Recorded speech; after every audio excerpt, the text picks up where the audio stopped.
Fire in the Water by Meteor on a Moonless Night. Chapter 1. Edward. A heavy fog rolled through the sleeping town as I said goodbye to my dog and set off down the street on foot. The salty tang of ocean water hung in the air, reminding me of home, though it wasn't quite the same. In fact, it was on the opposite coast. I had moved all the way to the other side of the country. It wasn't part of my plans, but nothing had been for most of the last decade. Nothing ever came easy for me, no matter how old I got or what I accomplished. Hard work didn't always pay off, honesty wasn't always the best policy, and the truth hadn't set me free, it had only complicated my life. Slinging fish wasn't the best use of my skills, but it put food on the table for me and my black lab. At least, once I received a paycheck, it would. The job was smelly, backbreaking, and it began while everyone else remained safely cuddled in their warm beds. I tucked my exhausted body further into my anorak, fisting my hands in my pockets as my knuckles protested. My skin was cracked in too many places to count, but the cold kept seeping into my bones. I wasn't yet accustomed to this new environment. Shadows encroached from all sides, and I whistled tunelessly to stave off the darkness. Dangerous streets were my comfort zone, but only if I knew the ins and outs. Here, I was the interloper. Here, the alleys could chew me up and spit me out. Dawn wouldn't break for several more hours, and by then, my feet already ached and my back wept. Salt would stick to my eyebrows, the brim of my cap, and the soles of my boots. Sweat would mingle with the mist until I felt as though I had taken a shower or gotten caught in a rainstorm. They happened fairly often here, though not as severe as those back home. There were few bright spots in my life, but my dog, Heidi, was the best girl I'd ever had. Loyalty was far easier to find in pets than in people, and Heidi was always thrilled to see me. Sometimes, I felt a pang of guilt for keeping her cooped up while I worked, but I didn't have any other choice. She had free reign of the place, but it was small enough that calling it an apartment felt generous. It was more spacious than where I had come from, so I couldn't complain. The shops and houses were all crammed together along the coast, sharing what little square footage they had. I hadn't had much opportunity to explore the small businesses, but my first paycheck was due tomorrow. Soon, I have enough money to check out the cafe or the pizza place. My stomach growled at the thought, but I pushed that aside. Hunger was a state of mind, one I'd learned to suppress with brutal discipline. As I walked, the familiar sights came into view, the bakery cafe, the bookstore, and the little convenience store. The fog hung thick in the air at this hour, but the sweet scent of roses caught my attention. I paused, as was my new routine, and peered through the glass panes of the bookstore's front windows. A red neon exit sign flickered in the back, illuminating the shelves behind it. The place was tidy yet cozy, homey without feeling unprofessional. A sagging armchair, stacks of large volumes, and the buttery yellow paint beckoned to me. There was no particular reason for it, but I stepped back as my breath fogged the glass. I had to be at work in just a few minutes. When I arrived, only one other person lingered by the entrance, just as it had been every morning since I started this job. Peter nodded at me in greeting, and I returned the gesture. He had hired me without asking a million questions, which was exactly what I needed when I first arrived in town. He unlocked the double doors leading into the facility, and I followed him inside. The air was cold and sterile, with the unmistakable scent of lingering fish guts. My stomach grumbled again, prompting Peter to raise an eyebrow. Before I flipped on the lights in the office, I took a deep breath and ignored the chill in the air as I prepared for the long day ahead. After the morning boats dropped off their catch and I sent more fish to the sorter than I ever thought I would see up close in my lifetime, one interesting exchange stood out in my daily routine. Emmett McCarty came in for fresh fish at the exact same time each morning, and Peter had assigned me to work with him. I was sure it was a test to see if I could keep my composure, act professional, and greet customers. I could, but I had to prove it to someone who felt like a virtual stranger. "What you got this morning?" Emmett called as he strode toward me. "Mostly halibut." I held the headless fish in my gloved hands, waiting for him to draw closer. He inspected the fish, then glanced at me and grinned. "Beautiful." "Ah, thanks." I chuckled as he slapped me on the back. I'm just saying, if I put you up on the shelf, some lucky lady would snap you right up.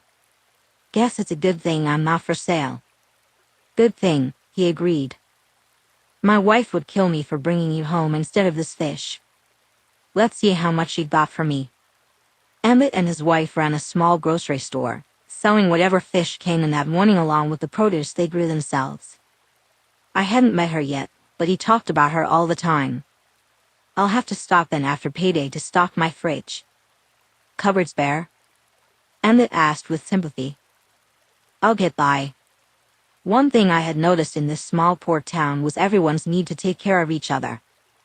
Not that I wasn't grateful, but I had less than zero means to return the favor. When you're flush, Oceana Grill cooks these babies up real nice. When I'm flush, I thought to myself. Yeah, right. Thanks for the tip. With our business essentially concluded, Emmett moved on to talk to Peter about how many pounds of fish he wanted and what the cost would be. Since that was out of my wheelhouse, hell, all of this was out of my wheelhouse, I returned to my tasks. At the end of my shift, I washed my hands. I winced as the stinging pain of soap and water cascaded over my cracked skin. I knew I needed to find some cream or ointment to suit them before the end of the day tomorrow.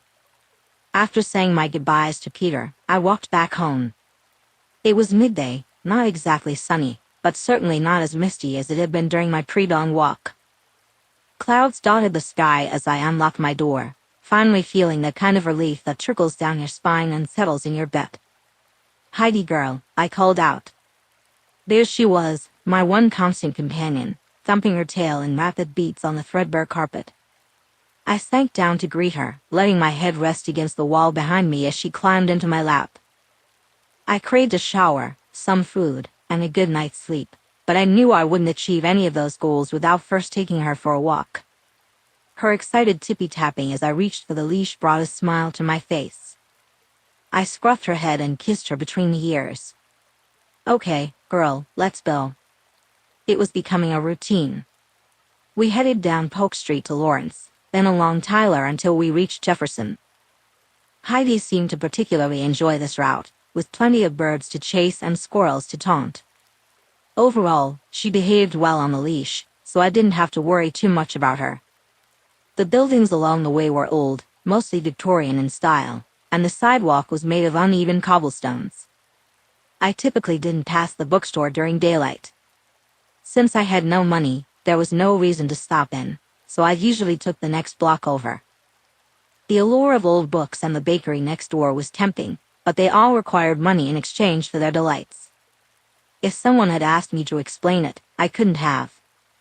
Nothing had really changed, the cloud cover was the same, and the smell of the ocean a few blocks away lingered just as it always did.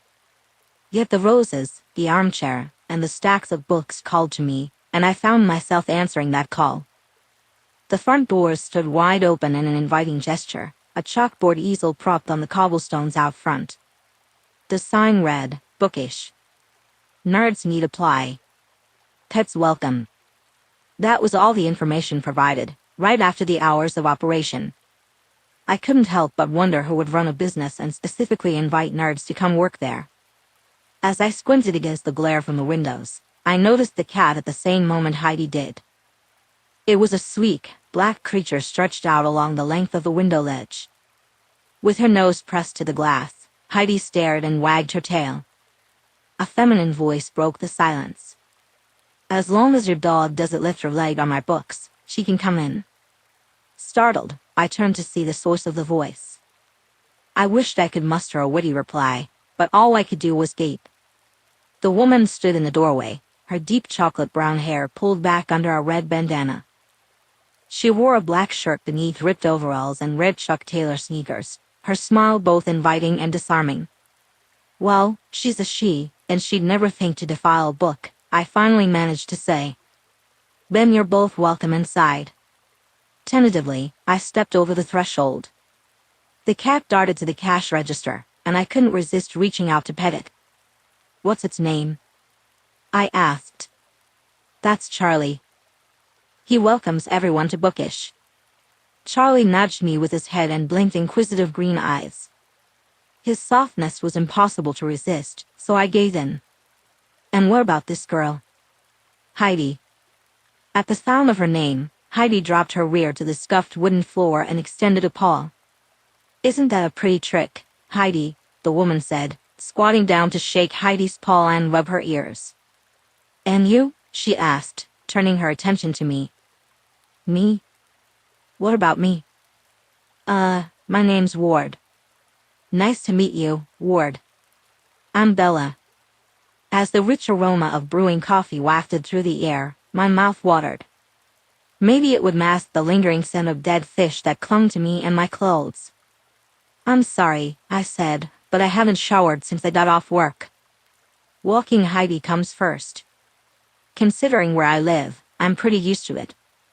She gently stroked her slender fingers along Charlie's back, and I felt a warmth settle in a moment. Can I get you some coffee? Cookies? I wasn't planning on staying. Her eyes were captivating, filled with amusement and openness, the kind of ease with strangers that was essential for her job. I won't force you to stay. She moved to the table by the armchair I had spotted through the windows and picked up a plate of pale cookies dusted with cinnamon and sugar. Snickerdoodles? I asked. Yep. My favorite. Trying not to embarrass myself, I reached for one. Just as I grabbed the edge of a nearly perfect cookie, she gasped. I dropped it as quickly as I could and backed up, with Heidi wedged between my legs. Your hand, she said. In a flash, she snatched the snickerdoodle I had touched off the plate and nearly shoved it into my mouth, tugging at my jacket sleeve until I had no choice but to sit in the chair. She hooked Heidi's leash to a screw in the desk. I have just the thing. The sweet aroma of cinnamon nearly overwhelmed me, but then she brought over a tin of something that refocused my thoughts. I can't pay for that. Nobody asked you to pay for it. I sell it for my friend, but this one's mine. My heart pounded painfully in my ears as she drew closer. Just before her skin touched mine, I blurted out, "Don't touch me." Chapter 2, Bella. I certainly didn't wake up that morning knowing the direction my day would take. Customers of all kinds floated in and out of our town regularly, townies, tourists, and those who had left only to find themselves drifting back. I'd seen it all before. Nothing much fazed me, but this guy, he was incredibly awkward. Nervous, shy, and seemingly unwilling to be touched. Apologies, I said, stepping back and offering him the pot of hand cream. Feel free to use it, or not. Either is fine. There was something about him, something I couldn't quite define. I left the cream on the side table and turned away. The coffee maker had just finished gurgling out the last drop of water into a fresh pot, so I poured some into my favorite bright orange mug. It was handmade just for me, with thick walls and an oversized handle. It had a chip on the bottom from the time Charlie thought it would be fun to knock it off the counter. That imperfection didn't bother me. It still held liquid, after all, which was all I really asked of it. New in town? I asked casually, trying to keep the conversation non-confrontational. I knew he remained in his seat because if he wanted to leave, would have heard it. He struck me as the type to leave a hurricane in his wake, a tidal wave of suppressed emotion, man and dog. The only response I got was a sort of grunt. It was strangely sexy, much like the man himself, but deep down, I knew he was off limits. I could see it in his eyes, that storm brewing in a seaweed shade of green. It was in the way his shoulders hunched, his guarded posture. It all screamed, back off. Seriously, I didn't mean to invade your space. It's a bad habit of mine as a shopkeeper. Finally, unable to bear the silence any longer, I turned back around. Heidi had curled up at his feet, resting her head on her paws, but her brown eyes followed me around the store. Loyal, as always, to her master. Charlie would stand between me and him if the situation called for it. Charlie weaved between the worn wooden legs of the armchair, his tail held high and his back arched, looking for a rub here and there. He was accustomed to dogs, people, and anything else that came his way, completely unfazed. Ward, however, bent over his lap, fiddling with a metal tin. Those cracks on his knuckles must have hurt, especially in the winter. It was spring, but that's how I knew he was new here. The wind, salt, and constant washing were tough on untouched hands. With long, slender fingers and slightly swollen knuckles, he grumbled under his breath as he tried to pry the lid off a round metal container no bigger than a quarter. "Coffee and cookies are free, as is tea if you're interested," I said. "I keep them around for the customers, at least ostensibly, but I can't help indulging." Biting my lip to keep quiet, I watched him struggle with the container. He had made it clear he didn't want any help, so I resisted the urge to step in. But I couldn't just stand there, so I moved around, tidying up what was already in order. Fat, colorfully bound books were stacked neatly on the floor. I always felt a sense of happiness when I looked at them, so I didn't bother finding space on the shelves. Everything else was organized properly, by genre and then alphabetically by author. It had been a slow morning, so there weren't any new books to sort.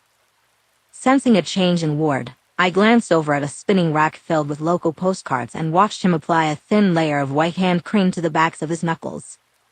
Riley was both my friend and a bit like a mother to me. She made the cream from scratch, along with other goods. She raised a handful of goats for their milk and used it for countless purposes, selling her wares at my store and the local grocers. With another grunt, Ward rose from the chair and set the cream down on the table. As he snagged another cookie, he glanced warily at the open doors while Heidi stretched and stood tall. "Thanks for the lotion," he said before disappearing, leaving me with a swirl of questions. The afternoon grew busier, and I had too much to do to waste time worrying about a stranger. When closing time arrived, I locked the back door, pulled in the chalkboard sign, and called for Charlie. "Come on, you furry rascal." He chuffed softly as he emerged from the corner of the store, ready to follow me out. After locking the front doors, I made my way next door to the brightly lit bakery, filled with glass cases and round bistro tables. The corner cafe and bakery was my second home in more ways than one. "Hey, sweetheart, is it already 5? Alice called from the register. This day got away from me, I swear. I crossed behind the counter, as she greeted me just as Charlie dashed up the back stairs. "I know the feeling," I replied, and Alice released me from a hug before darting to the pastry case. She returned with a white box. "New flavor of tart Jasper wants you to try." "You guys are just trying to fatten me up," I said, tucking my keys into my pocket. Balancing the box, I opened it to reveal a bounty of blackberries spilling over a miniature crust. Alongside were a handful of snickerdoodles and a sandwich wrapped in wax paper. "Blackberry kiwi," Alice said, watching my reaction. "I think it's great, but Jasper says I would never be honest if it sucked. And he thinks I would break his heart that way." I laughed. Nothing Jasper made was ever bad. And I see he thinks I can't fend for myself at dinner time. With a mischievous smile, Alice nudged me toward the stairs. "Just looking out for you, babe." We had a symbiotic relationship, to be honest. I bought far too many pastries to share next door, and they overfed me most days in return. Charlie waited impatiently in front of our door, so I unlocked it and let out a sigh. He made a mad dash for his food dish. "You're not starving, I swear to God." I unloaded everything onto the table, making sure to feed the clearly non-emaciated little creature and refill his water fountain. He had everything his heart could possibly desire, yet he acted like he was doing me a favor by living with me, just like any other cat. But he was my companion, one I cherished, and I couldn't imagine life without him. Charlie followed me back and forth to work every day, greeted my customers, and provided me with someone to talk to in the evenings. Feeling restless, I took a few cookies from the box and put the rest in the fridge. After giving Charlie a scratch between the ears as a goodbye gesture, I grabbed a lightweight jacket and headed back down the stairs. Jasper was flipping off the lights in the kitchen as I passed through the hallway, so I waved and thanked him for the food. Ducking out the back, I shrugged the jacket over my shoulders and listened to tiny pebbles scattering across the parking lot as my sneakers kicked them loose. The ocean beckoned, as it often did, and I wandered toward the bay. It was just 3 blocks down, a decent bit of exercise to work off the cookies, and a popular spot for tourists. Those who worked at the docks would have headed home by now, unless someone was up for some night fishing. The sun was setting, having recently passed the spring equinox, and the changing colors of the sky painted a gorgeous picture. All too soon, the heat of summer would arrive, bringing longer days and late nights. Couples and children cluttered the park, throwing balls and chasing dogs. Some walked hand in hand down the path, but those were the ones I chose to ignore. I made a beeline for the railing overlooking Admiralty Inlet and the bay further out, simply inhaling.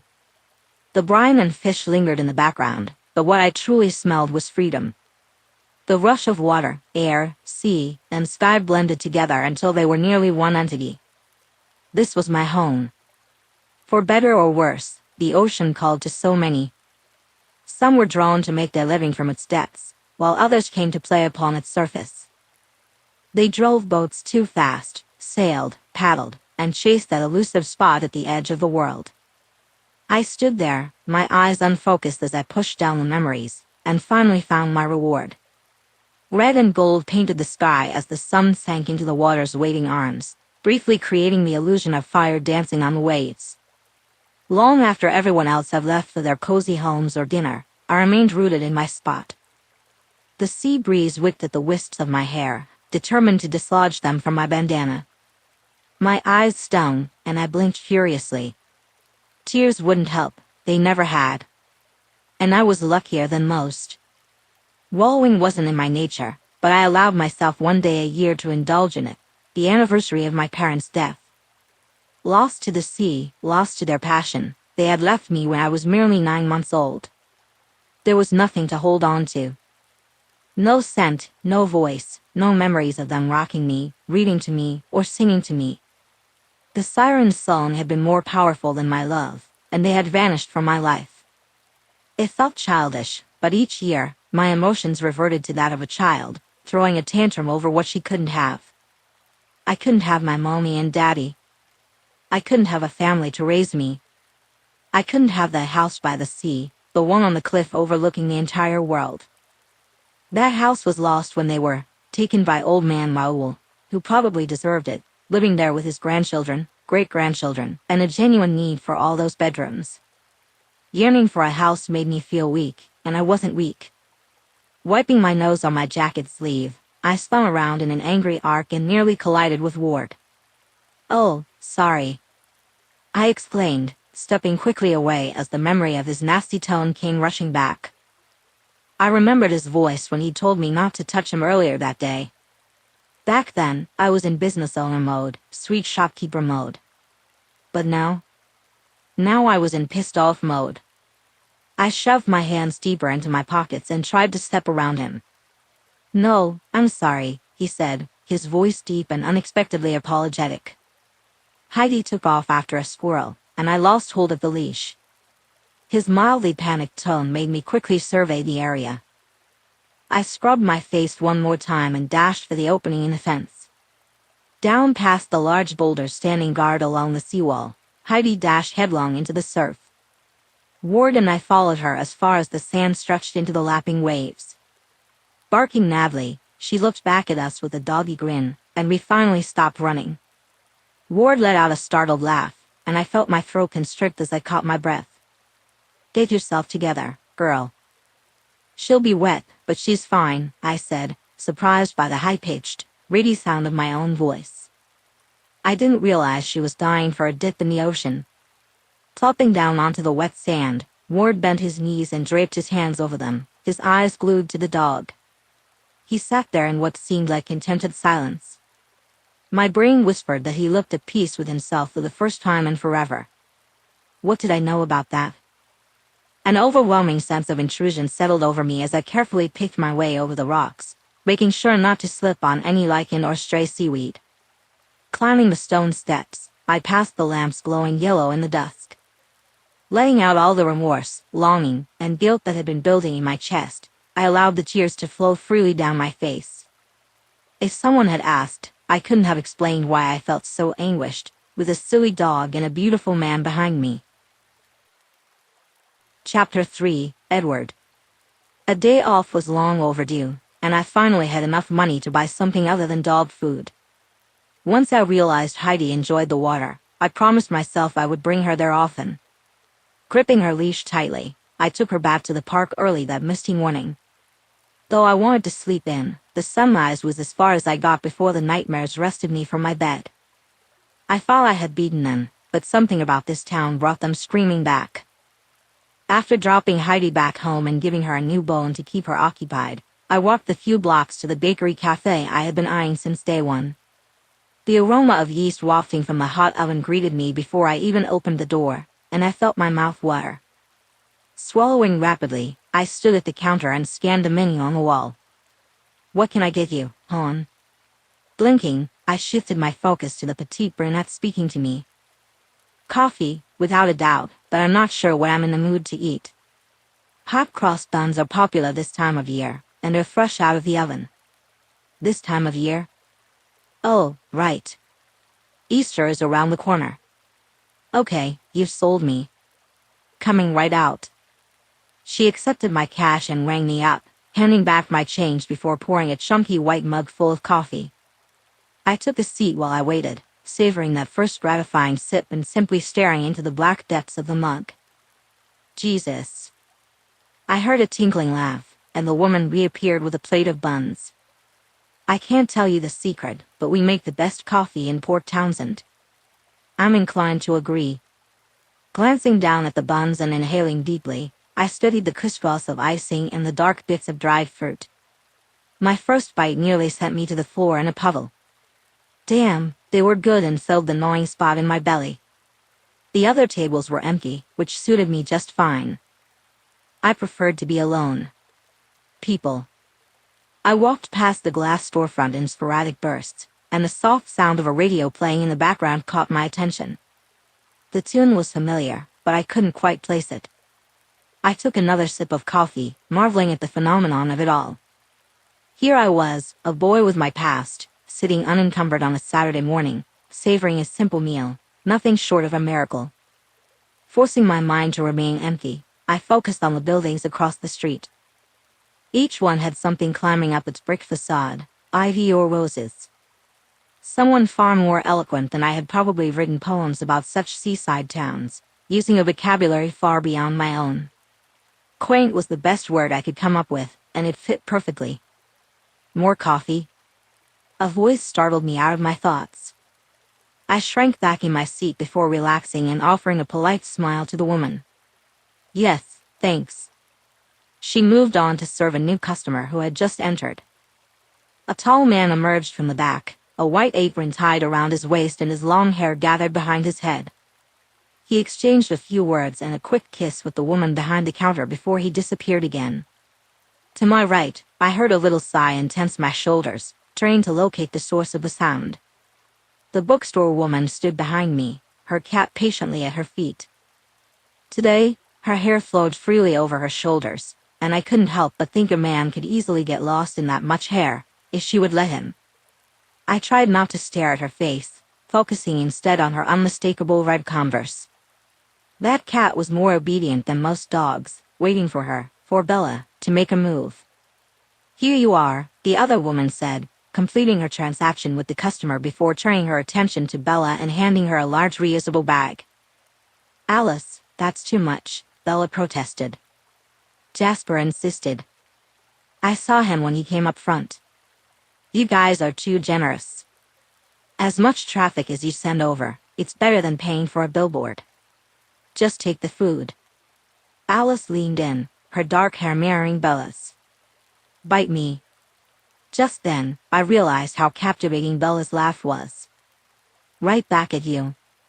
Hunching down in my seat, I tried to stay unnoticed as Bella walked by. "Ward?" "No luck." "Hey there." I couldn't help but smile when she smiled back, but I noticed her hesitation before she left, with Charlie following closely behind her. I gulped my coffee, finished the last of my breakfast, and cleaned up the table before making my way out the door. Emmett's store, of the ocean, was near the water and close to the warehouse where I worked. I had promised him I'd stop by, and I was genuinely curious about what he had to offer. The convenience store back on Jefferson mainly sold snacks, drinks, smokes, and magazines. Peter had given me directions to the chain grocery store further inland, where I had gone for dog food during my first week. But this place seemed like it would be something different. The exterior was painted a soft sky blue, with a sign featuring waves and carefully painted black lettering. Rays of sunlight streamed in from the side, slanting across the windows and momentarily blinding me. As I stepped inside, I noticed a woman moving briskly down the main aisle. She was nearly as tall as Emmett, her head adorned with blown dreads. Silver beads glimmered under the shop lights as she passed. "How can I help you today?" Her voice was inviting but made me want to tell her to clear her throat. At least she stopped a few feet away from me, which was more than I could say for others in this town. "Emmett buys fish from the place where I work, and I wanted to come in and take a look around." "Oh, that means your ward." She put her fingers between her lips and whistled loudly. "Yeah, Ro." I heard him before I saw him, and then he was standing in front of me with his hand extended. I shook it, then tucked my hands into my pockets. "I'm curious about what you have, and I need groceries." "Yeah, man, let me get you a bag." "We only use this reusable kind, and the first one is free," Emmett said, gesturing to the wooden crates tilted at an angle on the shelves, mostly filled to the brim. Potatoes, onions, carrots, and so much more tempted me. How long had it been since I'd enjoyed green beans? Radishes? Ro is a genius when it comes to growing absolutely anything. "We have a few greenhouses, but mostly this is from raised planters stacked along the hill in our backyard," he continued. I let him talk, humming in agreement now and then, as I picked up the fresh produce, desperately wanting to hoard it all. They also sold bread, though they didn't make it themselves, and goat's milk products from a local producer. I decided to be brave and picked up some cheese and goat yogurt. But then Emmett began talking about fish. "I don't think I can ever eat fish again," I interrupted. He laughed, a deep and genuine sound. "Can't blame you. What we don't have, you can find at Crofts or the Quick Stop." I thanked him profusely as I left, nodding at his wife on my way out. Something told me he had underpriced my goods, but I chose to let it go. It was as if he sensed I needed the help. Once home, putting everything away took only a few minutes, even with tripping over Heidi. After a quick walk to let her do her business, I made myself a grilled cheese sandwich, sharing bits of it with my girl. Full and satisfied, I sat on the edge of my bed, absent-mindedly rubbing Heidi's back. There had to be more to my new life than sitting around in a claustrophobic apartment. I hadn't struggled so hard and sacrificed so much just to mope around with nothing but a dog for company. Then again, people made me nervous. Deciding that Heidi made a good buffer, I hooked her leash to her collar and headed out the door. The sun had risen higher, showing us that it would soon rain in this part of the world. For now, it was in the mid-60s, warm enough that I didn't need a jacket. I tugged the brim of my cap lower on my forehead and wandered aimlessly, with no clear destination in mind. Heidi, my dog, was eager to lead the way, so I let her take charge. As we crossed through the park, she yipped excitedly at a bluebird, which quickly fluttered to the top branches of a Douglas fir. "Now look what you've done," I muttered, my tone a mix of annoyance and amusement. But it wasn't my business. Nearby, a woman was clearly upset, and I lowered my gaze to my scuffed shoes, choosing to keep moving. "What the hell, Larry?" she shouted, her frustration palpable. "You're such a fool, Brianna." "Ow." I sighed. "Really, Larry? Why couldn't you keep your hands to yourself?" All I wanted was a peaceful outing with Heidi, but she had spotted the commotion too. She growled softly, fixating on the escalating argument. "You're hurting me," Brianna cried out. "I don't care, you stupid whore. Why haven't you learned your lesson?" Sighing again, I wrapped the handle of Heidi's leash more securely around my wrist and gathered the length in my other hand. "The lady said you're hurting her," I said calmly, hoping to de-escalate the situation. "Who the hell are you?" Larry shot back, his anger evident. "Nobody," I replied, trying to keep my cool. But it was hard. Larry glanced between me and Brianna, disbelief etched on his face. This who you're screwing behind my back. So what if I am? You're an asshole, and I broke up with you. Brianna's arms were still caught in Larry's grip, and I could see the panic in her eyes, her pupils wide with fear. She was trapped. I'm only going to say this once, I warned, sweat beading on my forehead. I had promised myself I wouldn't get involved, but circumstances were different. Let go of her. Now.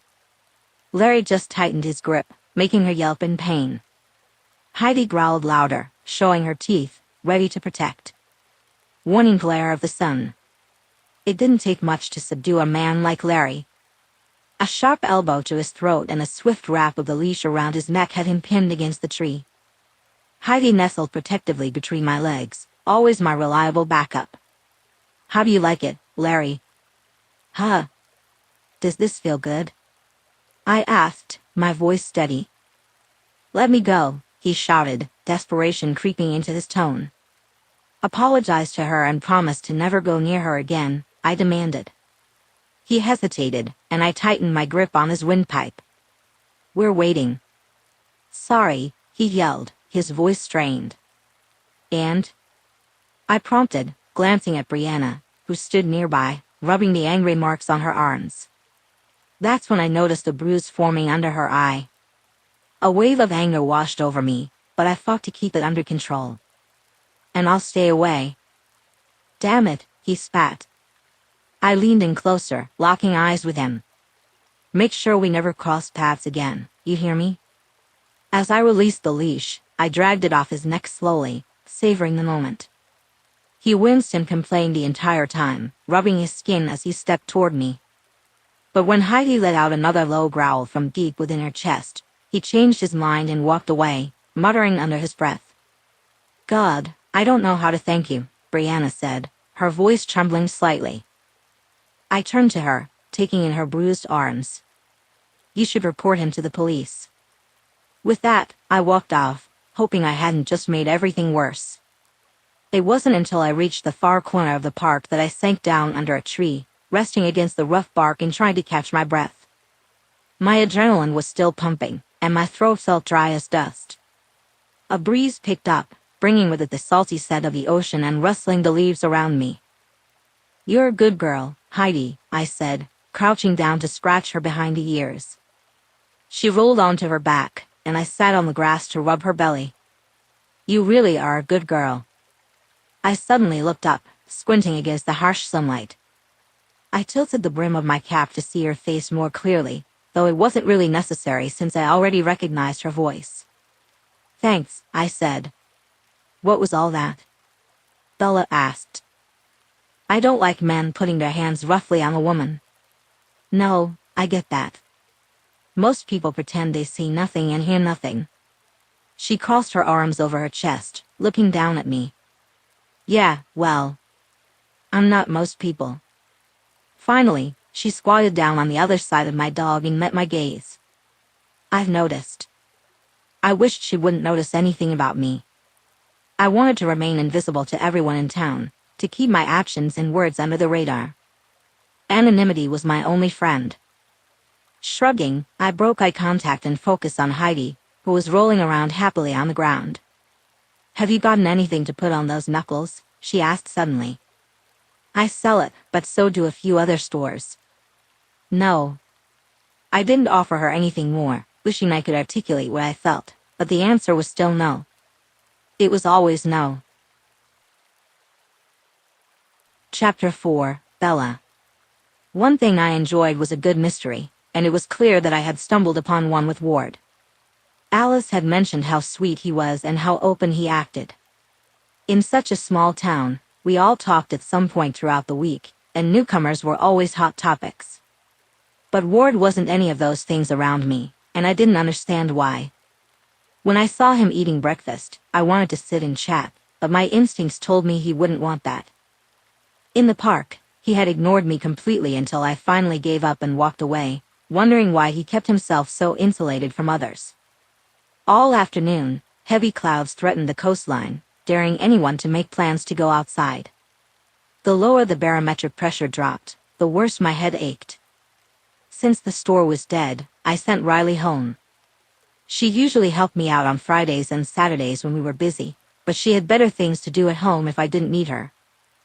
I seriously considered locking the doors and heading home before the storm broke, but I had everything I needed right there, including peace and quiet.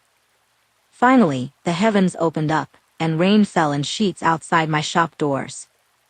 I loved the coziness of hot tea and books on a damp afternoon, with the faint scent of the roses outside wafting in through the vents. Curled up in the armchair with tea, cookies, and Charlie in my lap, I tried to focus on the pages in front of me. But I couldn't get through an entire page without rereading it to catch what I had missed. I replayed the scene of Ward saving Brianna and contemplated the situation. We weren't close or anything, but I knew she had been trying to shake off Larry for a while. There was something about Ward, a feral quality. The man and the dog moved in perfect sync, forcing Larry into submission. Anger, certainly, but also shame radiated off Ward in waves when he should have felt proud of himself. What I witnessed was a man wishing he didn't have to step in. Felt compelled to do so. It struck me as a bit odd that Heidi was so highly trained. Most everyday men didn't have friendly dogs with a hidden understanding of tactical skills. She seemed more in tune and in step with her master than what felt normal. A shiver ran through me, and Charlie pried open one lion-like eye to glare at the disruption of his nap. The man had radiated heat in that moment, and I was woman enough to admit I found him attractive. All of us had fantasized about putting Larry down for being the abusive jerk he was, but Ward had actually done it. As I sat there contemplating this, I couldn't shake the feeling that he knew exactly what he was doing. My imagination began to run wild. Was he an undercover agent sent here to crack down on some illegal trade I knew nothing about? Did he come to kidnap the heiress of a shipping magnate? As my thoughts turned darker, I wondered if he was secretly a serial killer. Perhaps an assassin sent to take one of us out when we least expected it. Shivering for a completely different reason, I tried to calm my racing heart. Surely that couldn't be true. He couldn't be a killer, not a man who altruistically prevented domestic abuse. Not someone with a pretty-eyed dog and split knuckles who worried about repaying the price of kindness. No, I refused to believe he was here for any nefarious purpose. Yet when the door opened, letting in a rush of raindrops, I couldn't hold back a tiny yelp. Taking off his cap, Ward flicked his hand over his wet hair before placing it back on his head. Sorry to startle you. Mary, Mother of God, that voice. Charlie jumped down and made his way to the counter, so I stood up from my chair. I was just daydreaming. This type of weather doesn't bring in many customers. I pointed to the pegs on the wall, gesturing for him to hang his wet anorak. Wandering over to the counter, he scratched Charlie absently and accepted the head bump. I realized I have nothing to do with myself during my downtime. Oh, the possibilities I could imagine for us on a rainy day. Locked away together in a secluded cocoon, with the storm raging outside, competing against the fierceness of the ocean. I would gladly drown in his wake if given the chance. Swallowing hard, I pulled my thoughts from the depths and gestured to the store's interior. We've got the cure for boredom. He paused, his hand outstretched toward a stack of old encyclopedias. We? Me and Charlie. He made that humming grunt noise he liked. It's just you, then? What was it about him that made me want to spill my guts? Well, let's see. I'm single, an only child, and an orphan. That's about as just me as it gets. Christ. I raised my brows. What? You just seem so content with your life, I suppose. He curved around the end of the nearest bookshelf to inspect the crime dramas. Oh, you mean my shopkeeper mask? It hasn't occurred to you that I have others? Everyone has multiple masks. He slipped a book from the shelf and examined it. Daughter, sister, friend, wife, entrepreneur. Happy, sad, pissed, jubilant. Comedy and tragedy. And you? The book thumped back into place. There's nothing to me. I have a dog, I live alone, and I process fish for a paycheck. I would bet millions I didn't have that there was much more to him than he let on. I have a foster mom, a cat, and good friends. I have the security of community to fall back on, and I need this job to breathe. Interesting turn of phrase. As I took a few more steps, I could no longer see that sunset hair stubbornly peeking out from beneath his baseball cap. My soul is embedded in these stacks, Ward.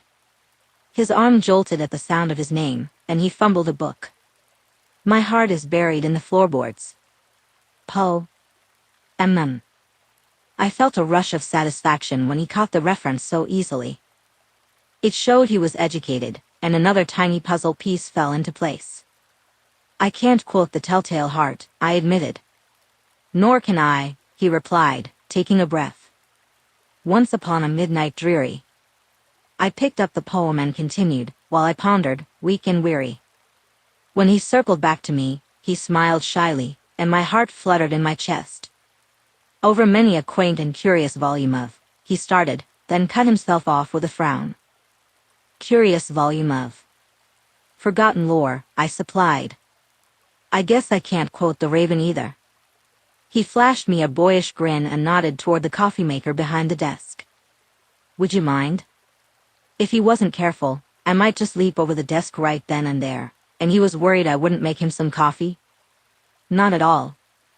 As I busied myself with my back to him, I listened to the sounds he made, a soft sigh and quiet footsteps leading to the plate of cookies. I caught a hint of a moan when he took a bite, what a tease, and heard the rustle of his shirt as Charlie patted over, and he bent down to pet him. Trying to focus on not spilling the coffee grounds, I took a deep breath. To sort of continue our earlier conversation, I'm grateful for what I have. Life is short, and nothing is guaranteed. My parents died on their fishing boat when I was a baby, so I learned that lesson young. That's terrible, he said.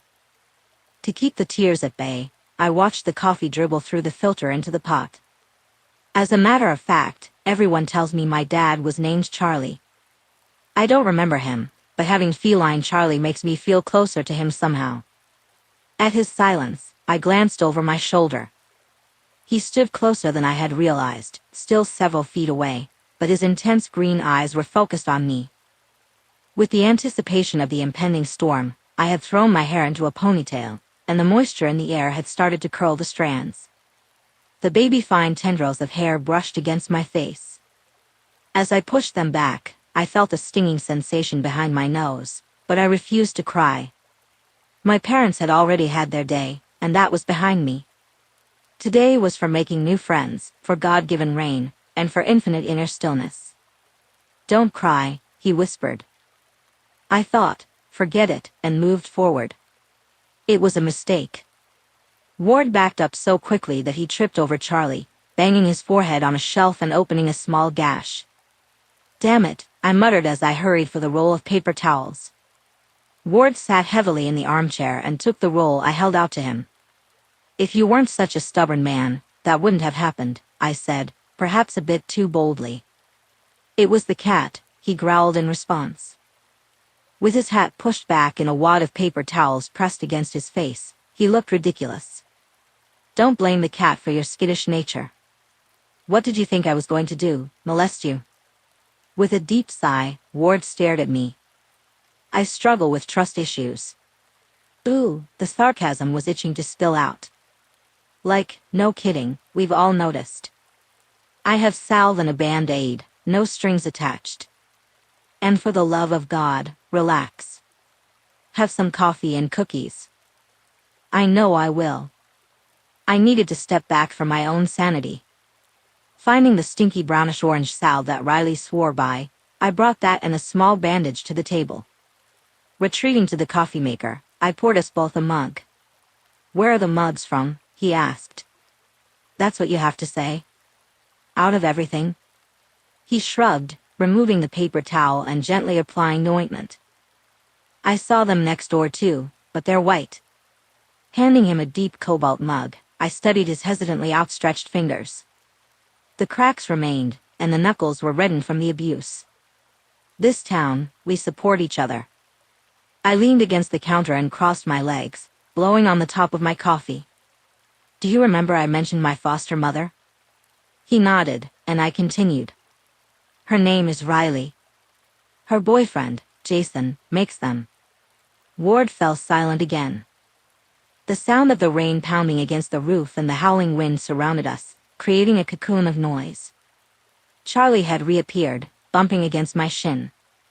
The comfort of the moment almost lulled me into a false sense of serenity, but I knew better. This man wasn't built for that. I just wanted to buy a book, he mumbled. I'm not stopping you. He snorted.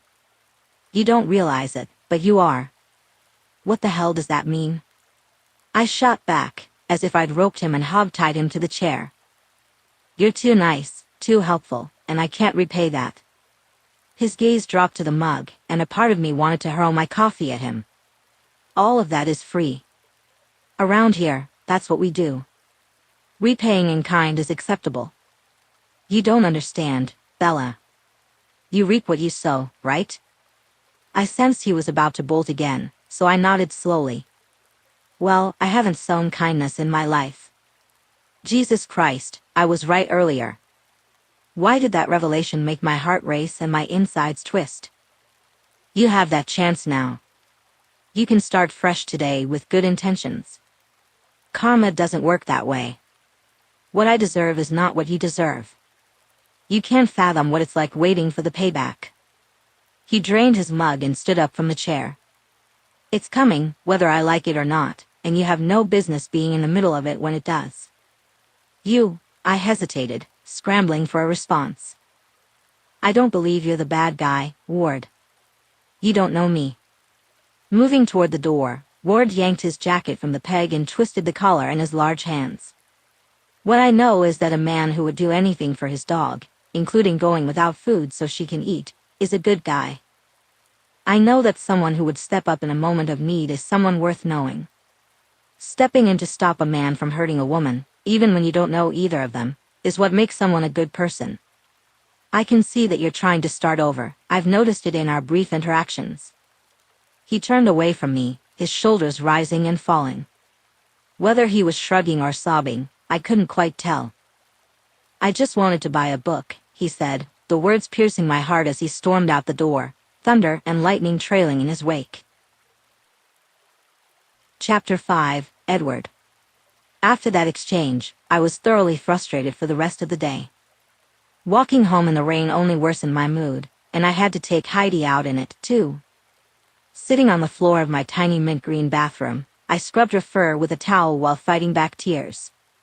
Sensing my emotions, Heidi nudged me, pushing her head up under my chin. I wrapped my arms around her and held on tightly. It's just you and me, girl. That had always been enough, but today that solitude began to haunt me. I couldn't shake the knowledge of what I couldn't have, what had been taken from me, what I had stolen from myself through past mistakes. Crofts had sold a few books, but it felt like blasphemy to buy from a chain store when there was a perfectly good small business nearby offering better options. If only there was a day when Bella wouldn't be there, then I could take the coward's way out. But I was certain that wasn't going to happen. So instead of reading, I discovered that the yogurt wasn't half bad. There were 32 stripes on the coverlet over the bed, 16 blue and 16 white. For dinner, I fried up the veggies I'd bought and added some rice and a scrambled egg. Saturday night dragged on too long into Sunday morning, and only a few of those hours allowed me to sleep. My mind kept repeating my mantra, don't get close to anyone, no matter who they are. I'd made that mistake before, and it had cost me everything. Trusting the wrong people had invited trouble, and I had dug so deep that I couldn't find my way back out. The money, and the fear that flashed in people's eyes when my name was mentioned, lured me in. I never asked what was in the envelopes I delivered, and I didn't care. Hid orders? Laundered money? Sure, send it my way. I could be trusted to keep my mouth shut and not break the seal. I rationalized my conscience was clear because I wasn't the one selling drugs. I was the embodiment of the sunk cost fallacy, as deep as I had gotten. I dug my hole deep. As hard as I worked to not just survive, but to thrive, I thought my best option was to stay the course. Yet, none of that foolishness had been my downfall. My code of honor had betrayed me, and I accepted the loss with my arms wide open. Punishment accepted, fate forever altered. My place in the organization was guaranteed to be waiting for me until I was free again. What I hadn't counted on was what it felt like on the inside. The Volturi name only carried so much weight, and being the idiot who got caught, rather than the patsy set up to take the fall, didn't earn me the respect I had hoped for. Fighting for my life every day in a tiny cell wore me down. Men who would sooner kick you in the gut than look you in the eye became the norm, both guards and other prisoners. It was nothing like the streets I had conquered, nothing like the old neighborhood where everyone followed the same rules. I suffered more than I could put into words in that place, and they finally broke my spirit. When the deal came down, freedom in exchange for snitching, I only took a moment to contact my lawyer before accepting. The fact that she was also my sister weighed heavily on me. Beth expected me to live with her. To get out of Storm Cove Penitentiary and move in with her and her husband, playing happily ever after with a target on my back. I didn't think she understood the danger I had placed us all in. Instead, I fled in the middle of the night, leaving only a note of apology and the contents of my bank account as a thank you for saving my life. All I had with me was a few $100s, enough to rent a pitiful existence and feed my dog until I could earn a paycheck. I was acutely aware that I was living on borrowed time. So when a beautiful shop girl and her clever cat caught my attention, I knew I had to make a sharp turn and head in the opposite direction. It sucked. When the men who used to call me brother tracked me down, I knew I was a dead man. That was the reality I faced. I carried the weight of my choices with me, a burden I was all too aware of even before I moved across the country. I felt it when I brought my girl, Heidi, along for company, fully realizing it made me vulnerable. I knew it when I took the job at the fish processing plant and accepted cash under the table. There's no way to unknow something, the truth remains the truth, no matter how much we might wish it weren't so. And so, with the knowledge that my days were numbered, my only goal became to live fully until that option was taken from me. As I stepped out onto the street heading to work, I made sure to stay alert, knowing only fools allowed themselves to become complacent. The early hour, mixed with the fog rolling in from the bay, made the buildings loom like ethereal ghosts. The sound of the waves was muted at this distance, yet the ocean mist enveloped me with its gentle embrace. Above me were bricks, below me cobblestones, and the roses seemed to beckon. My feet moved almost of their own accord. There was a small, shameful part of me that recognized I could easily break into a nearby shop, steal a book, and leave without a trace. But the last remnants of my morality urged me to keep going, to face the day at work, and to stay under the radar. My knuckles ached, reminding me I should have taken better care of them, but all I had was regular lotion to treat the cracks. Despite the gloves Peter had given me, my hands remained constantly wet and slick with salt. When I met my boss at the entrance to the warehouse, I rocked back and forth on the balls of my feet, trying to rally my mental state and prepare for the day ahead. Day in and day out, the routine never changed. It was exhausting but mindless. Not wanting to let my imagination wander to places it had no business going, I sang softly to myself or tried to recall the plots of movies I'd seen. Then, at mid-morning, Emmett walked in, a canvas bag in his hands, breaking the monotony of the day. "Wife said to give you this," he said. "What is it?" I asked cautiously, squinting at him. "Don't ask me." I accepted the bag without looking inside and placed it as far from the mess under my table as I could. "Tell her thanks." "I will." With the awkwardness fading, I held up the processed fish for his inspection. "Perfect, thanks. Will we see you again soon?" "Yeah, actually." I shifted my feet, wiggling my toes in my boots to encourage circulation. "Your produce is awesome. I'll tell Ro you said so. See you later, Ward." I managed to wait until the end of my shift, washing my throbbing hands before picking up the bag. It was the kind with their store logo, the one Emmett said they sold after giving the first one away for free. Stepping out into the sunshine just past 1 o'clock, I rummaged through the bag to see what Emmett's wife had given me. I could convince myself that I understood everyone's need to help one another in this town. Admitting that I felt warm and fuzzy about being accepted as a fellow citizen didn't make me weak. but accepting their gossip about me was a harder pill to swallow. Finding a larger tin of the goat's milk hand cream that Bella used only deepened my appreciation for Roma Cardi. She was looking out for me, and it felt nice. However, pulling out 2 paperbacks, one a mystery and the other a police procedural, sent my blood pressure skyrocketing. I marched the several blocks to Bookish, strode through the open doors, and walked straight up to the counter. Do you think it's acceptable to run your mouth about me to everyone you know? With a steady gaze focused over my shoulder, Bella stepped out from behind the counter. Are you ready to check out, Maria? Feeling like a complete idiot, I moved aside so Bella could ring up the customer I'd interrupted. Mostly, I wanted to bolt back out the door, tuck my tail between my legs, and pretend nothing had happened.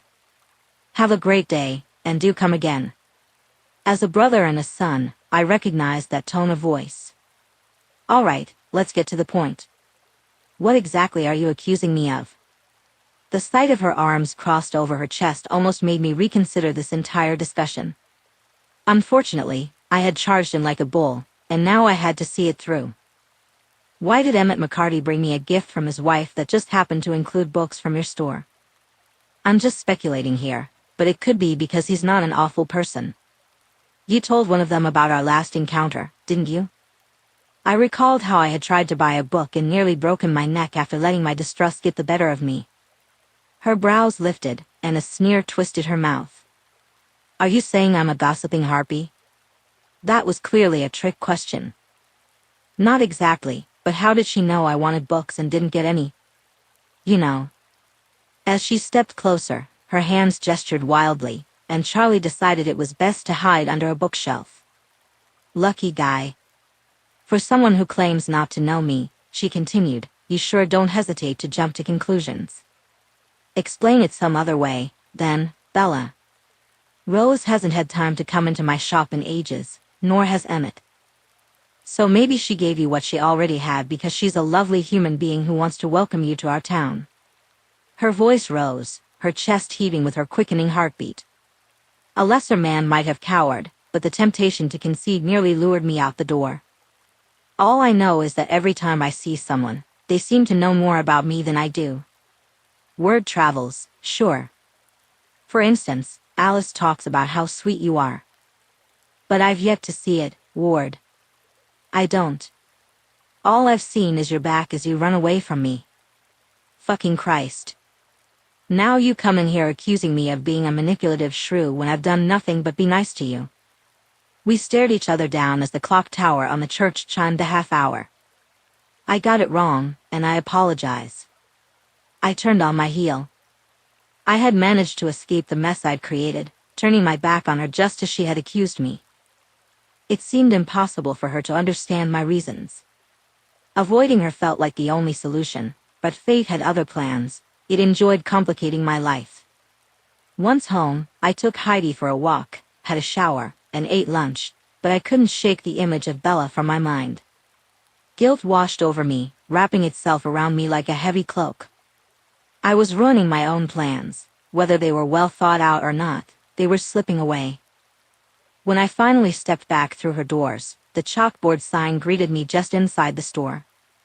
Bella looked up from the books she was reshelving, her glare heavy as I approached her.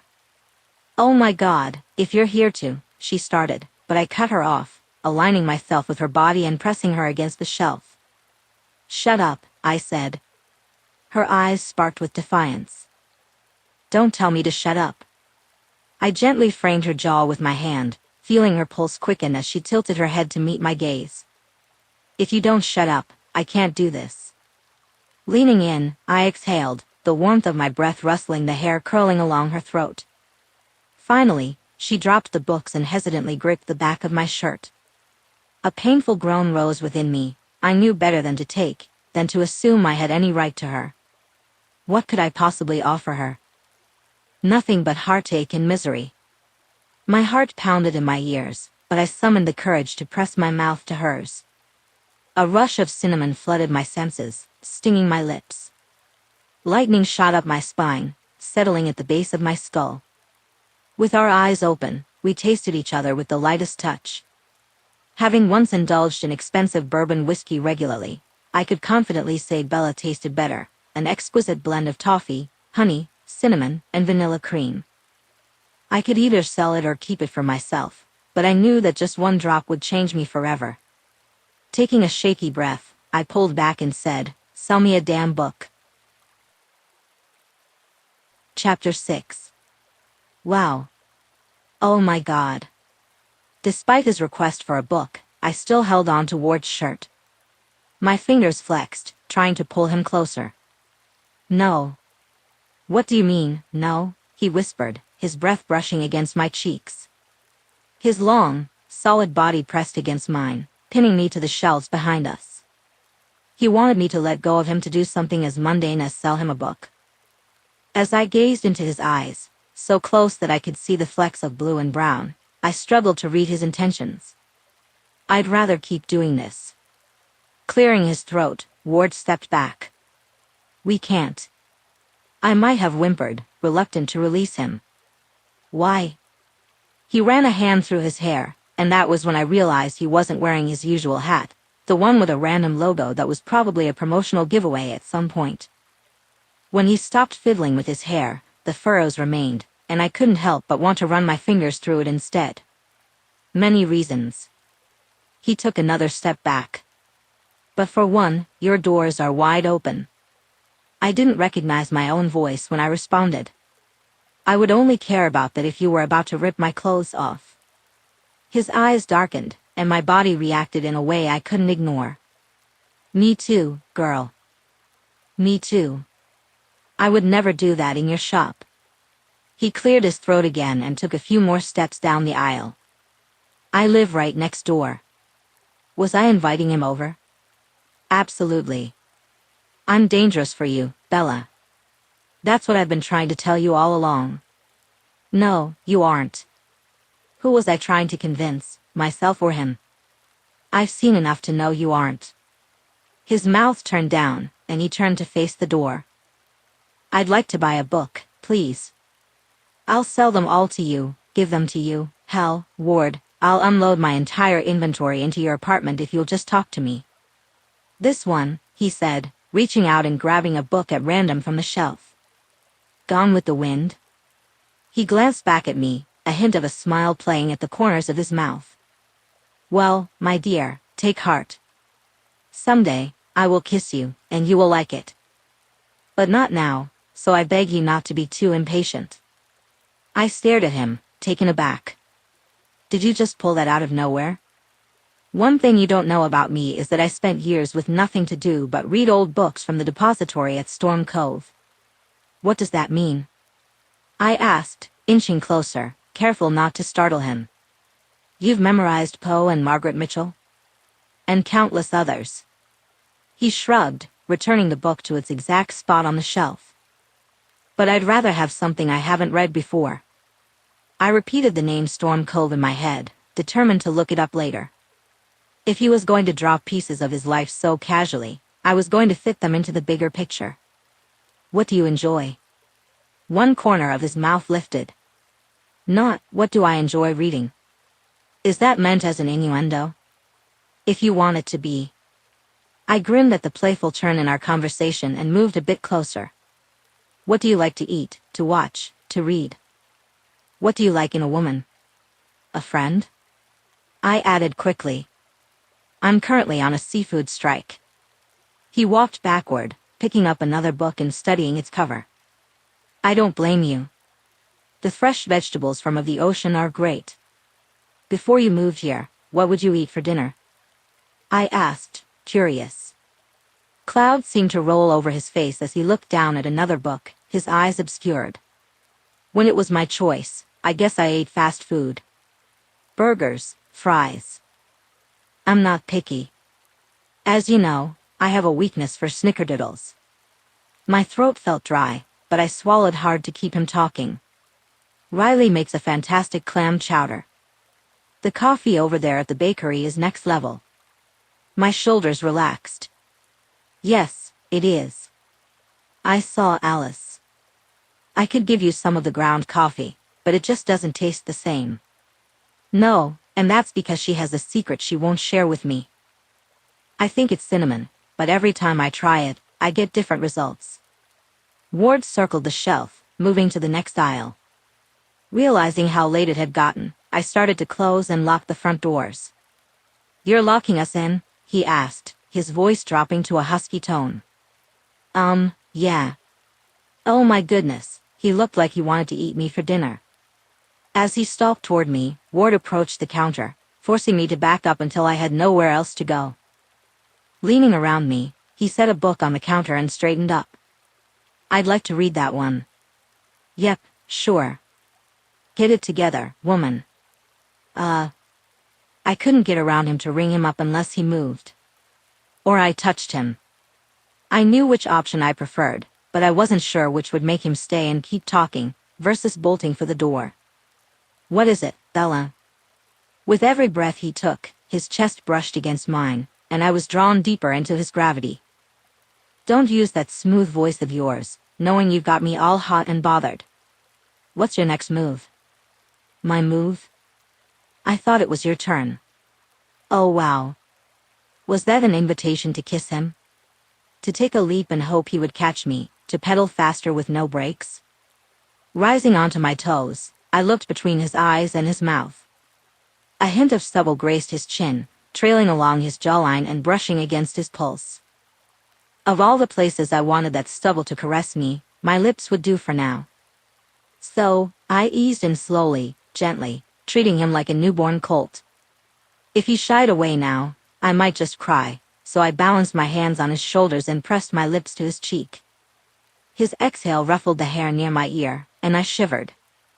With an open mouth, I tested the boundaries. The man insisted he was a bad guy. I could feel the coarse hair on his jaw beneath my lips. Ward had yet to touch me, and I wasn't quite sure where his hands were, exactly. Where I wanted them was a whole different story, but it seemed he couldn't be rushed.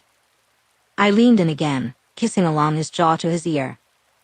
With each gentle touch, his breathing quickened, matching my own. My lips traveled to his earlobe, and I couldn't resist sucking it into my mouth, eager to hear the groan that escaped him. Flicking my tongue out, I was inviting danger, daring him to act. The scent of soap wrapped around me, and the rasp of his labored breathing drew me deeper into his intoxicating presence. Finally, he grabbed me around the waist and hoisted me up onto the counter. My legs instinctively widened to give him room, and he cupped my face in his hands. For just a moment, he stared deep into my soul, making me acutely aware of the effect I had on him. Then he dove in headfirst, his tongue and teeth igniting a thrilling threat. The only sound in my mind was the word, yes, repeating over and over, accompanied by the low growl that resonated from Ward, reverberating through my very bones. Desperately, I pushed up the hem of his t-shirt until I could finally touch his skin, moaning in satisfaction at my discovery. If the apocalypse had dropped on us, I wouldn't have noticed or cared. "Bella," he grunted, dragging his teeth along my bottom lip, his voice thick with desire. Each touch felt like another nail in his coffin, yet the way he said my name sent shivers down my spine. Those intense verdant green eyes, framed by lush eyelashes, bore into me, searching for something I couldn't quite define. I watched him back, silently begging him not to leave. I had seen enough of his back to know he was mere seconds from dashing out the door. "Don't run out on me," I urged, gripping his waistband as I leaned up to kiss him. "Please don't." The breath he let out shook with emotion. "One thing that's hard to describe is how I've changed," he said, his hands moving as if to emphasize his point. I reclined back on my palms and locked my legs around his waist. "You can't convince me you're a villain." A faint smirk tilted his beautiful mouth. "I have been. And now?" "Now." He shoved his hands into my hair, pulling my face close to his. "Now I want what I can't have." I wanted to tell him he could have me anytime he wished, but he silenced me with another taste of his lips. He nibbled and caressed me with his tongue before returning to a gentle brushing of our lips. "Ward." I was forced to speak against his mouth, trying to grasp what he had just said. "If you're a good guy now, trying to be a better person or whatever, why do you keep insisting you're a threat to me?" He thumped his forehead against mine, lifted me, and set me on my feet. Sensing that our makeout session was coming to an abrupt end, I wrapped my fingers around his. "You're shutting me out after kissing me senseless." Staring down at our entwined fingers, he said, "It's not fair, I know." "Then make it fair, Ward. Make it make sense. I need to buy this book, and then go back to reality." Frustration bubbled within me, and I huffed out a sigh. Taking the book with me to the register, I scanned it and held out my hand. He pulled cash from his wallet, slowly handing it over with a frown. "I'm sorry that I've angered you. Not sorry enough to fix it." With the book bagged and the change in his pocket, Ward stood by the doors, waiting for me to unlock them. I moved sluggishly, hating that he was leaving again. Well, I'm not the bad guy anymore. There are men who wouldn't blink twice before punishing you for being with me. My mouth dropped open. "What the hell did you do?" "The right thing." Fiddling with the bolt on the door, he slid it back and let the sunshine in. The bright heat enveloped us, contrasting sharply with the tension hanging in the air. Seemed contrary to our discussion. For once in my godforsaken life, I did the right thing, and now it haunts me. Watching him walk away down the sidewalk, I fought back the tears threatening to spill. I called to Charlie, grabbed my keys, and left the store, locking up behind me as I headed next door. The white walls and glass cases of the bakery usually brought me comfort, but now they felt blinding. Alice. I stood in front of the display case filled with donuts, staring blankly at my best friend. "What the hell happened to you?"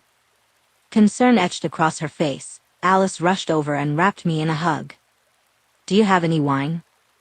No, I don't think I have any here." Meeting her worried gaze, I said, "I need you to come up with me for a bit." "Can you do that?" "Give me 5 to lock up and tell Jasper." While she took care of that, I fed Charlie, stroking his fur as he purred contentedly. I downed nearly a full bottle of water, wishing I had something stronger stocked in my cabinets. Alice knocked and entered simultaneously, finding me in the kitchen. "Jasper wants to know if he needs to kick someone's ass." I laughed, and it felt good. "Not just yet, but maybe I'll put him on standby." "What happened?" She pulled me to sit at the table, and I held her hand. Ward kissed me. Her mouth dropped open. "And that's a bad thing?" "He ran, like always, so yeah." "Damn, why does he keep doing that?" She squeezed my hand, studying my face. "You like him?" "Yeah, too much." "Oh, that reminds me." I pulled out my cell phone, opened a search engine, and typed in the place I'd memorized. He said he lived in Storm Cove. "Where's that?" "It's in Maryland, apparently." Scrolling through the results, I stumbled upon information about Storm Cove Penitentiary.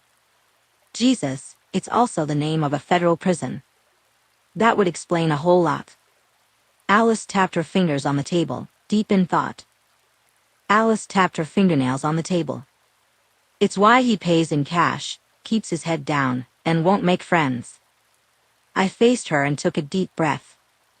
"And why he keeps telling me he's bad for me. He's an ex-con. With someone after him, according to what he told me this afternoon." I shuddered at the memory of his words and repeated them to Alice. "Bad people who wouldn't think twice about hurting me just for being with him." "The prison thing explains why he's so skittish," Alice mused. "Where does that leave me?" I already knew the answer, and I didn't like it. It left me feeling exposed, my heart in my hands. Chapter 7, Ward. Though Emmett had recommended the Oceana Grill, I wasn't in the mood to spend most of my paycheck on a single meal. Splurging wasn't in my near future, but I thought maybe I could treat myself to something other than canned food with a few fresh veggies. With that in mind, I headed over to the pizzeria I had passed more times than I could count. It was just a few buildings down from the bakery and bookish, hopefully giving me a buffer from temptation. There were so many people I wanted to get to know better, but I was hesitant to dive into even a friendship with anyone. So, I walked into Napoli's, the tangy aroma of tomato sauce and spices beckoning me toward the counter. They offered their pizzas whole and by the slice, along with pasta dishes and salads. The dessert case was calling my name, but I thought I might push my luck at the bakery later, assuming they were still open at that hour, which I hadn't bothered to check. "You can take a menu and sit down if you want, and I'll come take your order when you're ready," a voice said. It was sweet and reminiscent of cotton candy and licorice whips, but it belonged to a full-grown woman, making me blink twice before I could respond. "I think I'm ready now, actually," I replied. "Sure." The name tag on her white button-down read Angela. "What can I get you?" "This one," I said, pointing to a pizza topped with a little bit of everything. "Can I get a small, plus a side of breadsticks?" We exchanged money, and she assured me she'd bring the food out when it was ready. I grabbed a paper menu to occupy my time while I waited, and I noticed her face plastered on the back, alongside a man her age and an older couple. There was a lengthy biography about the pizzeria, beginning with Alan and Becca Cheney, who had opened the place in the 70s but no longer ran it. Instead, they had entrusted the day-to-day operations to their son and daughter-in-law, who decided to sit across from me at the two-top table as she delivered my food. "Are you Ward?" "I'm Angela Cheney," she said with a smile. "Yeah, that's me." I wanted to sigh in frustration, but I held it in. "Newcomers are a hot topic around here, but all I've heard about you is that you work with Peter." "That's right." I picked up a breadstick, hoping she would leave me in peace to enjoy my meal. She stood up, and I silently thanked her. "I'll bring you some tiramisu on the house as a welcome." "You don't have to do that," I called after her as she walked away. It was clear that the townspeople were eager to smother me with kindness. Each one of them would find a way into my heart, and I'd have even more to mourn when the Reaper came calling. It felt inevitable, like a tsunami crashing over me, each person competing to be the most thoughtful. The pizza was excellent, not just because the crust was clearly homemade, but because someone else had made it for me. It was hot, cheesy, and I didn't have to come up with the recipe myself. Knowing it was probably a little silly, I saved the crust to bring home to Heidi.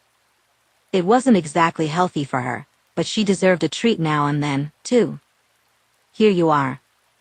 Angela set a plate on the table across from me. "That looks amazing." "Thanks. The recipe has been passed down for generations." She glanced up when the door opened, and I returned to my meal as she greeted the new customers. "Jasper, Alice. Come on in." "Oh no. How are you, Ann?" They spent a few minutes chatting, and the man from the picture on the menu came out from the back to join them. It struck me how interconnected these people were. They all knew each other, likely from childhood. They supported each other by spending their money at local establishments. The four of them conversed animatedly, and it was just like I'd imagined, sitting around whispering about my every move. No one could speak out of turn without the entire town knowing by the end of the day. From what I could tell, it was a tight-knit community. From where I was sitting, I overheard that Brianna had filed a police report, and Larry had been arrested earlier that day. The four of them exchanged opinions about how long he might be in jail and whether any of them would have to testify. Suddenly, I realized I was guilty of eavesdropping on their gossip. Instead of listening further, I turned my attention to the TV in the far corner, where reruns of Law Order were playing. How ironic. Alice stopped by my table just as I finished the last bite of my dessert. "Hey, Ward, how are you?" "I'm well, thanks, Alice." A grin spread across her oval face. "I'm surprised you know my name. It's hard not to know everyone's name by now." I tried to smile, hoping it looked more friendly than grimacing. "True." Nodding, she gestured to the tall man striding up beside her. "This is my husband, Jasper. The genius behind our baked goods." There's nothing quite as uncomfortable as sitting while a man stands over you, so I stood up. "Nice to meet you. Name's Ward." Jasper extended his hand, and I shook it. His hair, free from flour or batter, fell in blonde waves to his shoulders. "I've heard so much about you. The story of my new life." "I'm sure you have." "Nothing bad, don't worry. But you'll get used to the gossip." "Will I?" "Have a nice evening, you too." I dismissed them and headed to the counter to get a box for my leftovers. A walk along the shoreline seemed like the best evening entertainment, but first, I needed to go home and get my girl. Heidi scarfed down the pizza crust, just as I expected, and I topped off her dish with some kibble. While she ate, I cleaned up the kitchen and put the remaining pizza in the fridge. Clipping her leash to her collar, I tried not to smile at her exuberant tippy taps, but I couldn't help it. She just made me happy. "Are you ready?" "Ready?" I asked playfully, my voice a bit silly.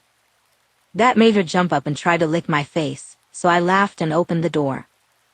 But my laughter faded when I saw Bella standing on my postage stamp-sized stoop. "Oh, are you heading out?" she asked. There was a hint of disappointment in her voice. Why did that make me feel good? "How did you? I didn't give you my address." "Oh, that's easy. The only places with openings fill up quickly, and I heard from Jake, who heard from Charlotte, that someone had moved in here." What the hell? There was no point in asking it as a question, the answer was obvious. "I'm hiding in plain sight." "Guess so." She shrugged. "I don't have your phone number, so I apologize for showing up unannounced." "I don't have a phone." Heidi moved behind me, bumping into my legs. "She's ready to go out, so can we walk and talk?" "I'd love to." Bella tucked her hands in her pockets and waited while I locked up. We had walked almost 3 blocks before I finally spoke up. "I thought I'd let her play in the surf tonight. You know, I don't spend as much time at the water as I should." I squinted against the glare of the setting sun, focusing on Bella. My words caught in my throat when I noticed how the orange light danced on her skin. She absolutely glowed. We reached the boardwalk railing before I found the courage to say anything else. I followed Bella through the gate and down to the sand, remembering the last time we were here. I had turned around to speak to her, and then she had vanished. Part of me had wanted to ask her to stay, while another part had wanted to be alone. The choice had been taken from me, which I thought was for the best at the time. But now, we walked in a comfortable silence. Well, mostly. My mind never quite stopped, always scanning the area for anyone else around. A handful of people waded ankle-deep in the chilly water, but they were farther down the strand. "Sometimes. I hate the ocean," Bella said, her tone thoughtful. I gave her some space, watching as Heidi sniffed at every shell and pebble we passed. Knowing my parents were lost to its depths, to the call of the waves, and the hidden treasures beneath, she continued, her words heavy with emotion. "The idea was disheartening. They died doing what they loved, right?" I asked gently. "That's what they tell me." Charlie was an excellent fisherman, and Renee was not only his companion on the water but a great fisherwoman in her own right. "How old were you?" Since Heidi was straining at the end of her leash, I unhooked it and let her run free. 9 months. "Damn," I murmured. "Truly a baby." Heidi barked and jumped headfirst into the surf, bringing a smile to my face. "How long have you had her?" I blew air through my lips, tiptoeing around the truth. "Years. 6, give or take." "She's incredibly well-trained," Bella commented. I nodded. "Riley took care of me while my parents were working." My shoulders relaxed at her change of subject, and I felt the corners of my mouth turn up in appreciation. "So you knew her before she became your de facto parent?" Glancing around, Bella seemed to make a decision. She plopped down in the sand, pulling her knees up in front of her. "She was my mother's best friend." Sitting beside her, I worried about how much space to leave between us, close enough to feel comfortable, but not so close that it felt intrusive. Riley is quintessentially Southern, full of quirky sayings and a thick accent. A trawler came into view, the sunset outlining its rigging and the bright red hull cutting through the water. Bella waved, and the ship's horn responded with a loud blow. "You know them?" I asked. "That's Jake's boat." Heidi ran over, shaking out her fur so vigorously that she lifted her back legs off the sand. "Crazy girl, what are you doing?" I called out. Instead of coming closer, she dashed back into the water. Laughing, Bella said, "She'll." bring the entire ocean back in her coat. Struggling to find the right words, I hesitated before asking, "So, who's Jake?" "A fisherman," Bella replied, the answer obvious but leaving me curious. Maybe Bella had her own secrets. Or perhaps she was playing a game of cat and mouse, filled with half-truths and little white lies. "We used to work at Napoli's together in high school, delivering pizza," she continued, shrugging as she rested her head on her knees. Her deep brown eyes locked onto mine, and a shy smile appeared on her face. "We don't hang out much anymore. Do you have any idea how breathtaking your smile is?" I blurted out, surprised by my own words. The warm ocean breeze lifted my hair, as if nudging me toward this unexpected crush. I knew it would hurt when I fell, both physically and emotionally, but I couldn't fight gravity. It was pointless, and probably not worth the frustration when it inevitably took hold. "No, but feel free to tell me more," she said, her smile widening as mine mirrored hers. "You're enough to mess me up inside, and I never saw you coming." "Messing you up inside isn't my intention," she replied, leaning closer until her knees bumped against mine. "Messing up the outside is another story." I was just seconds away from kissing her when Heidi, my dog, pushed her way between us, her wet body trembling with excitement. Bella squealed as Heidi licked her face, knocking her over in the process. "Oh, God, you're covered in sand," Bella exclaimed, standing and trying to push Heidi away.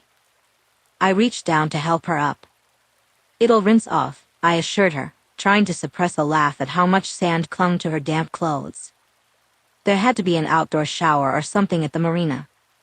"Where?" "My place is closer than yours." "Are you inviting me over?" she asked, glancing at Heidi. "If you're willing," I replied, feeling a rush of excitement. "Is my wet dog going to mess up your floors?" "Nah. We can give her a bath in my tub." With that, I attached Heidi's leash, ready for whatever adventure awaited us.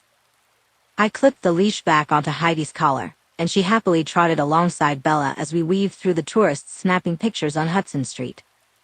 Instinctively, I ducked my head, trying to keep my face out of their frames. "It's bad, isn't it?"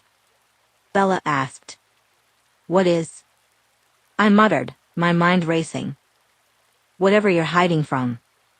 "I don't really want to focus on that right now," I replied, but deep down, I knew I would have to eventually. I couldn't let Bella become entangled in my life unless she knew the whole truth. Her warm hand found mine, squeezing my fingers gently. Instead of shaking her off like my instincts urged me to do, I squeezed back. Life is short, they say.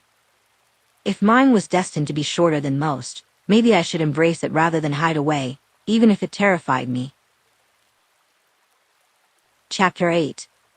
Bella. I didn't want to read too much into it, but there was Ward, standing in my apartment. The most skittish man I knew was right there, in my home, with my cat and his dog. After changing faster than I ever had in my life, we set about giving Heidi a bath in my tub, an old clawfoot with a beautifully resurfaced porcelain white finish. Next to Charlie and the bookstore, it was my most prized possession. The bathroom wasn't very big, so Ward and I kept bumping into each other. Sometimes, I even did it on purpose. I guess I'm a little deviant like that. The cut on his forehead didn't look as bad as I had expected, but his knuckles were still pretty rough. As he rubbed a towel briskly over Heidi's fur, I rummaged through my cabinet for the fingerless gloves I used in the winter when my skin decided to rebel against me, along with a heavy-duty ointment. "Here," I said, holding them out to him. "Your hands are always wet, and they won't heal without some help. Slather this on at bedtime and cover them with the gloves so it doesn't all rub off." He straightened up to his full height, looking down at me.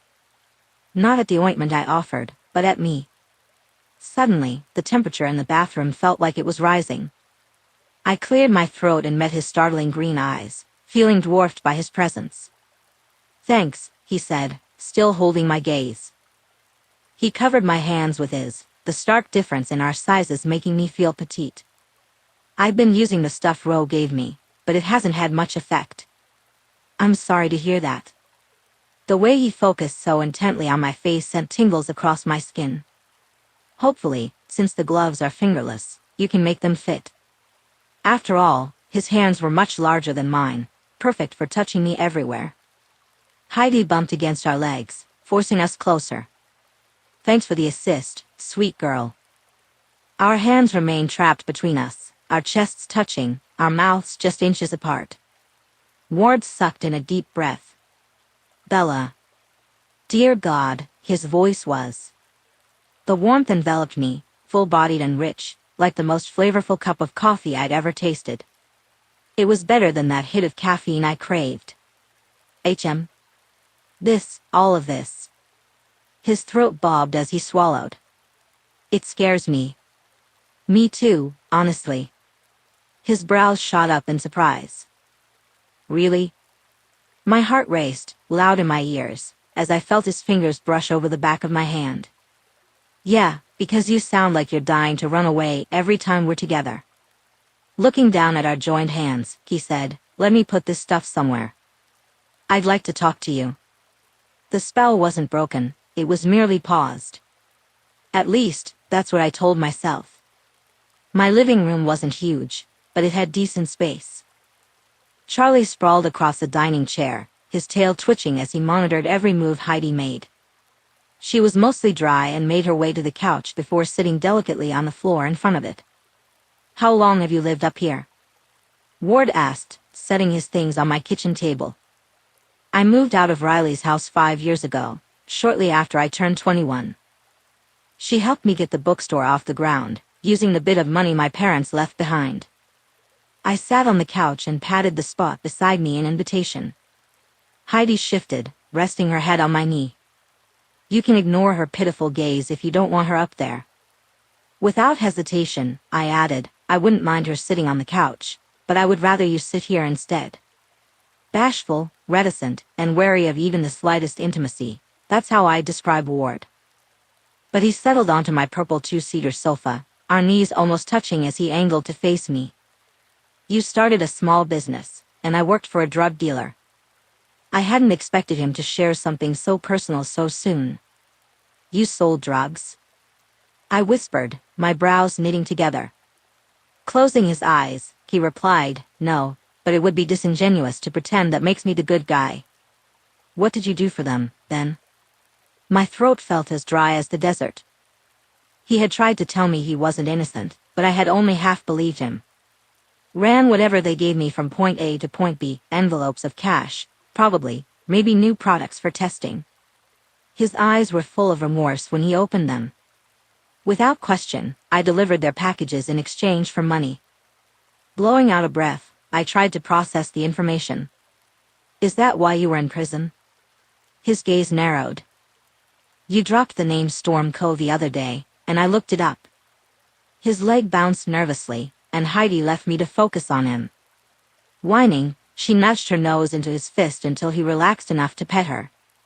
That isn't why. You weren't caught running drugs? I frowned, trying to understand. Why else would they have locked him up? What had he done that was worse?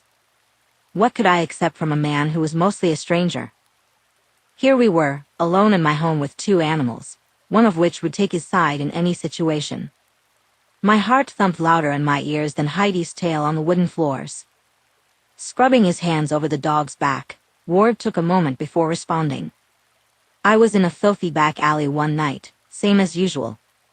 That was my territory, the rougher, the better. People didn't exist in places like that.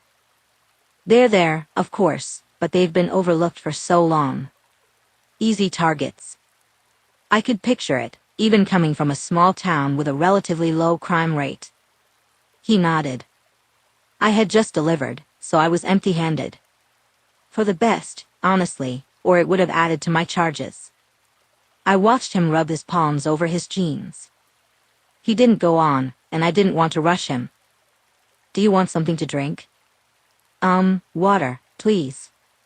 Heidi followed me into the kitchen, while Charlie rushed into the bedroom to hide. Bringing 2 bottles of water back to the couch, I sat and handed one to Ward. He took a drink. I was captivated by the way his throat moved as he spoke. Everything about his appearance drew me in, making me want to reach out and touch him. He had recently shaved, but a 5 o'clock shadow was already beginning to show. His hair brushed over his ears, and his short sideburns highlighted his strong cheekbones. Could it really be true that he was the villain in my story? "You're staring, Bella," he said. I quickly dropped my gaze and laughed, a little breathlessly. "I can't help it. It figures I would find the most beautiful woman in the world on the other side of the country," he continued, setting his water bottle down on the coffee table. "While I'm trying to keep my head down and stay alive. If you weren't caught with anything that could incriminate who you worked for, why are they after you?" I asked. To answer that, I have to go back to why I was arrested. He seemed to drift into memories, gazing over my shoulder as he spoke. His sentences came out in fragments as he confessed his past. There was a man and a woman leaning against the bricks. I walked by them, but then, she started screaming, and I couldn't. I felt a rush of empathy. Resting my hand on his leg, I offered him silent comfort. I stopped him. It wasn't just instinct, it was deeper than that. I'd seen enough horrible things in my life, watched my sister suffer and eventually overcome. I couldn't just walk away. Tears welled in my eyes, and I blinked rapidly. A savior and a villain, two sides of the same coin. Yin and yang, black and white, and all the shades of gray in between. The problem was that I didn't stop. I could have pulled him off and told her to run, but I just saw red. In my mind, I equated that random guy with my sister's attacker. The street patrol heard the screaming, they heard the woman trying to stop me. He snorted softly. She was more concerned about the beating I gave that guy than thanking me for saving her. As his story unfolded, I found myself tracing gentle circles on the top of his thigh. What happened to him? I put him in a coma. They said he died twice on the way to the hospital. Holy shit. Is it his family that's after you? No. His leg began bouncing again, and I moved my hand to my lap. The years I spent in prison were absolute hell. I know the point is to show you that it's better on the outside. Going in, I was a cocky motherfucker. Out of the corner of my eye, I saw Charlie peek around my bedroom door. His long green eyes blinked slowly, surveying the scene. Heidi's tail rapped softly against the rug, and I thought to myself, it could always be like this. Except I was starting to understand why it couldn't. All those years I spent being an errand boy for the Vulturi brothers should have earned me some respect, but they couldn't have cared less. I was the fool who got caught doing something completely stupid, so they turned their backs on me. I went in thinking I'd have protection and job security when my time was up. The sound he made was laced with derision. It wasn't like that, was it? Not even close. His eyes slipped closed again, as if to hide from his own words. The people I thought were my friends, who I claimed as family, dropped me. Those on the inside pretended they didn't know me. They turned a blind eye as the lifers treated me like their new little fish. My tongue felt like it was sticking to the roof of my mouth. I uncapped my water bottle, wet my lips, and swished some around to relieve the dryness. Just because I'd spent my life in one small town didn't mean I was naive. I had gone to college here, only venturing further for vacation once in a blue moon. I wasn't the only unpaired woman in my age range, but I was the only one of my friends who hadn't found a partner yet. Without my parents around, I had a difficult childhood, but Riley had stepped up threefold. Once she met Jason, he became a sort of de facto father figure for me. I had a high school boyfriend, but after we went our separate ways, we remained friends without any real connection. My life wasn't particularly hard, despite everything I had overcome. I wanted to understand a man like Ward, someone who chose the life he led and made those choices even when he had other options. If he had seen his sister fight her way out of torment, then intervening in the scene he witnessed would have seemed second nature. I tried to wrap my head around it all, but I couldn't begin to imagine what it must have been like for him. "You don't have to tell me everything," I whispered finally. "Right now, I just need to get it out." His startling eyes locked onto mine, nearly as vibrant and intense as Charlie's. "The point is," he said, "I lost every ounce of ego I used to carry around. As the lowest man on the ladder, They all stepped over me to get what they wanted. I spent every second of every day for 4 long years watching my back. There's no sleep when you know your cellmate could stab you in the eye just to watch you bleed for his entertainment. When men punch you in the face to stave off boredom, you learn to observe your surroundings very carefully. A shudder ran through me. I hesitated, staring at his hunched shoulders. Without finishing my question, I scooted over and rested my head against him. When I was sentenced, the DA tried to get me to turn on my brothers, to be a snitch, and I refused. I knew the rules. If I kept my mouth shut, they'd protect me. But where's the truth in a promise made by a criminal? I didn't take the deal, and the offer was rescinded. Inhaling the scent of the ocean from his t-shirt, I clung to his side as he poured the rest of his soul into my lap. When they came back around asking for information, I was as desperate as a man can get. My sister had struggled through the first few years of college after what happened to her, but she became an excellent lawyer with a great husband. I had refused her help the first time, but once she passed the bar, she insisted. She was my lawyer. The only one who visited me in hell. Our parents disowned me. She helped you get out. Early release in exchange for ratting out the Volturi brothers. It clicked in my brain. And they're the ones looking for you? They're in prison, thanks to me. Maximum security. But their men, the ones who are loyal to a fault, have vowed all kinds of heinous things if they ever find me. When you said you've had Heidi for 6 years. She's been with my sister, Beth, for most of those years. That's a lot to deal with.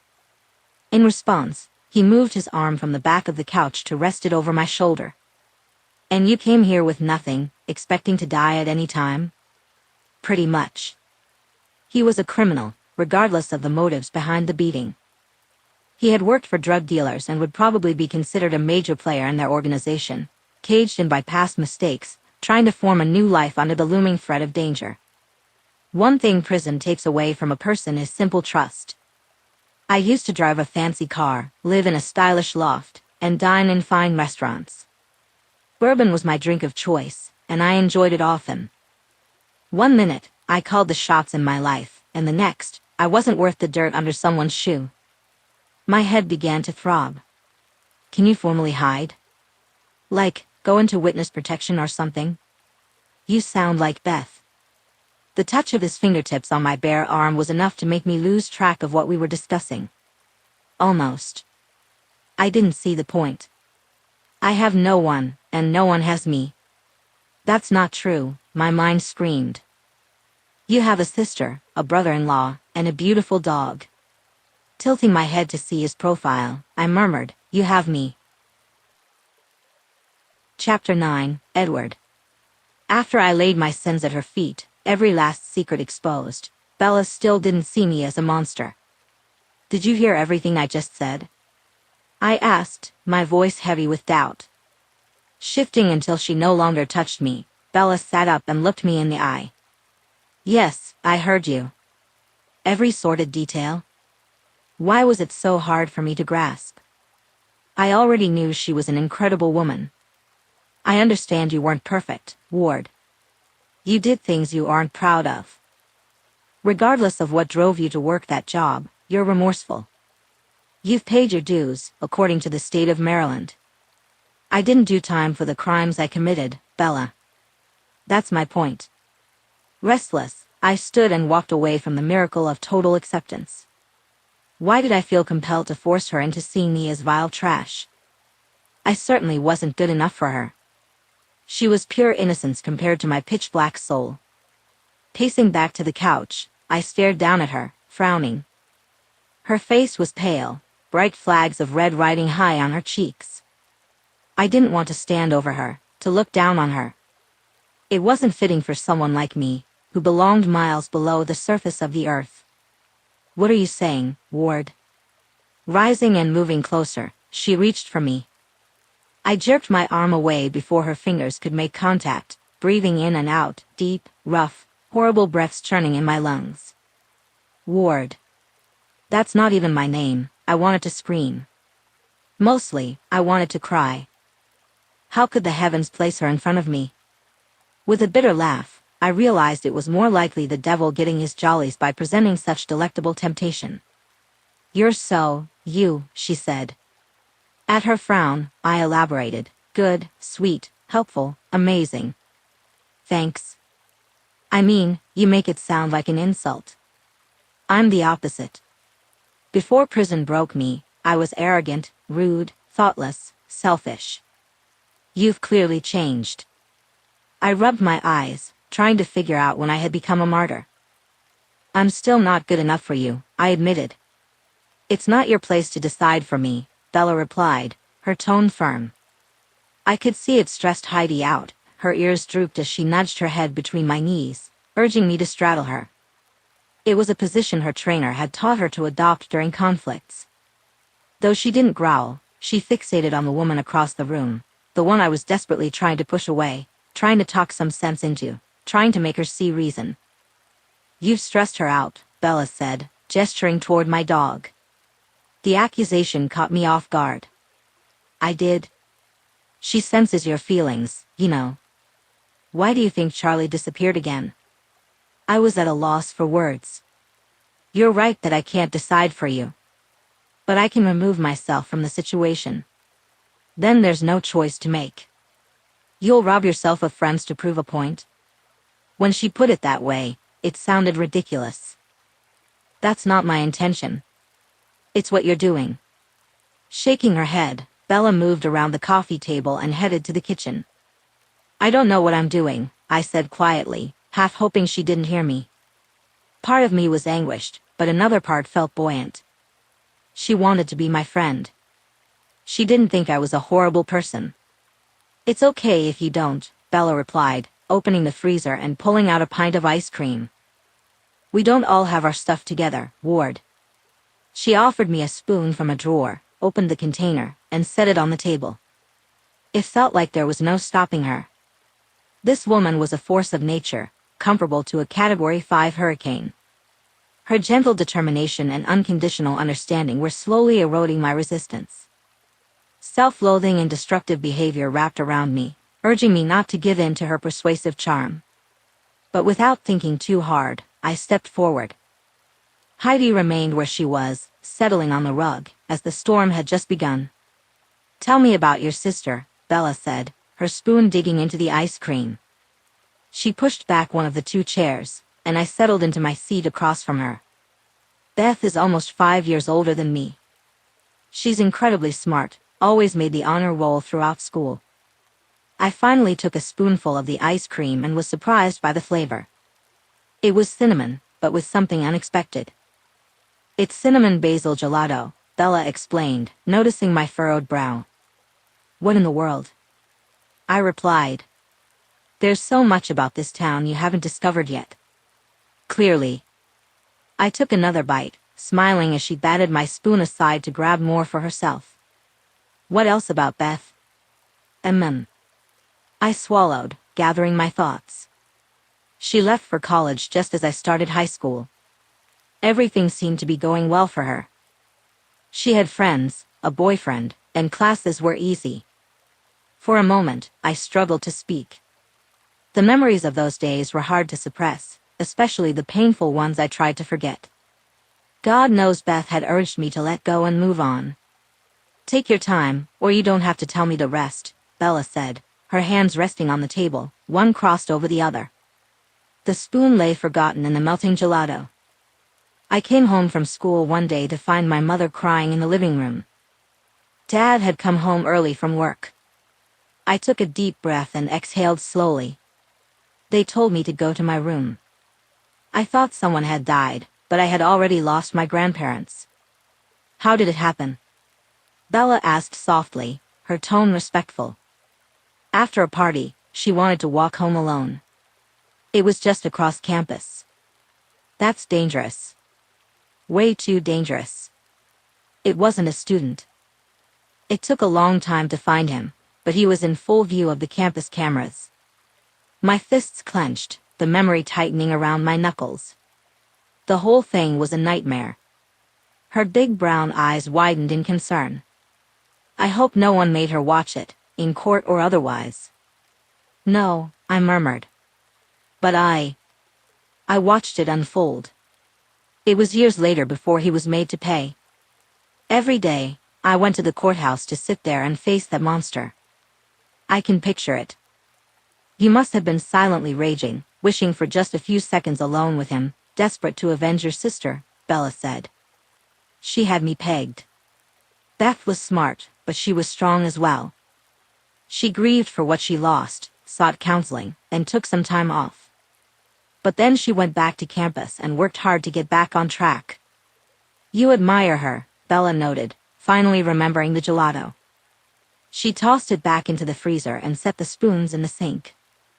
As she returned to the table, she took my hand when she sat down. Yeah, I do, I admitted. I studied the piles of hair Bella had pinned up and the open expression in her big brown eyes. She'd love you. Bella grinned shyly. Really? Someone ambitious, supportive of her friends, who won't let me wallow. Definitely. I stared at her until she ducked her head, and then I added, Moxie, that's what she'd call it. She's a lawyer? Bella asked, bringing her chin back up to focus on me. She seemed eager to keep the conversation going. Yes. She and my parents had no idea what I was doing with my life after high school. They expected me to go to college, to follow in Beth's footsteps. They compared me to her all our lives. That must have been difficult, Bella said. Still holding my hand, she ran her fingertip over my inner wrist. The sensation was both sensual and ticklish. These guys found me outside the courthouse one day. I was taking a break from mentally beating someone to death, and they asked if I wanted some cash in exchange for running an errand. I shrugged, trying to dispel the weight of my guilt. It was a no-brainer. Fooled you, didn't they? She replied. You don't even sound judgmental when you say that. Because I'm not. I haven't walked in your shoes. How could I know what it's like? What was it like for you? How had this woman entered my life at such a crucial moment? Are you sure we're not on some hidden camera show or something? Bella frowned. What do you mean? You're just too perfect. Please, stop saying that. I'm really not perfect, I just try not to be a hypocritical piece of garbage. I had to stand up again, moving away from the table to pace the living room. Heidi lifted her head to watch me, and I caught sight of Charlie in the doorway leading to the bedroom. There was Bella, and there was me. If I wanted to, I could easily convince her to slip into that room with me. It was clear she would be on board. But then I would feel even worse about myself than I already did. I didn't want to be that person anymore, the one who took pleasure where he could find it and then tossed it aside when it became a chore. Spinning around, I was startled to find Bella standing directly behind me. As I swallowed slowly, my heart raced uncontrollably instead of calming down. I know you think I'm some kind of goddess or something, and you probably see yourself as the Antichrist, she said, sliding her hand up my chest and curling her fingers around my nape as she rose onto her toes. We're neither, Ward. We're just normal people trying to figure out the world. I couldn't deny her as she pressed her mouth to mine. How could I push her away when all I wanted was to pull her closer? The taste of her exploded on my tongue, cinnamon, always cinnamon, and Bella, a place and a feeling I longed to hold onto for eternity. Her body was soft enough to mold against mine, to press and angle in all the right ways. With enough of her, I knew I'd be intoxicated. As her fingers tangled in the hair at the back of my head, I leaned down to reach her better, gripping her waistband and tugging. I wanted to tear her clothes off, but I forced myself to take it slow. Closer, so much closer, our faces brushed together as we changed direction. She kissed my cheek and breathed into my ear, her voice soft and inviting. She struggled to stay on her toes. Ward, please. But I couldn't answer her plea, so I guided her to the couch instead, allowing her to climb onto my lap. Face to face, heartbeat to heartbeat, we froze for a few moments that felt like an eternity. Finally, she leaned in, finding my lips once more. The back of her shirt bunched beneath my searching fingers, and I finally made contact with her skin.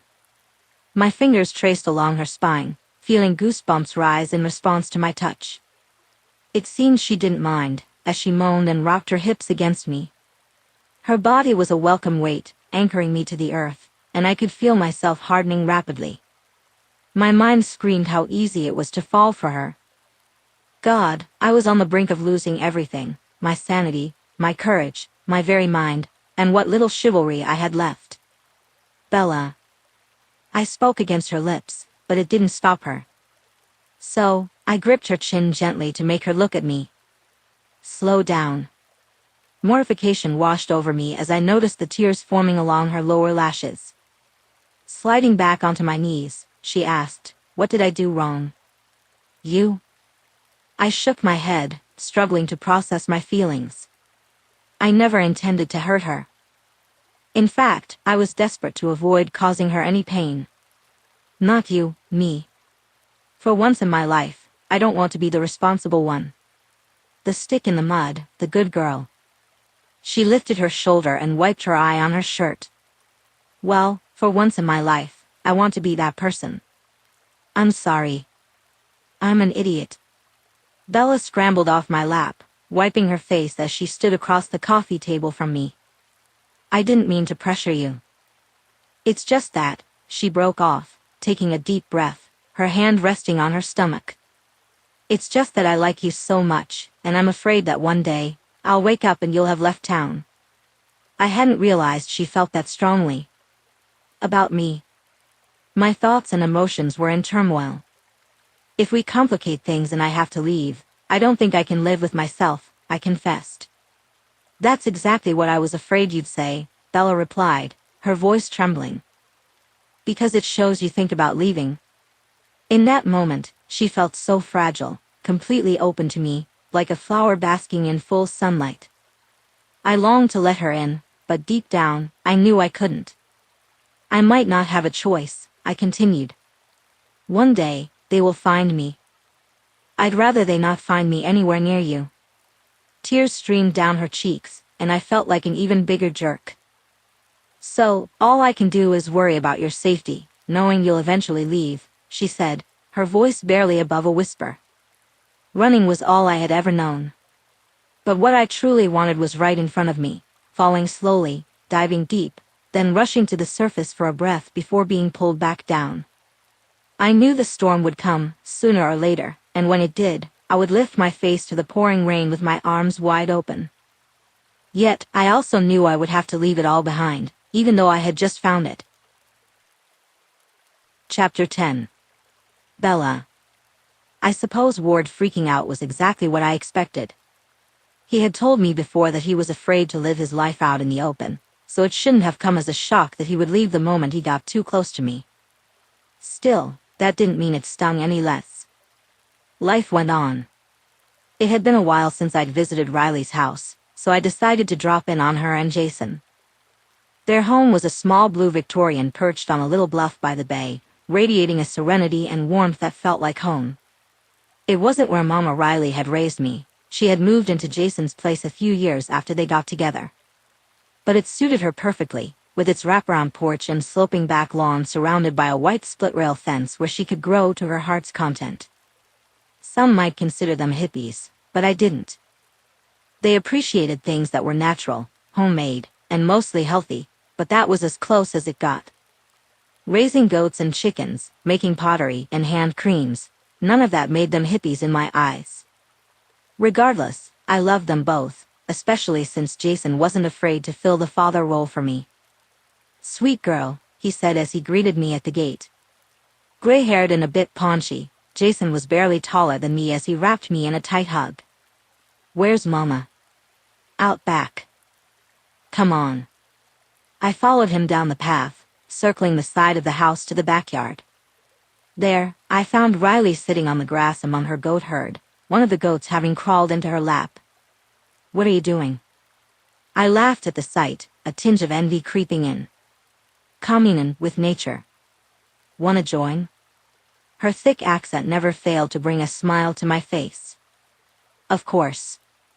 With ease, I sank down beside her, leaning until our bodies touched. I missed you, P. Even though we saw each other pretty much every weekend, I couldn't help but grin wider, looking out over the water. My family was right here, and they enjoyed my company. I missed you, too, Pod, I said. Jason had once joked that we were so different from each other, we could never be called two peas in a pod. Riley had chimed in that she was fine with that, but I was still her little pea. She had been my protector, my safe haven, my pod, since before I could remember. Well, this Momo was fixin' to make supper. You wanna stay? Hell yeah, I replied. Joining her and Jason in the kitchen was a familiar routine. We had spent countless evenings making dinner together and plenty of holidays gathered around the large island. Riley chattered as she pulled ingredients from the fridge. I remember Mama and them making chicken and dumplings from the time I was knee-high to a billy goat. While chopping carrots, celery, and onions, I watched her cut up chicken and add it to a large pot of broth. Jason turned on the music, 80s and 90s country, their favorite, and set the table while she gathered the ingredients for the dumplings. Tell us what you've been up to, sweet pea. Riley, my mother in every way that mattered, glanced over at me as I hesitated. That bad, or that good? I don't know, honestly. I took a seat at the table, witnessing the effortless dance between the two as they moved around each other. Have you heard about the new guy? I reckon you mean Peter's new boy. I grinned at her turn of phrase. His name is Ward. Sure, I know who you mean. Pausing with flour on her hands, she turned the heat up under the pot and looked over at me. He warm in your bed? Rye. Jason admonished, a look of horror on his wrinkled face. Unperturbed, Riley continued her line of questioning as George Strait crooned about blue clear skies. I have a right to ask my daughter who she's knockin' boots with. So, is he any good? Face flaming, I fussed with my ponytail. I wouldn't know, but if he's as good in that. He's as skilled at kissing me as he is at navigating his department, so I can only imagine, Jason said. I'm just going to tell you to be safe and give you 2 a minute. I couldn't blame him for stepping back. As I returned to stand beside Riley, I tucked loose strands of hair behind my ears and struggled to turn my scattered thoughts into coherent words. He's scared.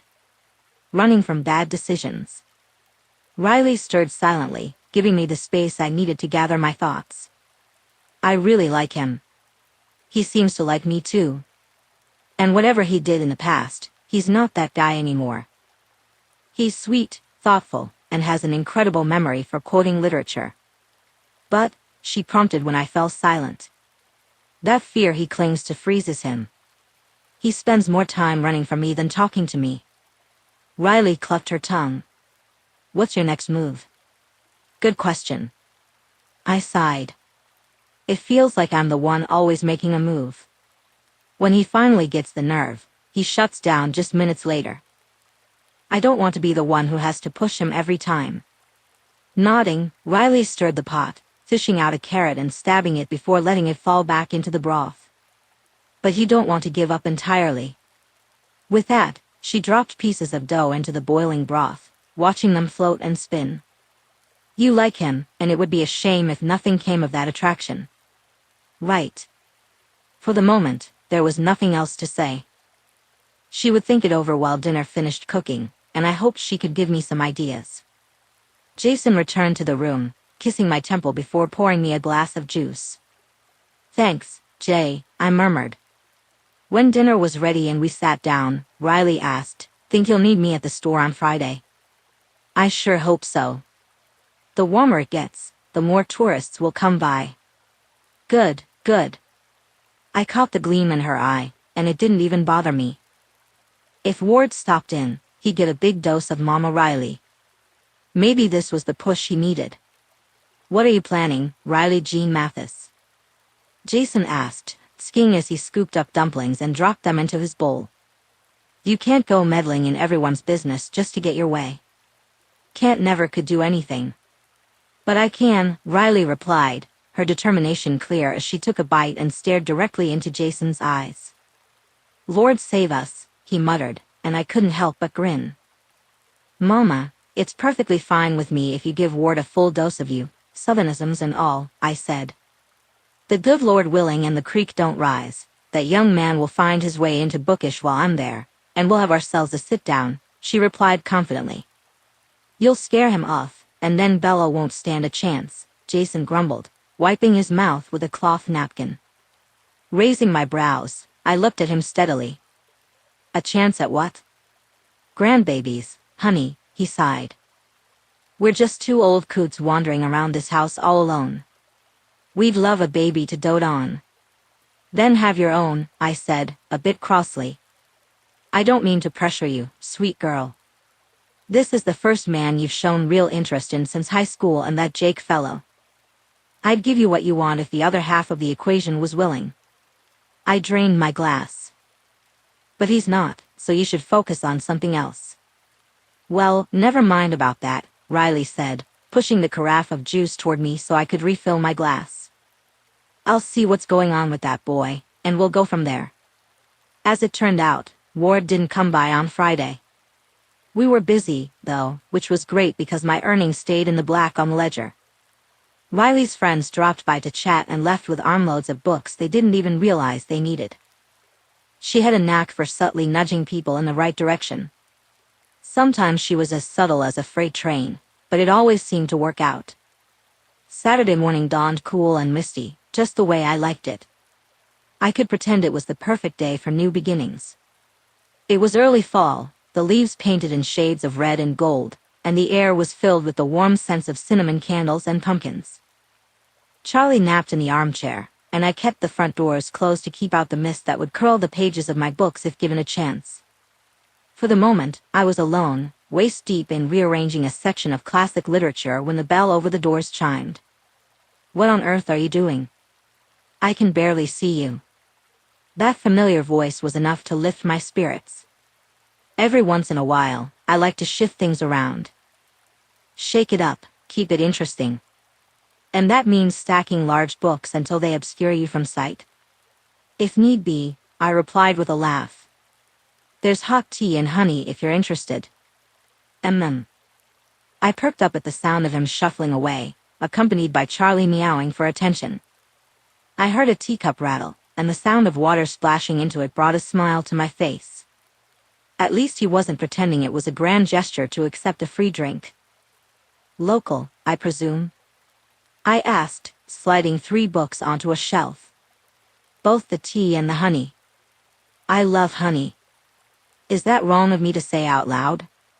"Why would it be?" I finished the shelf, creating enough space to walk around the tall stacks and meet him by the register.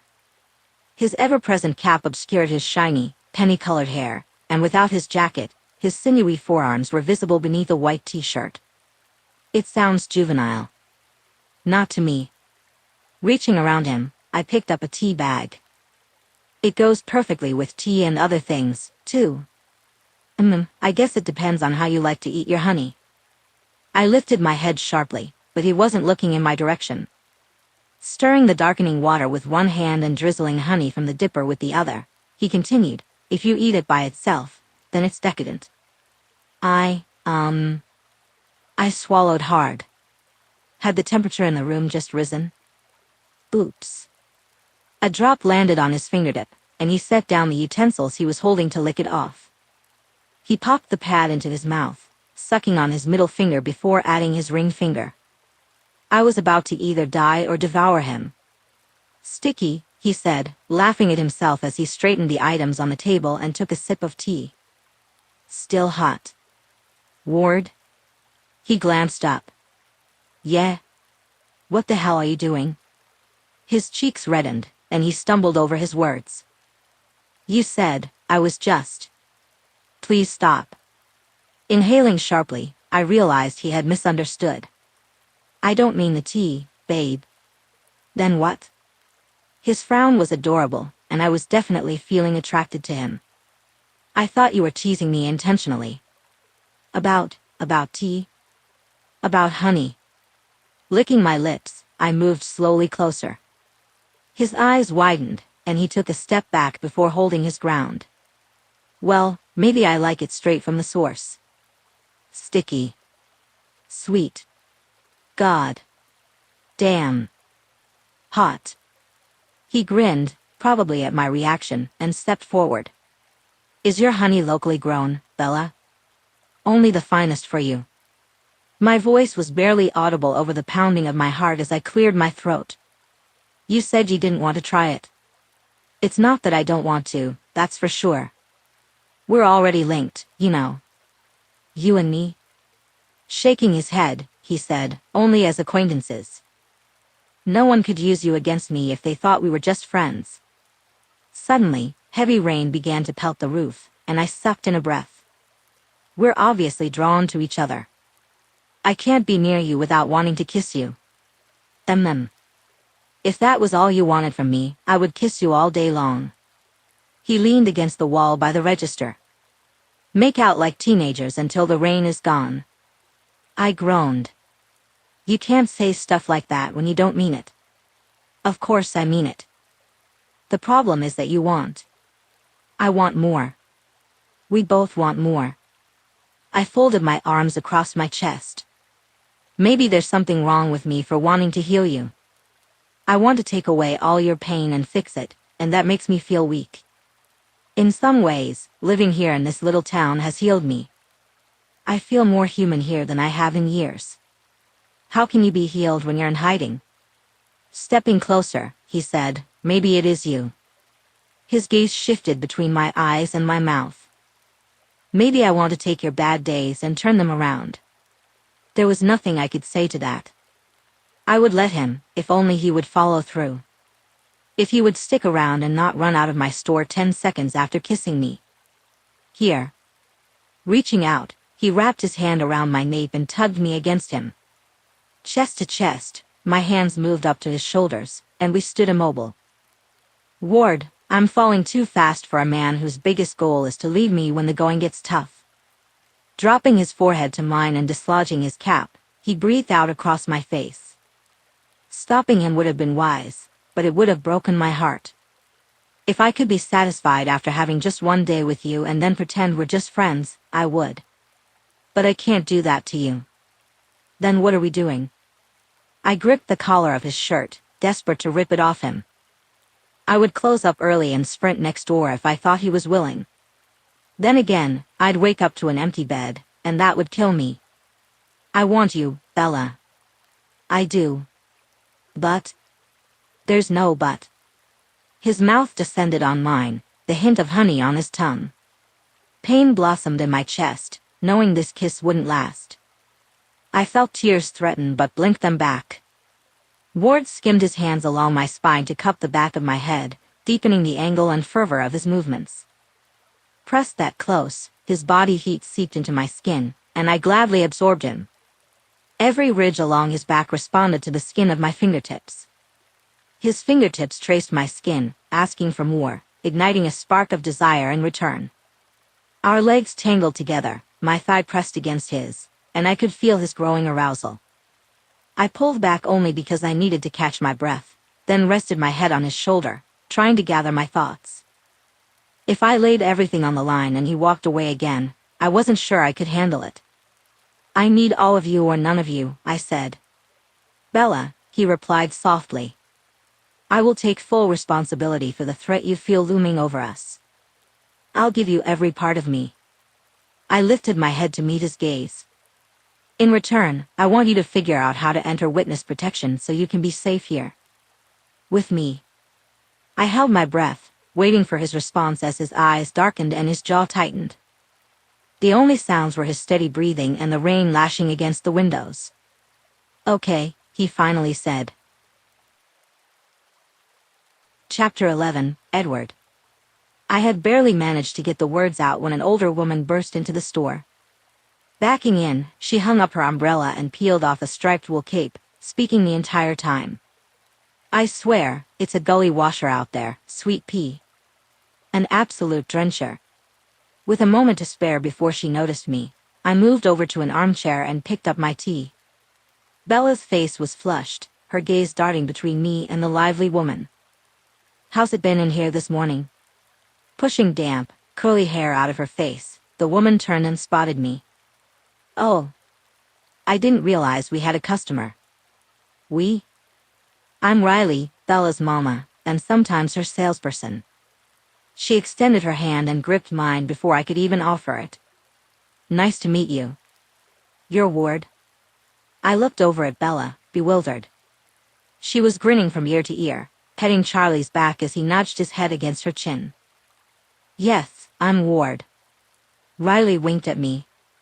Everyone knows everyone in this town, dear heart. I guess that explains it, I replied, trying not to feel intimidated by her vibrant personality, which seemed to fill the entire space.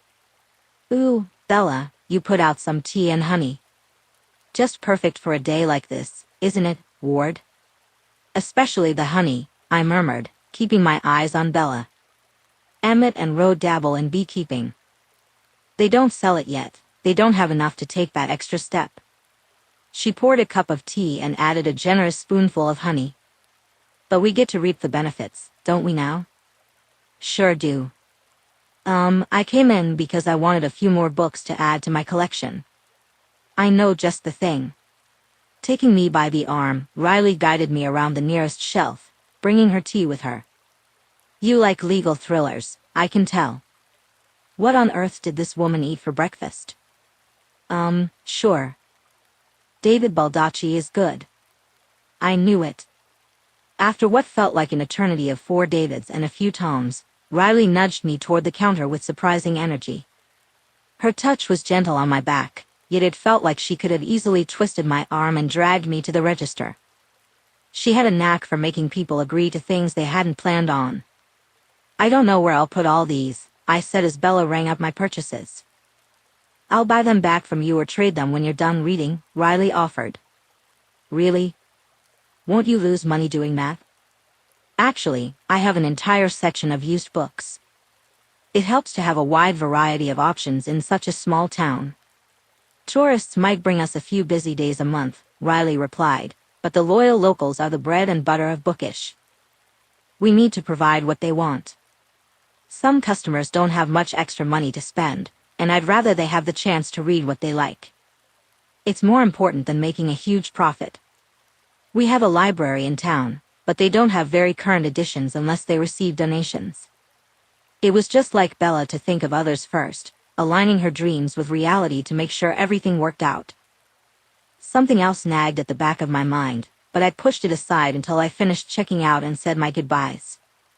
As soon as I walked through the door and set down my bag of books, I leashed Heidi and took her to the surf to let her run around. The rain had left behind a clean slate, the ground covered in a layer of steam. Few others were out, which I knew from my short time here was unusual. I released Heidi, and she took off, barking madly. It felt somewhat pathetic to realize how much I had in common with a dog. Not long ago, I had been cooped up in a tiny room, allowed outside only when someone deemed it appropriate. And worst of all, still on a leash when I did get to go outside. I had never truly felt liberated, never exercised my personal autonomy. But I had put most of that behind me. Here, I had gained freedom, even if it came with shadows of secrecy. Looming threats surrounded me. If I gave in to Bella's wishes, as I had so easily agreed to do, I had more to protect than just myself. She had a family, an unconventional one at that, who would be affected if anything happened to her. In her mind, she felt unencumbered, able to choose her path in life without hesitation. But she seemed unlikely to consider how Riley would feel if the Volturi found me with her and used her against me. Or worse, they could use her family to manipulate both her and me to get what they wanted. After all, they had no scruples whatsoever. I thought I might find you here, came a voice, the exact words I never wanted to hear from anyone. I turned to see Heidi a few feet away and quickly assessed how long it would take for her to come back if I called her. She seemed distracted for now, but I knew she would come running soon. How did you know I'd be here? I asked, trying to keep my composure. There was no use in panicking. I had accepted this reality a long time ago, if I was being honest with myself. You're kind of predictable, she replied. That was the opposite of what I intended. What's predictable about me?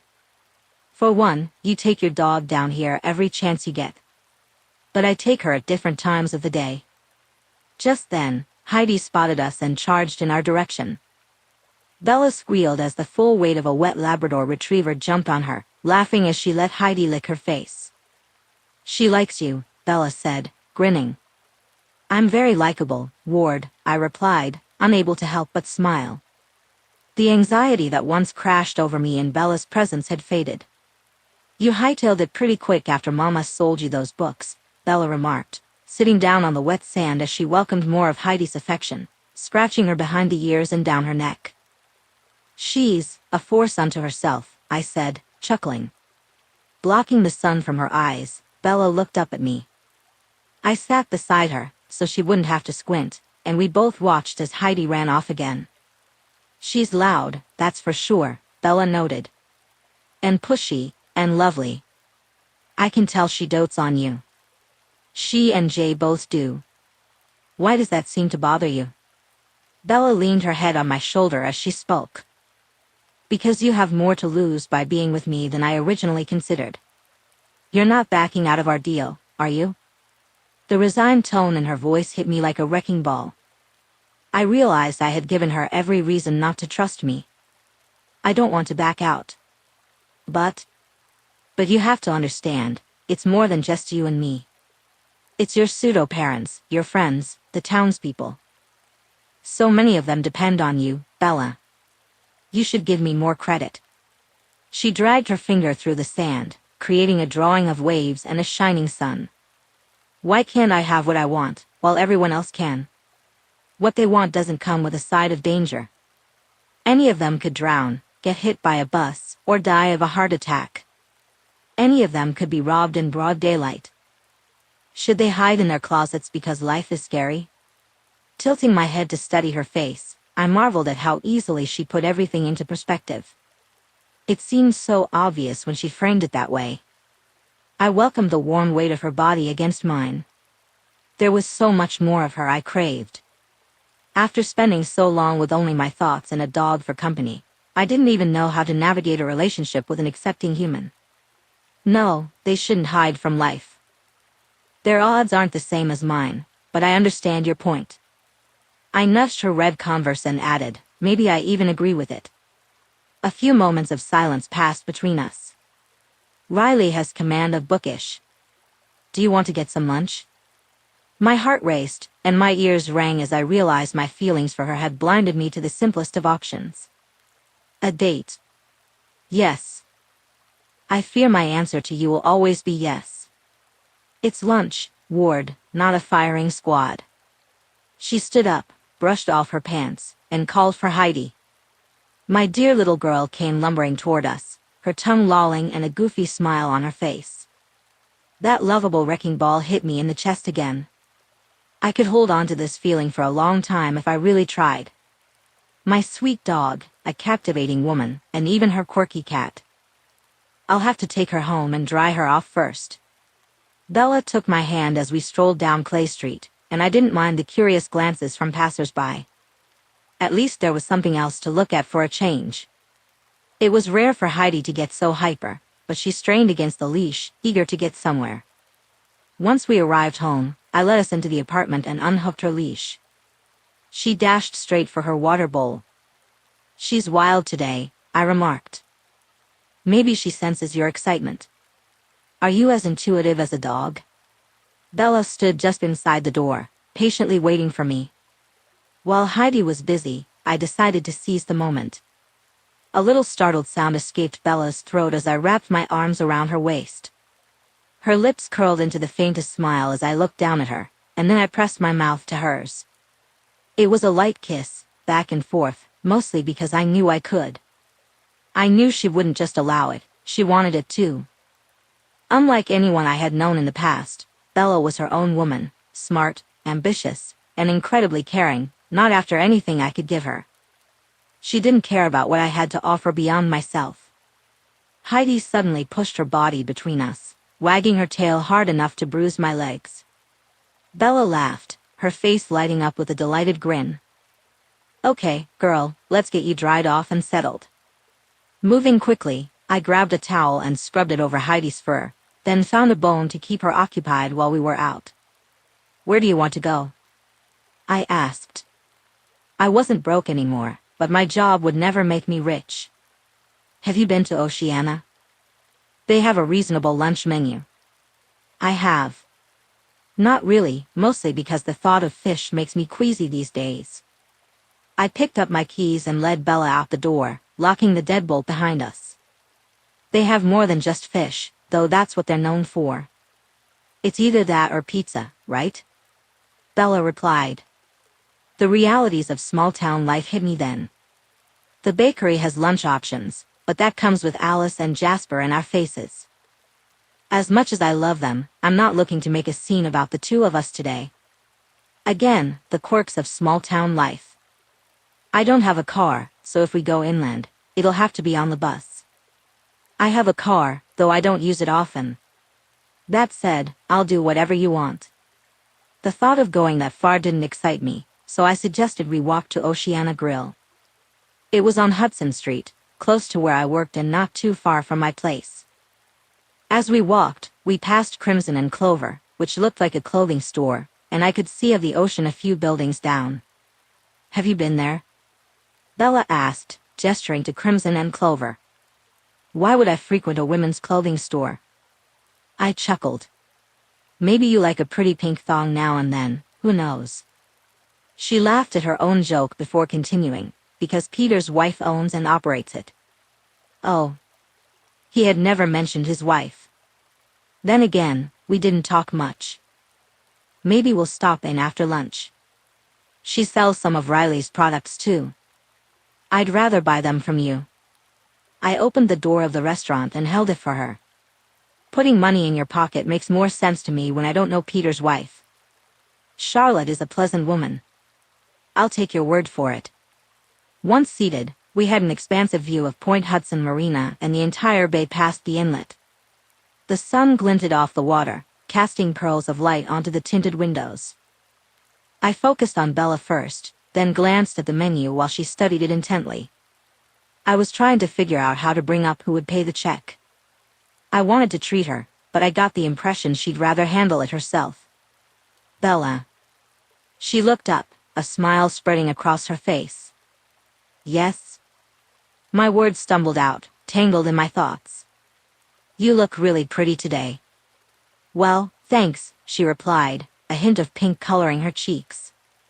Are you ready to order? You know what? I am ready. Ready for anything, as long as Bella was by my side. Chapter 12, Bella. Though Ward's shoulders were still a bit tense, he seemed more relaxed than usual. I wanted him to feel at home in our town, not like a man struggling inside with every friendly wave. Everyone was eager to welcome him, and some were more enthusiastic than others. Soon, he would acclimate to it all and feel settled in, hopefully. We had nearly finished a shared bowl of ice cream when I noticed his complexion turning redder than usual. What's wrong?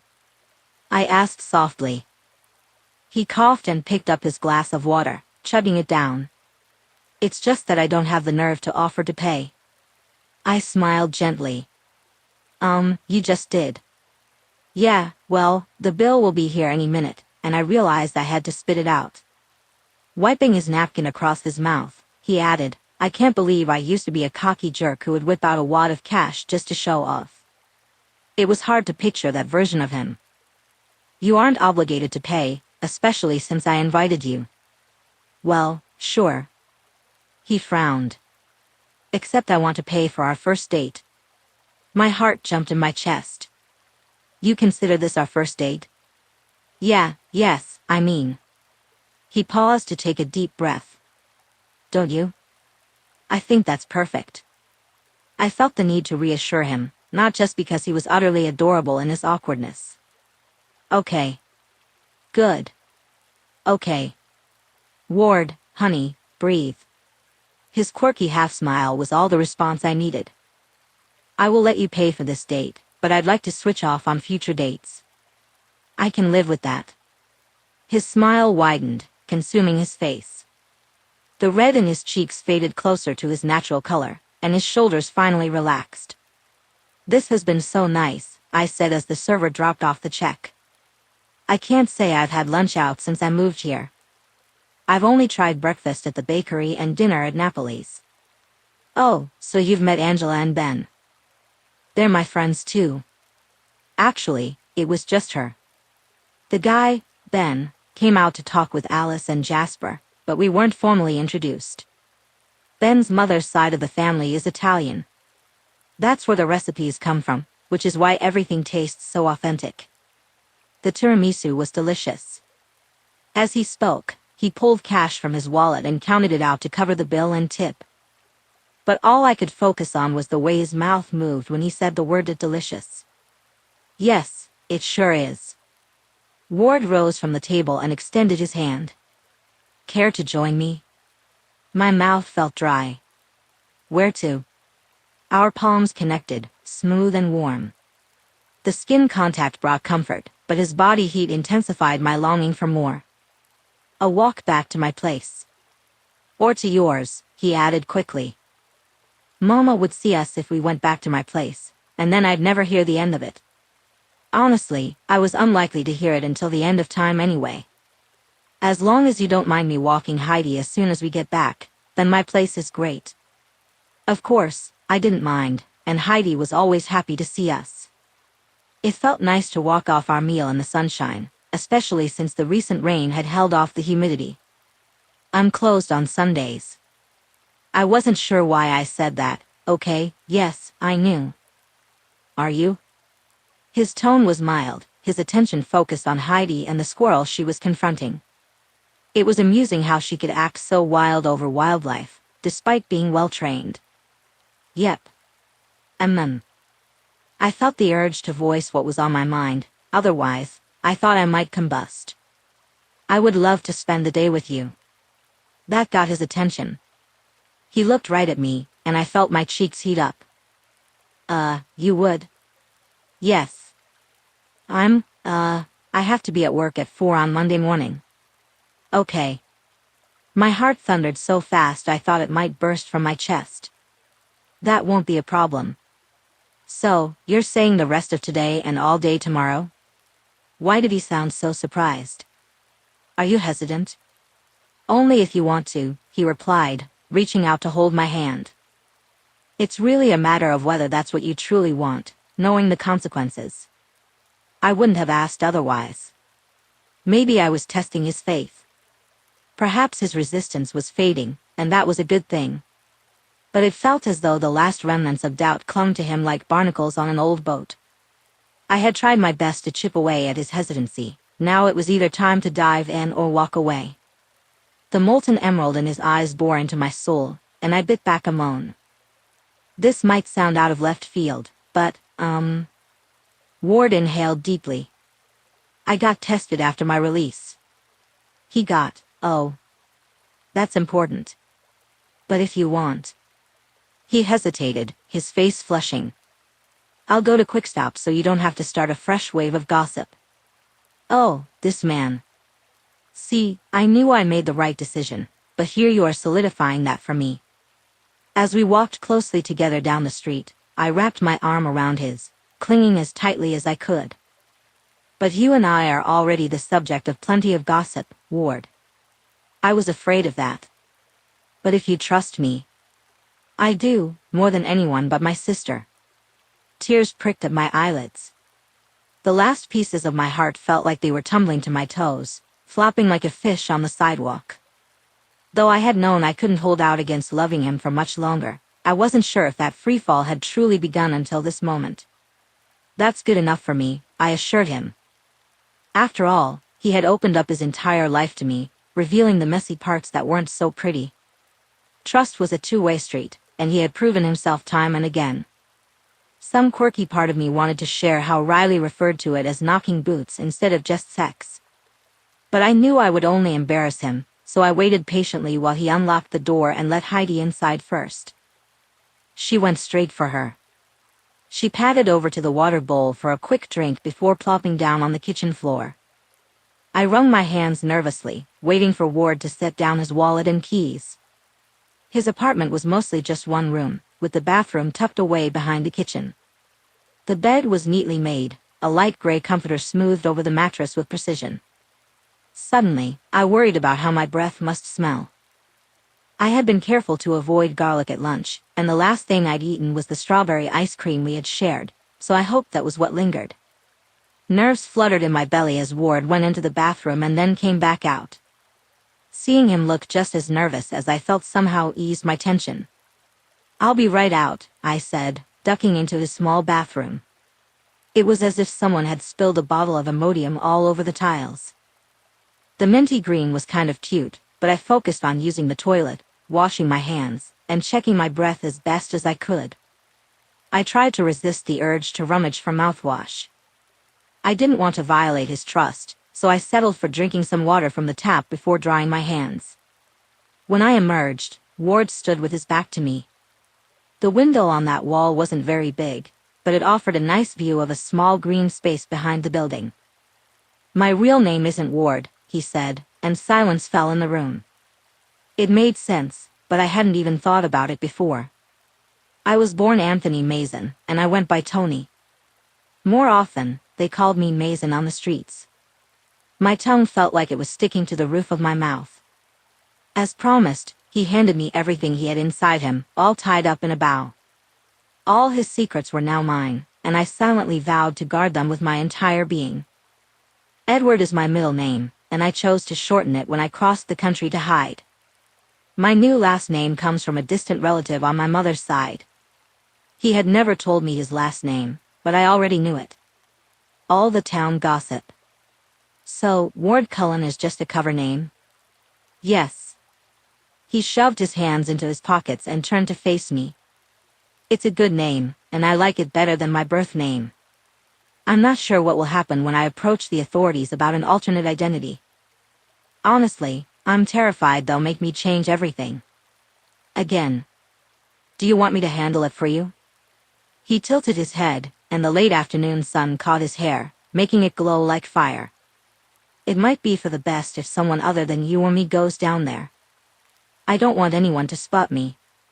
Or you, since everyone knows we're together now. Ro is who I'd trust to do that. Any of my friends would help, really, but she was the first to come to mind.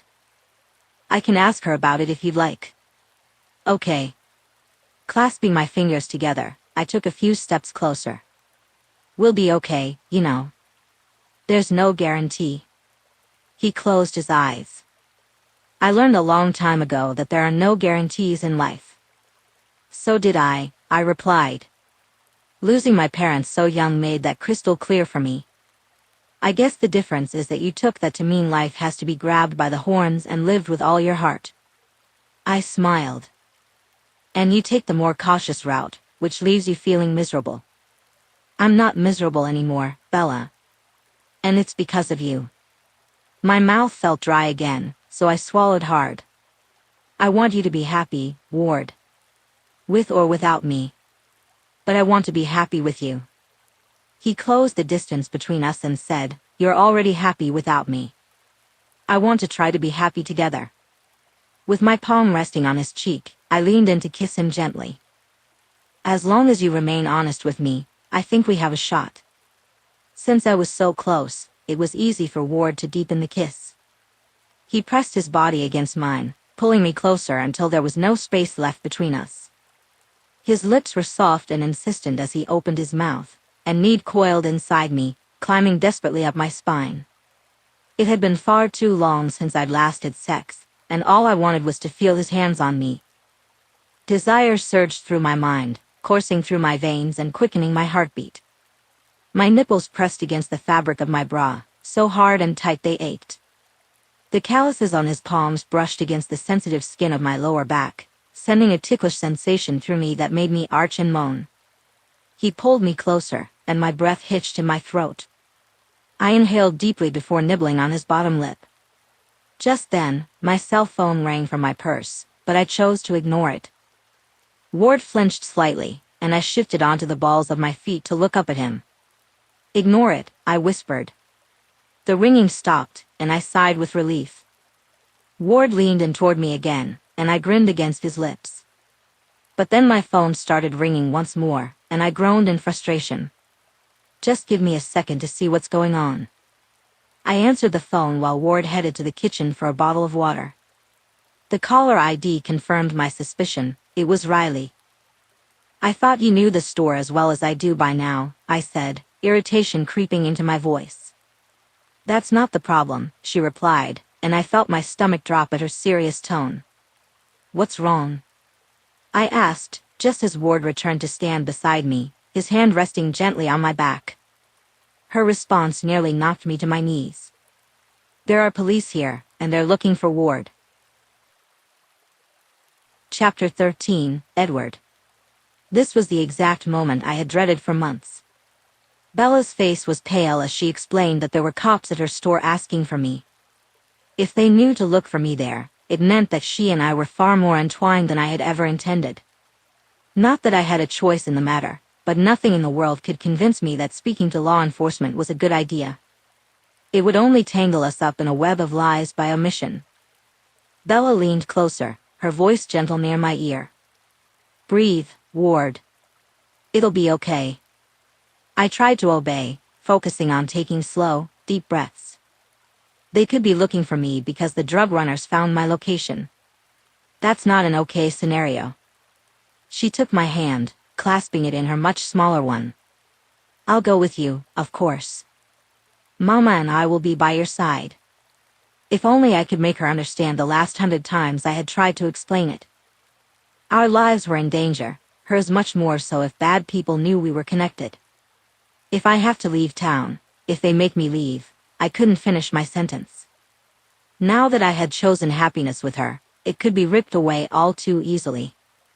I don't want that. It would be too difficult. I let go of her hand and turned away, unable to bear the depth of understanding in her eyes. If she had to leave her community behind because of me, she would only come to resent me in the future, probably sooner rather than later. We'll figure it out one way or another. My head pounded as I tried to think, preparing myself for the worst possible scenario just in case. "I'm bringing Heidi." "Do you think, would Riley?" "Absolutely. Mama has a fenced yard overlooking the bay. She and Jay would look after your girl in a heartbeat." Walking back to the store felt like that last, long mile to the death chamber. My newfound peace could come crashing down today, ripping Bella from my grasp.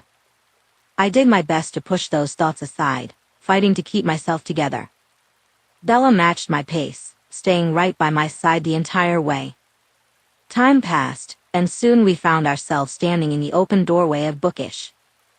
A female officer was near the checkout counter, chatting with Riley.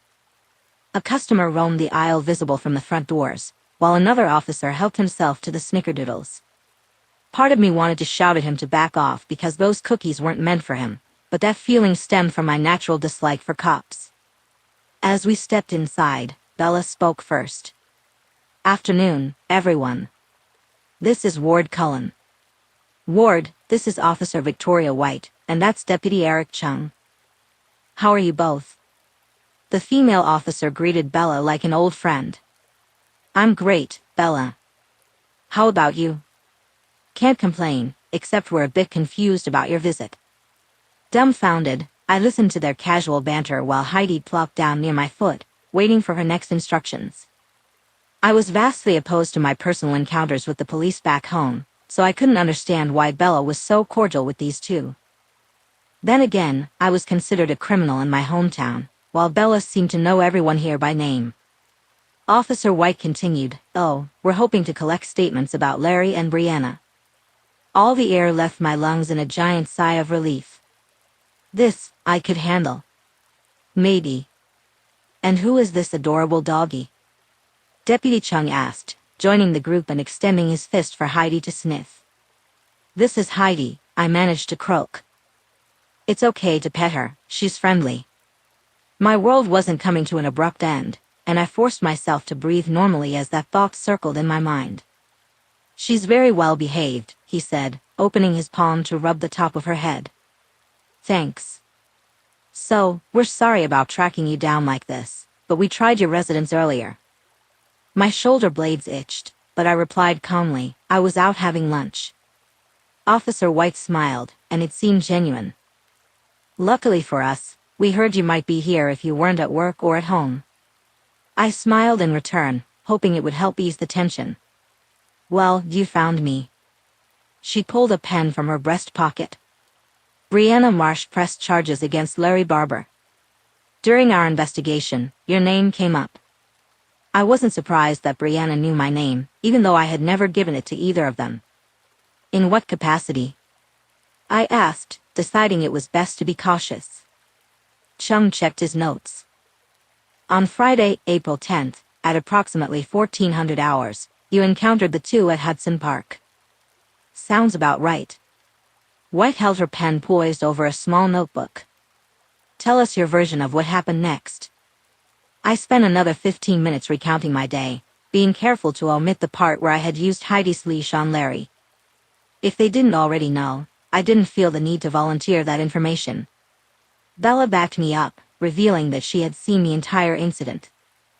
I had thought she only witnessed the end of the altercation. We might have a few follow-up questions later, but for now, that'll do. Deputy Chung extended his hand, and I shook it gratefully. It felt like our business was concluded, allowing me to finally relax. They left after White snagged a cookie, and I moved to the chair by the window, sinking into it as Heidi rested her head in my lap. Bella set down the bag of Heidi's things she had been carrying and knelt beside my dog, absent-mindedly scratching her head. Are you okay? Out of the corner of my eye, I noticed the customer who had lingered. Bella, please get up. I'm fine. Riley moved from behind the counter, intercepting the curious woman who kept edging closer to us. Bella straightened and reached out her hand, pulling me from the chair. Mama said Jay is coming. They'll take care of Heidi for a few minutes. I frowned. Okay. Come next door with me. Oh. Heidi. Will be no trouble, Riley assured me. Heidi leaned against Riley's leg, eagerly accepting the gentle strokes as Riley pet her, rubbing down her side with such enthusiasm that I half expected Heidi's eyes to roll back in her head. The customer had moved deeper into the store, but I suspected she was still listening in. And you're not imposing, so don't worry about that, Riley assured me, her pleasant persistence rivaling Bella's. Okay. I don't have a cell phone, so just call Bella if there's an issue. Please, I replied. Riley patted my shoulder. Of course, dear. Bella then led me silently next door to the bakery. As we entered, she shook her head sharply when Alice opened her mouth to speak. I noticed Alice purse her lips, but she quickly shifted her focus to cleaning off a table instead of watching us as we walked down the hall and climbed the stairs. After unlocking her door, Bella pulled me further into her apartment. I didn't see Charlie anywhere, so either he was hiding well or I had missed him at the store. Finally, I realized Bella was heading toward the bedroom, and I resisted her tug on my hand. What? She asked when we stopped in the doorway. Now isn't the time for this, I said, frowning. Bella looked at me, then at her bed. Oh, honey, as much as I want that, it's not what I was thinking. Then what were you thinking? I need this. Leaning into me, Bella hugged me tightly, her head resting on my chest. And I thought maybe you did, too. There it was again, my emotions softening and threatening to overwhelm me. Since she was there, and she was right, I held on. Burying my face in her hair, I inhaled the comforting scent of cinnamon and vanilla. Clinging to her, letting her hold and comfort me, felt perfect. Want to try this over there, she suggested, pointing to the bed. Are you certain? I asked. Granted, we'd been headed in that direction less than an hour ago, but something told me things had changed. Yes, I'm certain, Ward. Her bedding was colorful and cheerful, just. I felt the warmth of her presence surround me, a stark contrast to my own apartment, which felt like a lifeless box. Here, I felt more at home, calmer, and less anxious. You're right about one thing, I said as I settled onto her bed and then lay down beside her. What's that? Bella asked, rolling to face me and resting her hands under her cheek. My anxiety lessens here. As we lay close, I noticed the different shades of brown in her eyes, some lighter, like whiskey, others darker, like chocolate, and even hints of her favorite cinnamon. When I reached out to brush her hair away from her face, her lashes fluttered softly. "I'm glad," she said, turning her cheek into my palm and rubbing against me like a kitten. I kissed each of her eyelids and then her forehead, feeling a sense of peace that I hadn't experienced in a long time. I remembered how she had handled the earlier situation, and I realized it was the reason I hadn't completely lost it back in her store. That made me curious about her connection to the local police. "You know the police in this town pretty well, huh?" I asked. "Yeah, but not because I've had any reason to visit the police station. I know everyone in Port Townsend. In fact, I went to school with Victoria from elementary all the way through high school. Eric is older, so I don't know him quite as well, but he stops by the bakery enough that I can call him an acquaintance.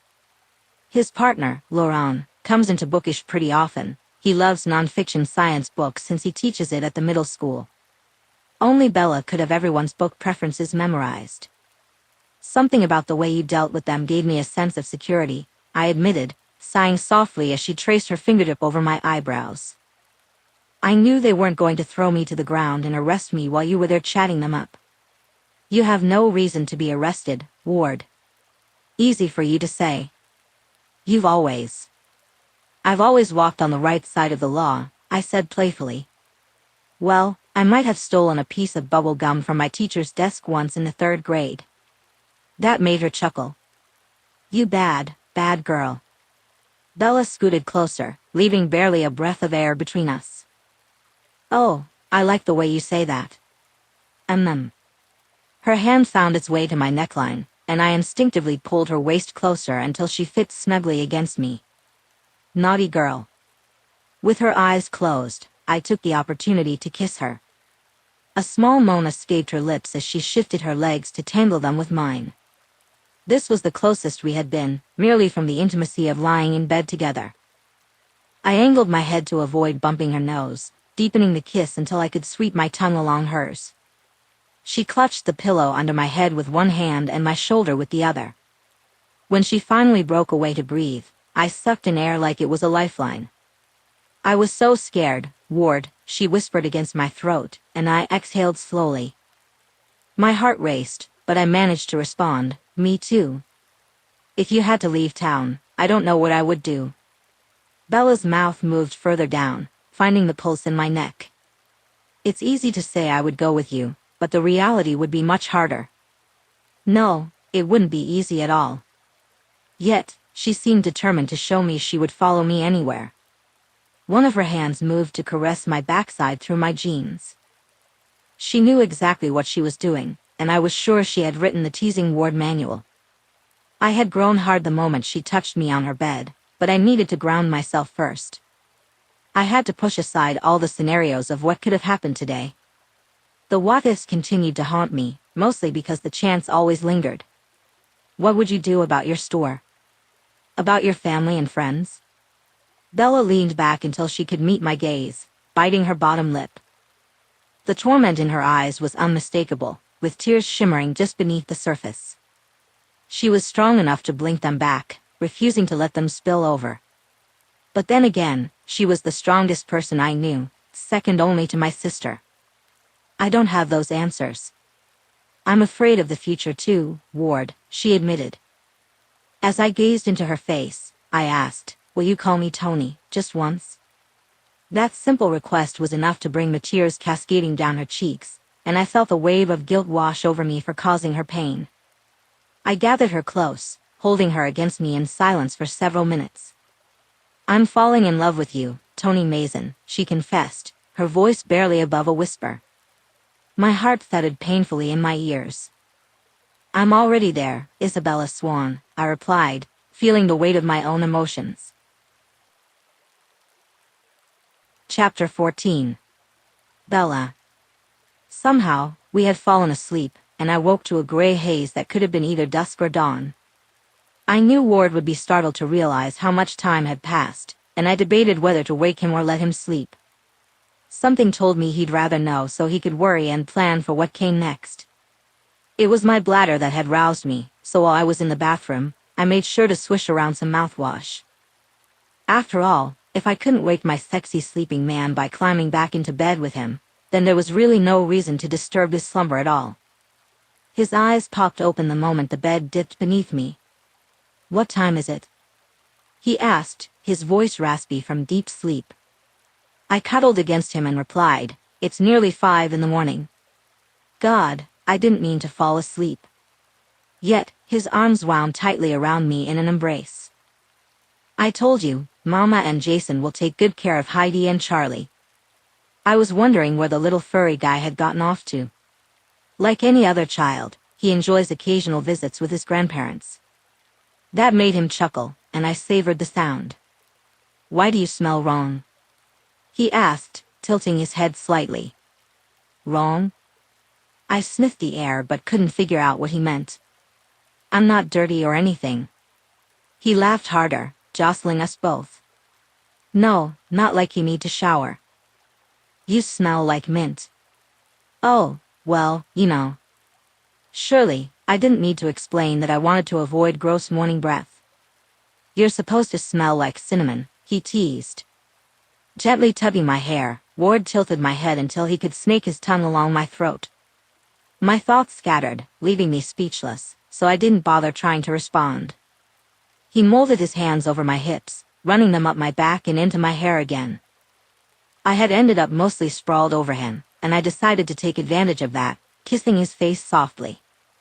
Slowly, I shifted my hips until we were perfectly aligned, and I pressed my lips against his jaw and along his cheek, searching for his mouth. In the darkness, I could only make out the outline of his body, but that didn't matter. Every detail of him was etched in my mind, from his piercing green eyes to his defined bone structure.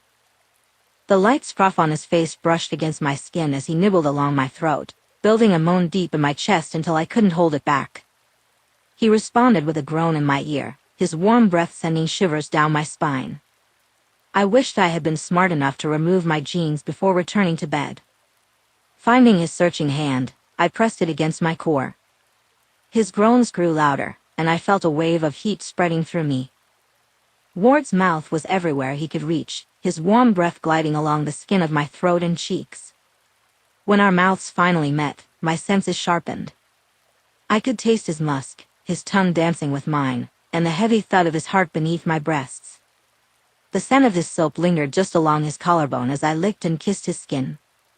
Kneading him closer, I ground against his palm while he pressed it into me, kissing him as if sharing my breath was a matter of life and death. His ragged breathing and exploring fingers sent my thoughts into a frenzy, and I realized we were just moments away from losing ourselves in the dark. "Ward," I moaned, "don't stop." With deft fingers, he unfastened my jeans and pushed them past my hips. I squirmed, pushing them off completely, letting out a whimper as his long fingers found my heated flesh. He teased, flicked, and stroked my pussy, my ass, and my inner thighs. The sound of my wetness on his fingers only heightened my desire. "Fuck, Bella." In that moment, my mind went blissfully blank. No worries, no expectations. I was a bundle of need and pleasure, my veins pulsing with desire. With his thumb on my clit and fingers inside me, Ward brought me to the brink of an experience unlike any I'd had before. Then, he pushed me over the edge, our bodies colliding in a wave of exquisite fulfillment. Muscles tightening around his hand, my mouth pressed against his, I cried out as my orgasm washed over me. "My God," I mumbled, nuzzling into his neck. He began to move, his hands roaming over my shirt. I couldn't believe I hadn't even taken it off yet, but I decided I needed to remedy that quickly. I tugged it over my head and tossed it aside, joining him in nothing but a bra and soaked panties. Feeling his hardness against my leg, I reached out to stroke Ward's cock. He covered my hand with his. "Bella, please don't." I froze, trying to gather my thoughts. We hadn't rushed into this. He wanted me, he'd admitted it plenty of times. Clearly, he was skilled in bed, considering how he had reduced me to a puddle just moments ago. "What's wrong?" I asked softly. He rolled, pulling my semi-naked body into a little spoon position. I felt him, still insistently hard against my back. "Nothing's wrong," he replied. Yet, he fell silent, merely dragging his fingertips up and down my arm. Ward. I licked my lips and tried again. Please talk to me. I'm trying to figure out how to not mess this up, that's all. Baby, you can't. But he interrupted me, kissing the top of my shoulder. I want you so bad it scares me. That was something I could try to understand. Why does it scare you? We've seen what can happen in an instant. I know we've already crossed the line where we can't get hurt. Ward's breath stuttered, sending tendrils of my hair brushing against my earlobe. But once we take this final step... His heart thumped against my back, sending a wave of goosebumps across my skin. I already loved him, and that feeling wouldn't change. I had tried to come to terms with the fact that my heart might get trampled or even broken, not by Ward, though. He had every chance to treat me carelessly, yet he hadn't. No, my fears stemmed from the circumstances we found ourselves in. I had promised to stand by him as long as he remained honest with me, and I intended to keep that promise. I figured he needed to hear that reassurance from me rather than assume the worst. Listen, baby, I said. At my words, he shifted closer, curling his arm beneath me, enveloping me in his warmth. I know what the consequences of loving you are, he replied. Do you? His voice was edged with tension, but I understood his need to protect me. Yes, I insisted. I love you. A tremor ran through him. Nobody has said that to me since Beth helped me get out of prison. Nobody ever said it before her either, except for a brief time before my parents disowned me. That realization filled me with rage, and I found myself hating his parents fiercely. There was no room in my heart for those emotions, so I pushed them aside with a fierceness I didn't know I had. With every fiber of my being, I vowed to show him and tell him so he would never have to doubt my feelings. With that in mind, I untangled our bodies and stood up. I found the candle and matches on my dresser, lit a match, and set the wick aflame. Turning to face him, I noticed him watching me intently as I peeled the straps of my bra down my arms. Letting it fall to the floor, I dragged my panties down until they joined the rest of my discarded clothes. Sitting up, Ward wiped his thumb across his mouth, the flicker of candlelight dancing in his eyes. I knew then why I had waited so long to bring a man into my bed. I'd been waiting for you, Ward. Waiting for you to come along and disrupt the monotony I called my life. Moving closer, I climbed into his embrace. I leaned back on the bed behind him and pushed his shirt up, pulling it off over his head. I gasped at the sight of a full tattoo covering his muscular back. My fingertips trailed over the black ink.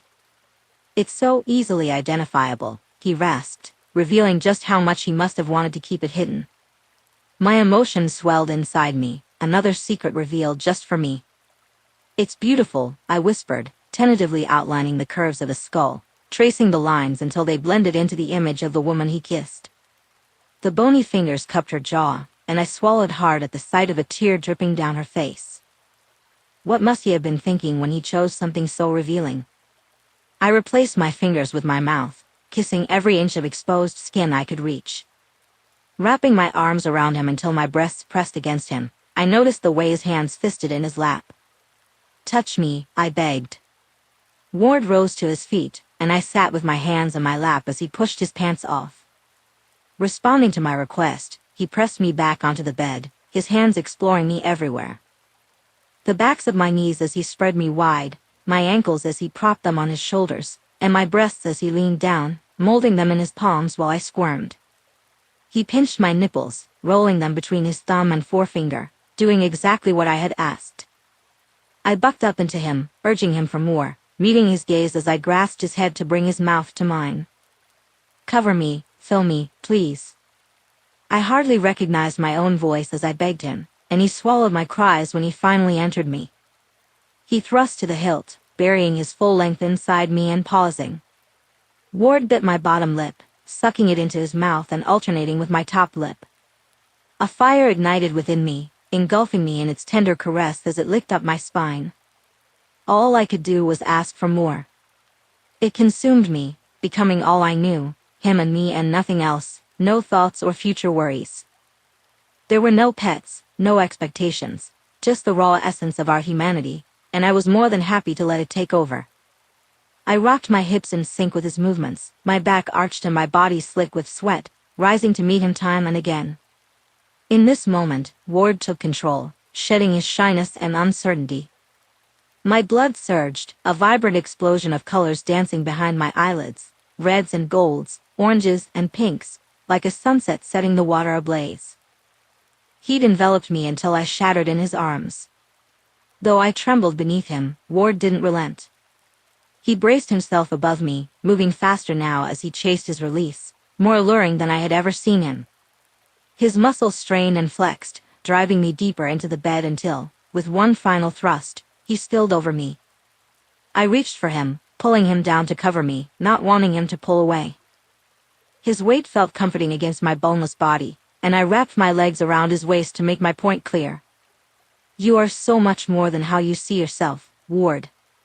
You're worthy of love and every good thing life has to offer. His breath tickled my ear as he replied, I never meant to fall for you, Bella, but I was buried beneath your divinity. You are my salvation. Oh, God, my feelings threatened to overwhelm me. Then why did you fight against it so hard? In the darkness, it felt easier to voice the difficult truths. Because when I first met you, I saw inevitability in your eyes. All I wanted was to save you from me, from my circumstances. The thought of us ending up together frightened me more than hearing the guilty verdict read at my trial. My heart tightened in my chest, and I hugged him closer. I love you. Finally rolling off me, Ward took my hand and kissed the inside of my wrist. I knew from the first time I saw you framed in that doorway, surrounded by all those books, that I would never have the strength to walk away from you, and that terrifies me, he admitted. Then I'll make sure you never have to feel that way, I replied, blinking slowly. No matter what happens, we'll face it together. I can't believe I had to cross the country to find everything I didn't know I needed. Neither could I, but deep down, I knew we would hold on to it now. We would hold on to it forever. Chapter 15, Edward. It would have been easy to freak out, but I didn't. Instead, I got up and quietly pulled on my clothes, trying not to disturb Bella's sleep. She had drifted off so quickly, but I was used to being awake at the crack of dawn. Downstairs, I found Jasper in the bakery's kitchen, working his magic in filling the air with the smell of fresh-baked goods. Hey, I said.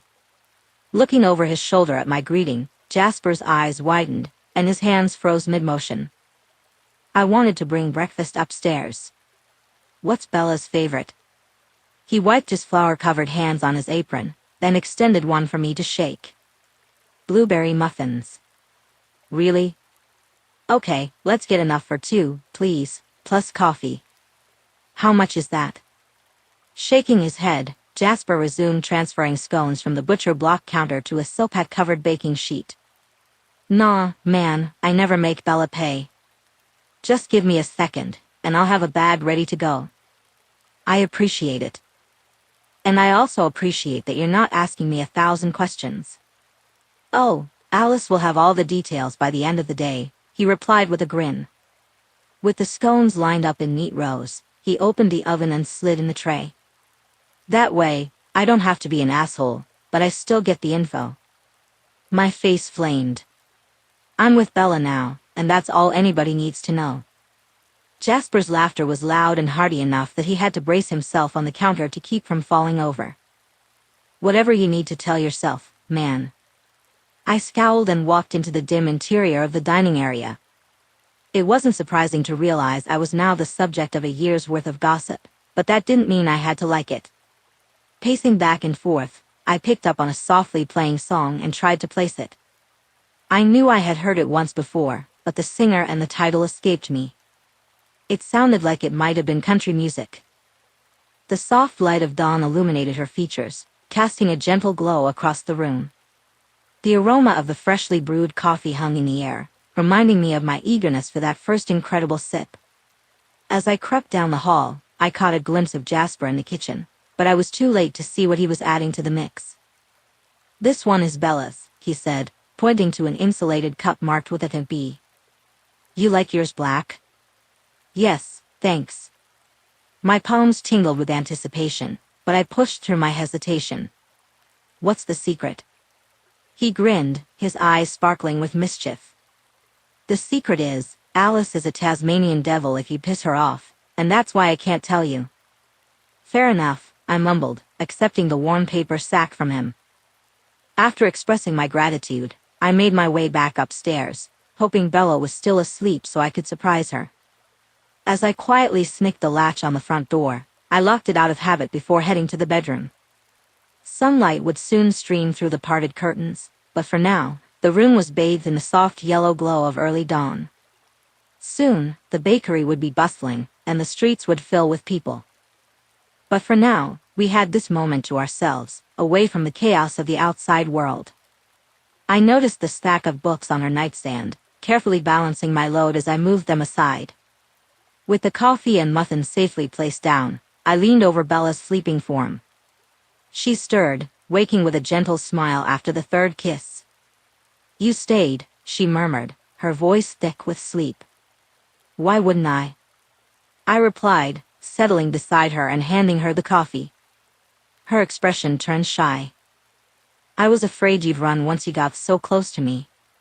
Those whispered words struck deeper than I could admit, a painful reminder of the reasons she might feel that way. Now that I've found everything I've been looking for, I have no reason to run anymore. With a sudden burst of energy, she sat up and reached behind me to set her coffee down.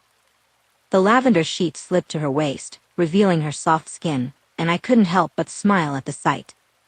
She threw her arms around me. You never have to give me anything but those words. I pushed her down onto the mattress, hovering over her. How about these words? I swirled my tongue behind her ear and murmured, I love you. Bella wrapped her arms around my neck, pulling me down to meet her. It hadn't been long since we'd been together, but I realized I would never get used to the need for her coursing through me. It ran in endless currents through my veins, embedded in my heart and soul. I craved that feeling as much as I craved her body. Together, we rolled over the bed until Bella rose above me, her naked form calling to me. I reached out to touch, to take what was now mine, and moaned as she rocked her hips.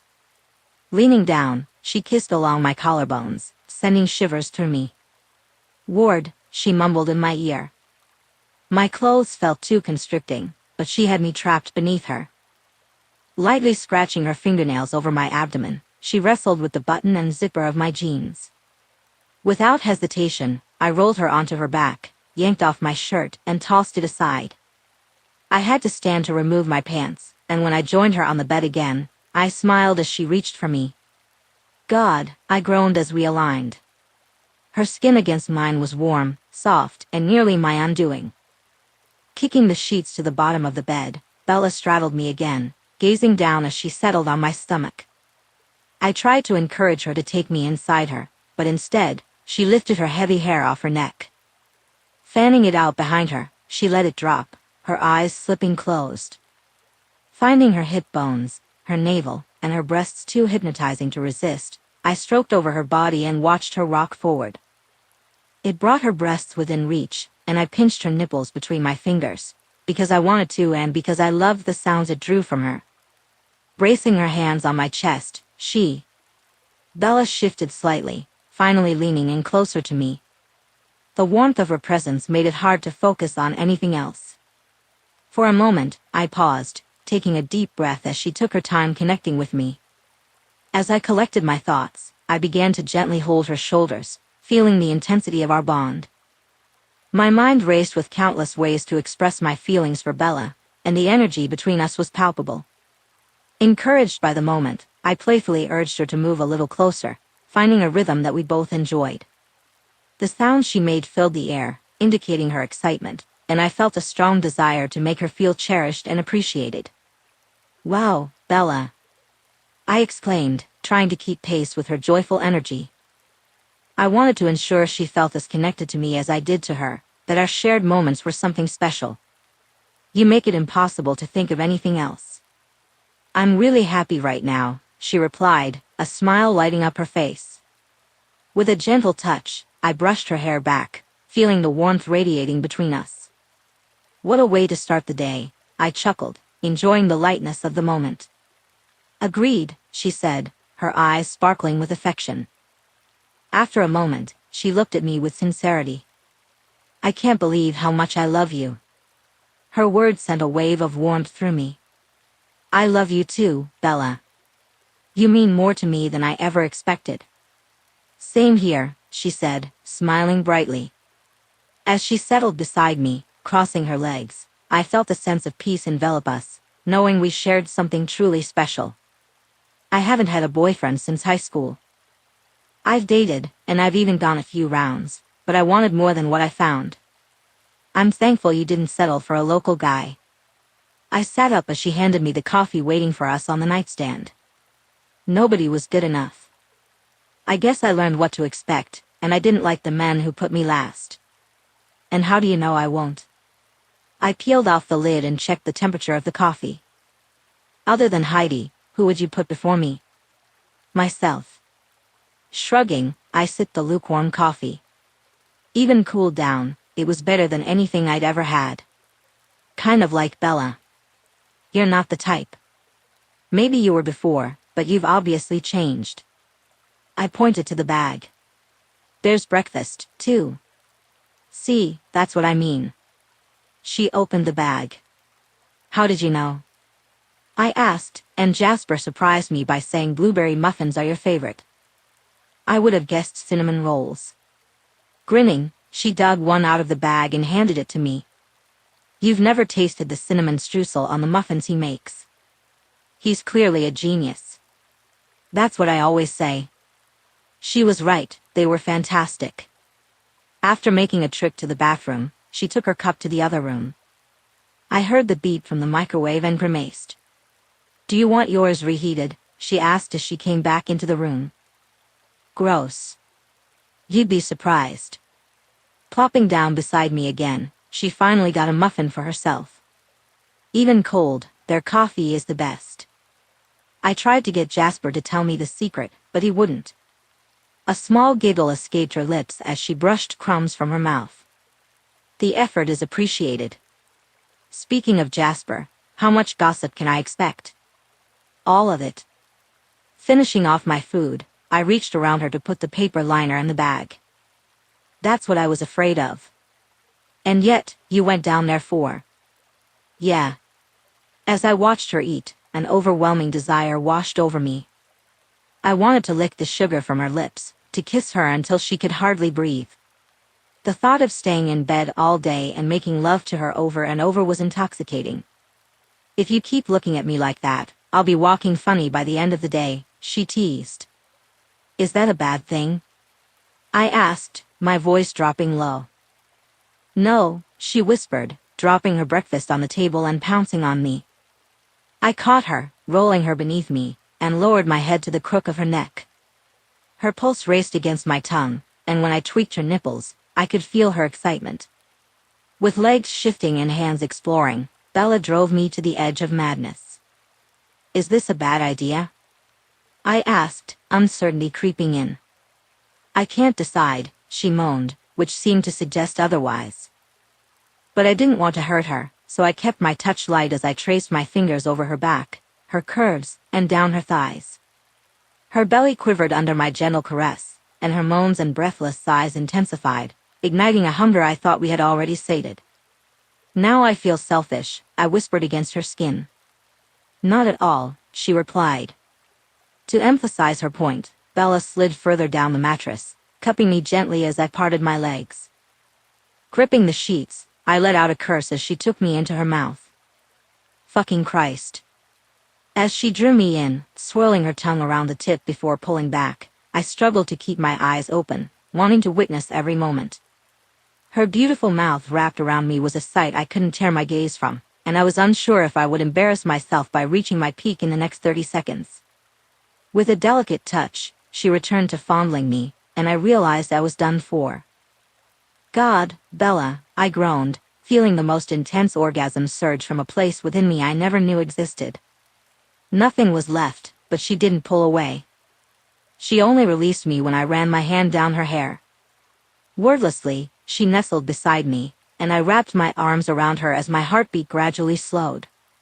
She buried her face in my neck, and I hugged her tighter. "That's got to be a record for me," I said. She exhaled softly against my throat. "I'm happy to hear that." A minute passed, and we simply rested in silence. Eventually, I felt the need to address something that weighed on my mind. "I want you to know, it wasn't like I was doing lines of coke off strippers' asses or anything." She snorted, her shoulders shaking with laughter. "There were women who wanted what I had access to, but I didn't use it or deal it directly. So they'd move on to the bigger fish. I didn't expect you to be a virgin, Ward. Really, I just wanted you to know I wasn't a man whore. Not a knight in shining armor, maybe, but not sleeping with faceless girls in a constant rotation either." Lifting up on her elbows, she kissed my cheek. "Thank you for telling me. I did kind of wonder." "Well, you're it for me now." Tilting my head to look at her, I reiterated, "I only want you, for as long as you'll have me. You know I'm a package deal, right?" An uneasiness churned in my gut because I sensed where she was going with this. "I know. And it's Sunday, and we're both off work." "No, please." I covered my face with my hands. "Don't say it. We need to go to Mama's." Chapter 16. Bella. I knew Ward would be hesitant about meeting Jay and spending time with him and Riley, but it was time. Besides, Heidi was there, and he couldn't stand being away from her for long. The blue house loomed in front of us as I shut off the car's engine and climbed out. Holding out my hand, I waited patiently for Ward to take it before we headed up the front walk to the latched gate. The front door swung open, and Heidi barreled toward us. I caught a glimpse of Mama framed in the doorway and winked at her. She knew this was exactly what Ward needed. "Heidi girl," Ward exclaimed, dropping to his knees as his dog covered him in enthusiastic tail wags and sloppy kisses. Climbing into his lap and nearly knocking him over, she greeted him with unrestrained joy, and he returned the favor. "Good thing we came when we did," I said with a grin. Clearly, she was on her last leg. Ward shot me a glare, but the smile lighting up his face made the expression all the more amusing. Clearly. Nearly vibrating with excitement, Heidi finally noticed me and nudged my hand with her nose, her tail whapping against the fence post. I scratched the top of her head and along the side of her body. "Let's go inside before you hurt yourself." Mama held her arms open, and I hugged her tightly, shifting her back from the door. She wore a bright red floral caftan that highlighted the gray in her hair, which she had never bothered to dye. "Come on in, you two. Have you eaten breakfast?" "We had blueberry muffins," I answered, watching Ward practically shrink back into himself. Reaching out, I took his hand once more. Ward braved the bakery to bring me breakfast in bed. "Such a sweet man." "I knew you would be," she said as she set off down the hall toward the kitchen, her clothing billowing out behind her. "Jason is having coffee, Ward, if you want some." "Sure, thanks." When we reached the kitchen island, Jay stood to greet us. After hugging me, he opened his arms wide for Ward. Ward said, "I'm a hugger. How about you?"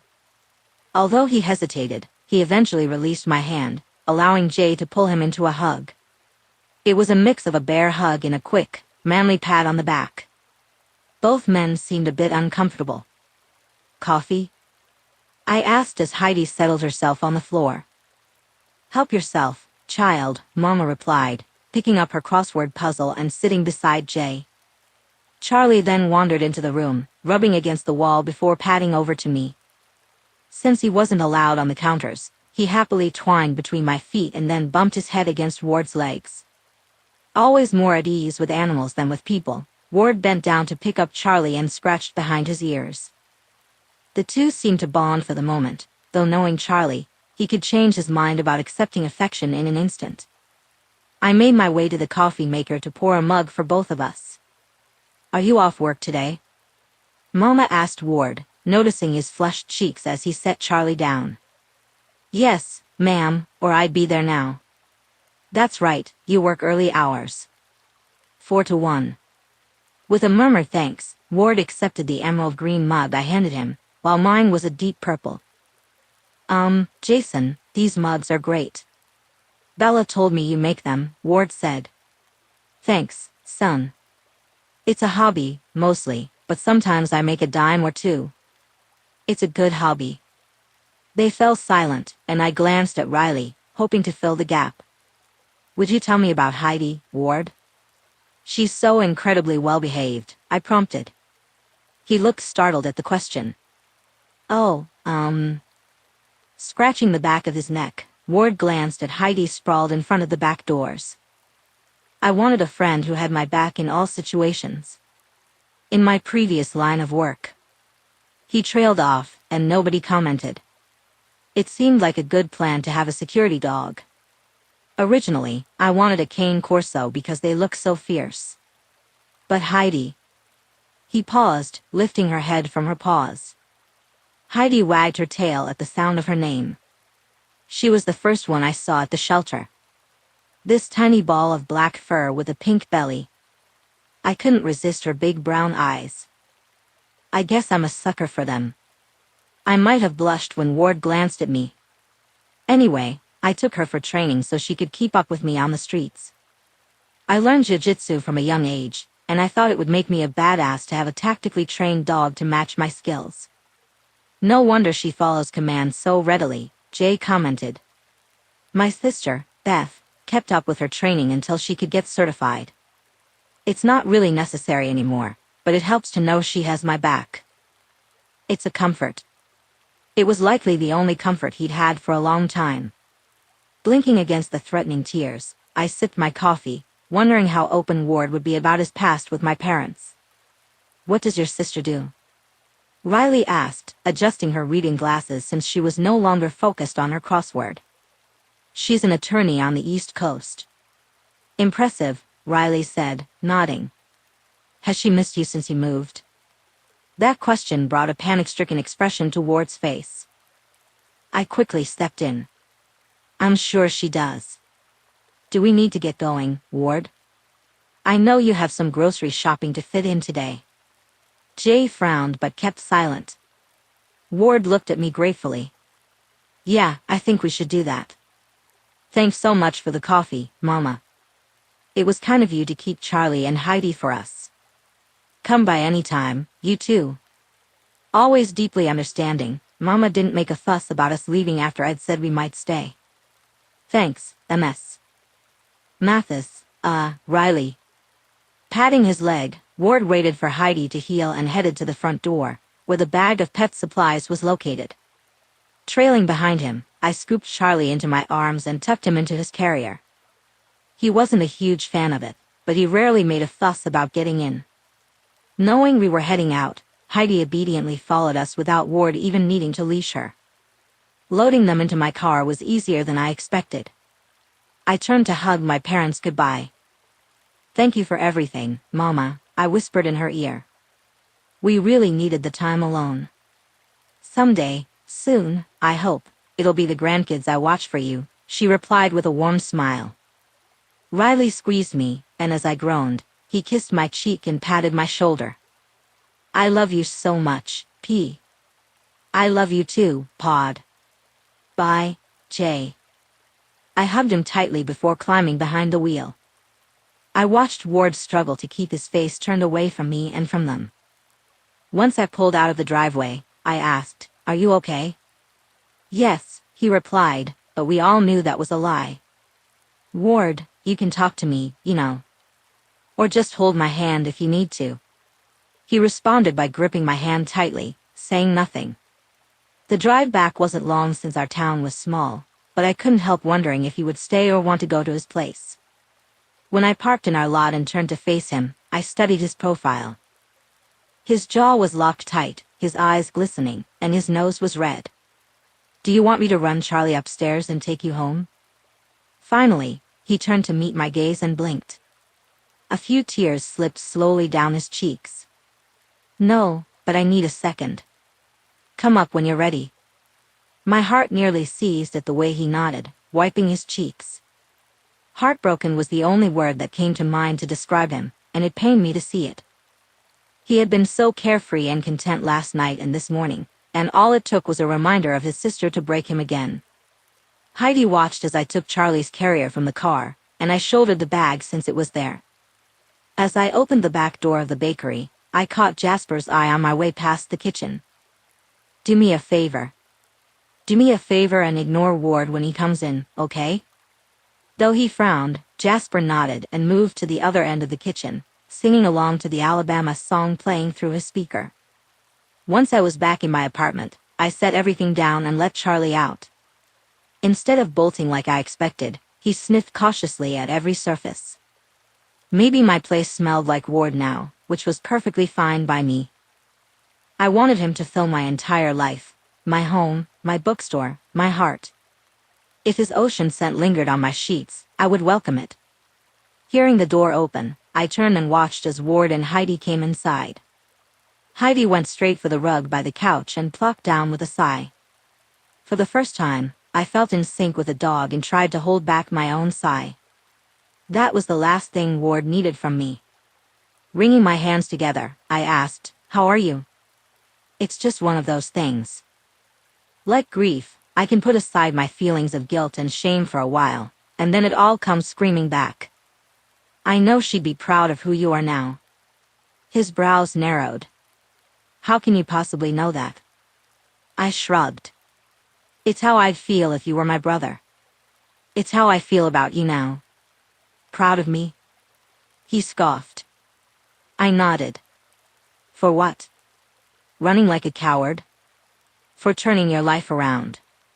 Being someone worthy of pride, Ward. Every day, I wonder if I did the right thing. If I hadn't taken the deal, Beth would never have the chance of being a target." "You think she's a target?" The thought hadn't crossed my mind. "She could be. Easily. Just because I ran without telling her where doesn't mean those guys would believe her." Restlessly, Ward paced my small living room. "We have different last names, but she's my attorney of record. It would be simple to find her maiden name and realize she's only my lawyer because we're related. If they hurt her to get to me." "Can you complete his sentence for me? I need to understand the gravity of the situation." "But they're only low-level drug dealers, right?" "Basically, but they had a pretty big territory and plans to expand." "Has someone taken over their business?" "For all we know, they might have disbanded. This isn't Robin Hood's band of merry men, Bella." His voice snapped, and I nearly flinched. "I took money out of their pockets by messing up their dealings. Is there any way to contact her? Anything at all?" Ward stopped near me, closed his eyes, and rubbed his temples. "I could buy an untraceable burner phone. Hell, I could call her from here if I knew no one was watching her, but I have no guarantees." "I understand." I reached out and took his hand. "Listen, whatever you want, we'll do it. If you want to go inland to buy a phone, we'll do that. If you want to go grocery shopping for Real, we'll do that too. What if all I want to do is curl up with you? If I want you to show me what love is supposed to be like in the real world? What makes you think I know?" He gave me a lopsided grin. "I've seen it in you. It practically radiates from your aura or something. With your friends, with Riley and Jay, who are your family for all intents and purposes." My heart raced as he stepped closer. "You've shown it to me." Framing my face between his large hands, he kissed my forehead. "You've shown me repeatedly." Had I really done that? Had I shown him what love was meant to look like when I hardly knew myself? I didn't want to tangle you up in all of this. Ward pulled me into his embrace, hugging me tightly. "I fell for you against my will, and nothing I tried could change that." My mouth had gone dry. "It's not bad to love me. But it is terrifying. It's not supposed to be." Clinging to him, I grasped the back of his t-shirt in my fist. "Yeah. It is," he said, resting his head on top of mine. "It's a free fall for both of us, left without a parachute. The ground is rushing toward us at breakneck speed, and our only hope is to hold on to each other and never let go." He pulled back slightly and pressed his lips to mine. The scent and taste of him exploded on my tongue, and I felt cradled as gently as a newborn. "You're no villain, Ward Cullen," I whispered. His lips curved against mine. "Maybe not anymore, but that's only because you give me a reason to be better." This man was more than enough to navigate through life with, no matter how bumpy the ride might be. "Well, if we're crashing to the ground, we'd damn sure better do it together. I wouldn't want to fall with anyone but you, love." With those words, he kissed me again, holding me snugly against his body. Unsteady on my feet, all I had was Ward to hold on to, hoping he would catch me when things became too fast and too dangerous. I trusted him with my heart, but I wasn't yet sure I could trust him to hold fast in rough waters. If we capsized, I needed him to be my life raft, just as I would be his. "You know I love you like crazy," I said. "That's a miracle in and of itself." But he kissed me again, threading his hands through my hair. "I love you the same, Bella. You're all I have." Somehow, I would find a way to ensure he had more than that. Everyone deserved a family of their own, and he was no exception. Chapter 17, Edward. Every time I thought about Beth, I wanted to kick myself. Even though I told her I was going on the run, she must be worried about me and where I was. Knowing how much she loved me, there was no other option.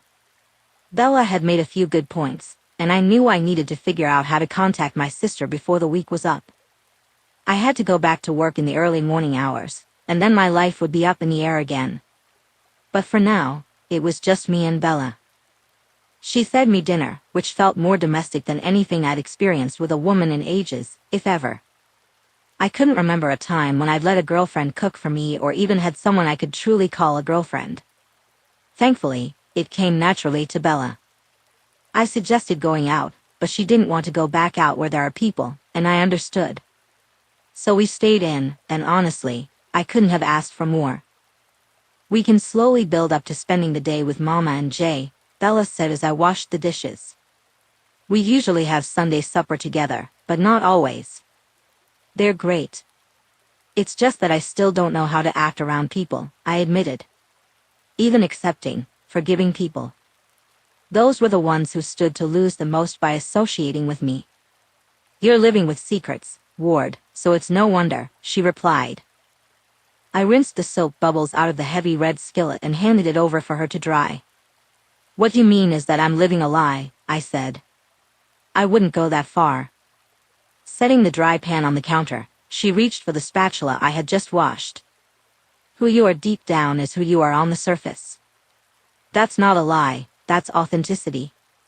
"Only with you, though," I murmured. After all, Bella was the only person who accepted me fully. She was the only one who knew exactly what I was capable of and still loved me. Then again, my sister loved me just as much after prison as she did before my incarceration. If I could have them both in my life, maybe I could consider my life complete. Witsec seemed. I knew staying away from Beth was the safest option for me, but that meant never speaking to her again. If I chose to remain in hiding without extra protection, it would be breaking my promise. How could I do the right thing if it meant putting Bella in danger? "Don't worry, baby, we'll figure it out," Bella said, her voice breaking through my thoughts. But my mind drifted back to the woman I'd saved in the alley, and her face blurred in my vision.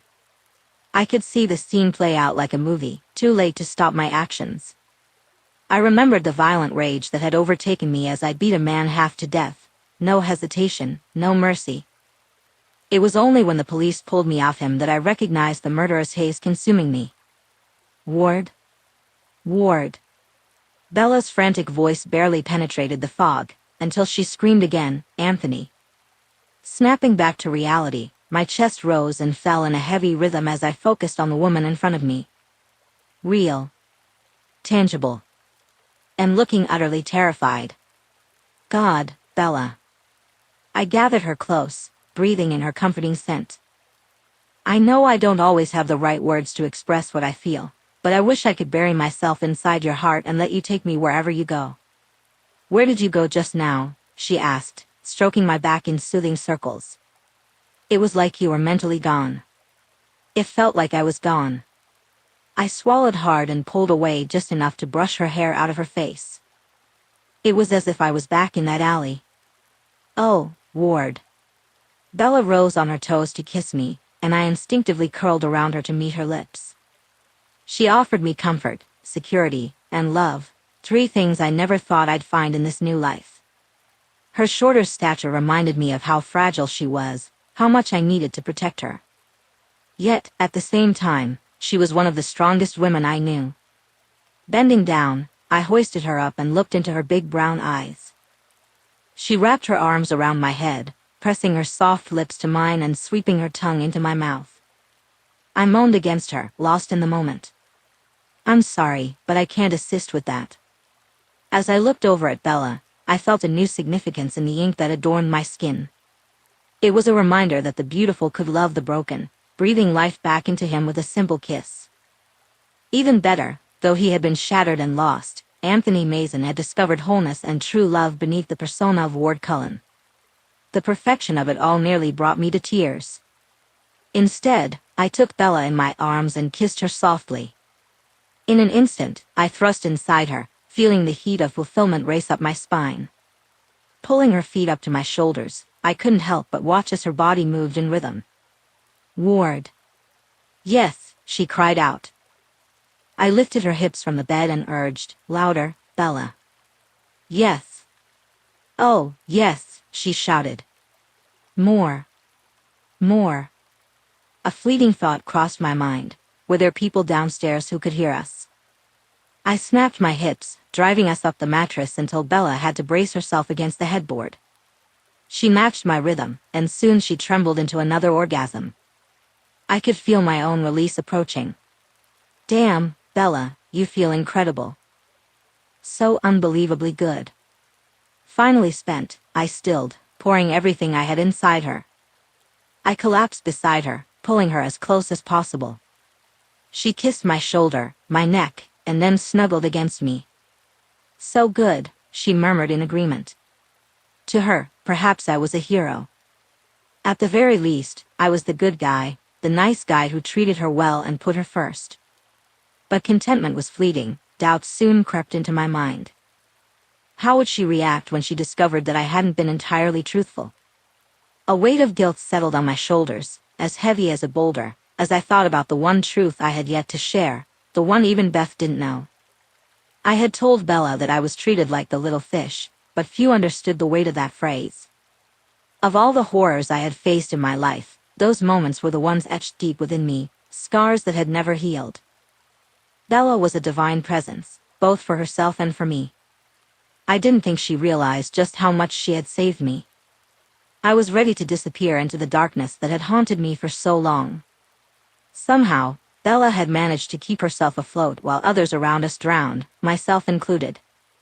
I felt nothing but the weight of my own demons, relentlessly pursuing me. I stood teetering on the edge, with a serene light on one side and an abyss of despair on the other. I wanted to cling to the good, to immerse myself in the light before it flickered out, leaving me to my fragile existence. "What are you thinking about?"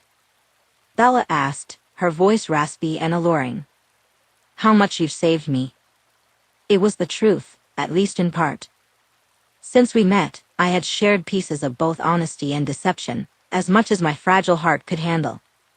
One misstep and everything could come crashing down. It was nothing less than I deserved. "You don't give yourself enough credit." "No, I suppose not." She leaned over me, tucking her hair behind her shoulders to get a better look. With her hands resting on my chest, she smiled down at me. "As much as you might think so, I don't have everything figured out. More than I do." Feeling helpless, I let my hands glide up her bare sides, needing to touch her, to prove to myself that she was real. "We can work on it together. That's what couples do, right? Hash things out together." "I wouldn't know." With a sigh, she draped herself over me, the warmth of her skin igniting something deep within me.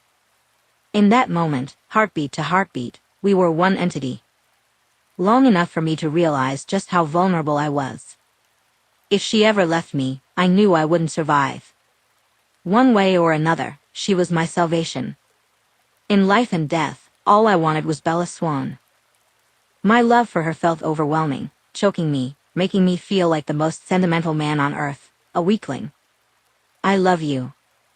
That's all that matters, she whispered into my ear, her lips brushing against my lobe, sending a shiver coursing through me.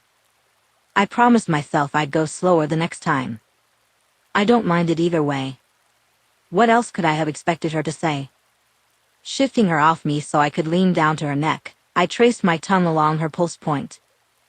I love you too, I whispered, the words barely escaping my lips. As I roamed my fingers around each of her nipples, I fought the urge to clamp down.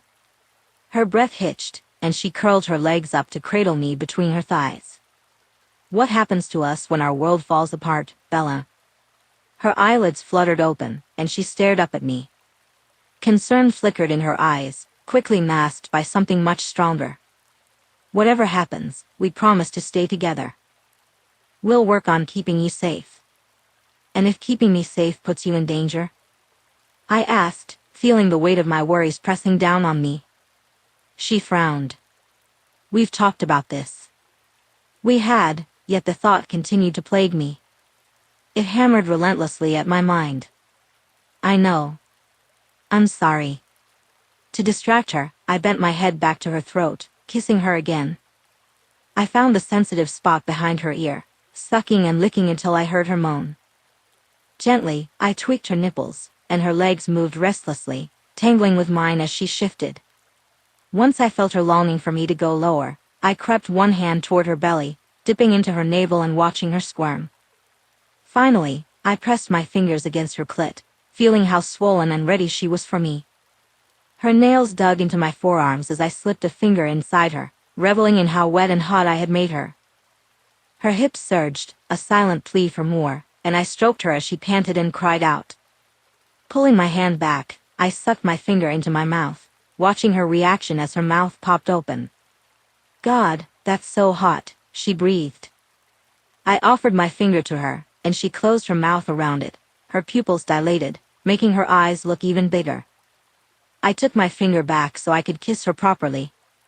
Then, retreating to her waiting body, I resumed my stroking. She was on the edge, gasping, "Please, let me come." If I thought I was aroused before, nothing compared to the intensity one felt after her plea. I quickened my pace, leaning down to take her nipple into my mouth. Yes. Her legs locked around my hand, her inner muscles pulsing as she tightened against me.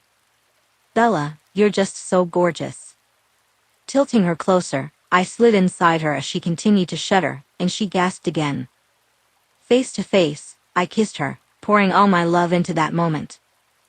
I grasped her hips, pulling her closer, angling deeper, forcing my doubts to the back of my mind. All I could do was savor the woman in my arms, knowing that soon enough, choices might be taken from me once more. Chapter 18. Bella Ward was fast asleep, but I was wide awake. Knowing how early he had to get up for work, I eased out of bed with a wince. For the first time in a long time, I felt sore, but it was so worth it.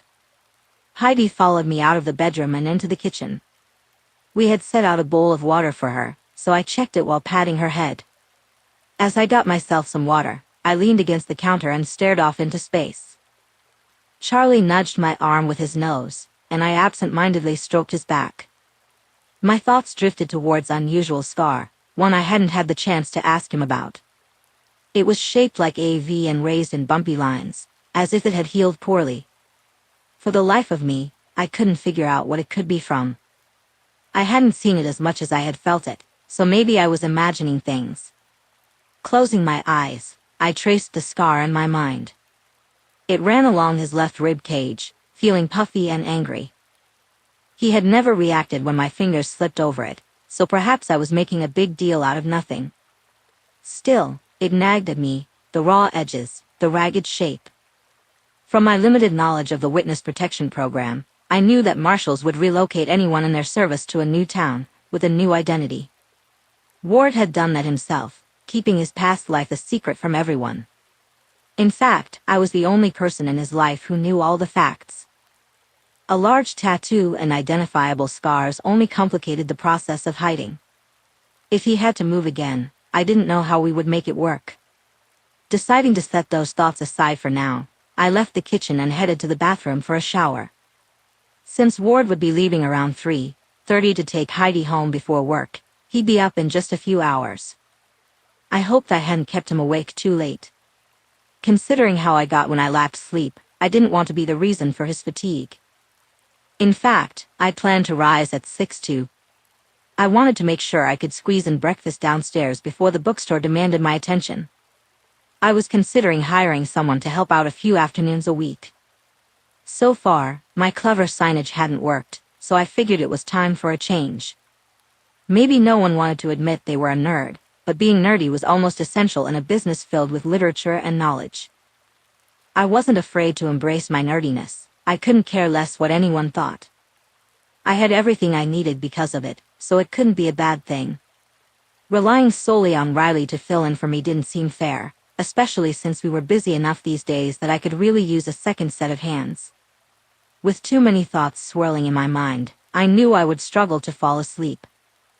After a warm shower, still a little damp, I gingerly climbed into bed beside the sleeping man. As I stared at his face, I appreciated the relaxed brow, free from worry, something that was rare for him. I hoped he was dreaming of pleasant things, no longer haunted by his past. But that felt like a pipe dream. Just as I began to drift off, Ward started to thrash at my side. I quickly shushed him, capturing his fist in my hands and bringing it between my breasts, smoothing his palm over my heart. "Ward, you're having a nightmare," I whispered. "Bella?" His voice was muffled with sleep, his eyes half open in the darkness. "Yeah, baby. So glad you're here." With that, he snuggled against me, his hand going limp against my thumping heart. Gently, I brushed the sweaty hair off his forehead. It hurt my soul to think of what he must relive so often. Instead of crying over what had been, I focused on calming myself, reminding myself that he was safe now. I would make sure of that. As he settled back into sleep, I moved closer because I could. I aligned myself with his naked body, feeling the warmth radiate between us. "The brunt of it out on me," Ward said, his voice low and heavy. "I thought we were making progress, but it feels like we're back at square one." I pulled back slightly to look into his eyes. "I'm sorry, Ward. You don't deserve that." He sighed, running a hand through his hair. "I know, but it's frustrating. I just want him to see how far he's come, and instead, it's like he's stuck in this loop." "Have you thought about talking to someone about it?" I asked gently. Ward shook his head. "I don't want to burden anyone else with my problems. I can handle it." "You're not a burden," I insisted. "We all need help sometimes. Just like you help me." He smiled faintly at that. "You always know what to say." I leaned in closer, resting my head against his shoulder. "And I'm here for you, no matter what." We stood there for a moment, wrapped in each other's warmth, the noise of the bustling bookstore fading into the background. The comforting familiarity of his embrace made the chaos of the day feel a little less overwhelming. "Let's take a break," I suggested, pulling away to meet his gaze. "We can grab some lunch and talk it out." "Sounds good," he replied, a hint of relief in his tone. I could use a distraction. As we made our way to the door, I felt a renewed sense of purpose. No matter the challenges we faced, we would tackle them together, one step at a time. "He's taking it out on me. I feel like I can't do anything right." He made Emmett go directly through him, when usually I get a minute to talk to him. With a deep sigh, he continued, "Seeing Emmett is usually my only chance to connect with another person and take a break from the fish guts. I don't think you slept well, either." I squeezed him tightly, then stepped back to frame his face in my palms. "That's my fault, I guess. I wouldn't trade it for anything." As his gaze flickered from my eyes to my lips and back, I replied, "Neither would I." "Do you care?" he whispered, leaning in closer. "About what?" I mumbled against his mouth.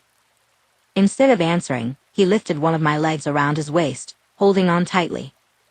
With his tongue in my mouth and his breath mingling with mine, I struggled to think straight.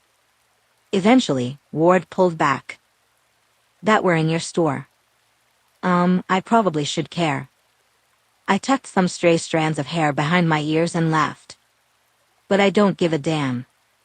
I had an idea while I was trying so hard not to quit my job. What's that? Since we were apparently done kissing for now, I returned to cleaning up the crumbs.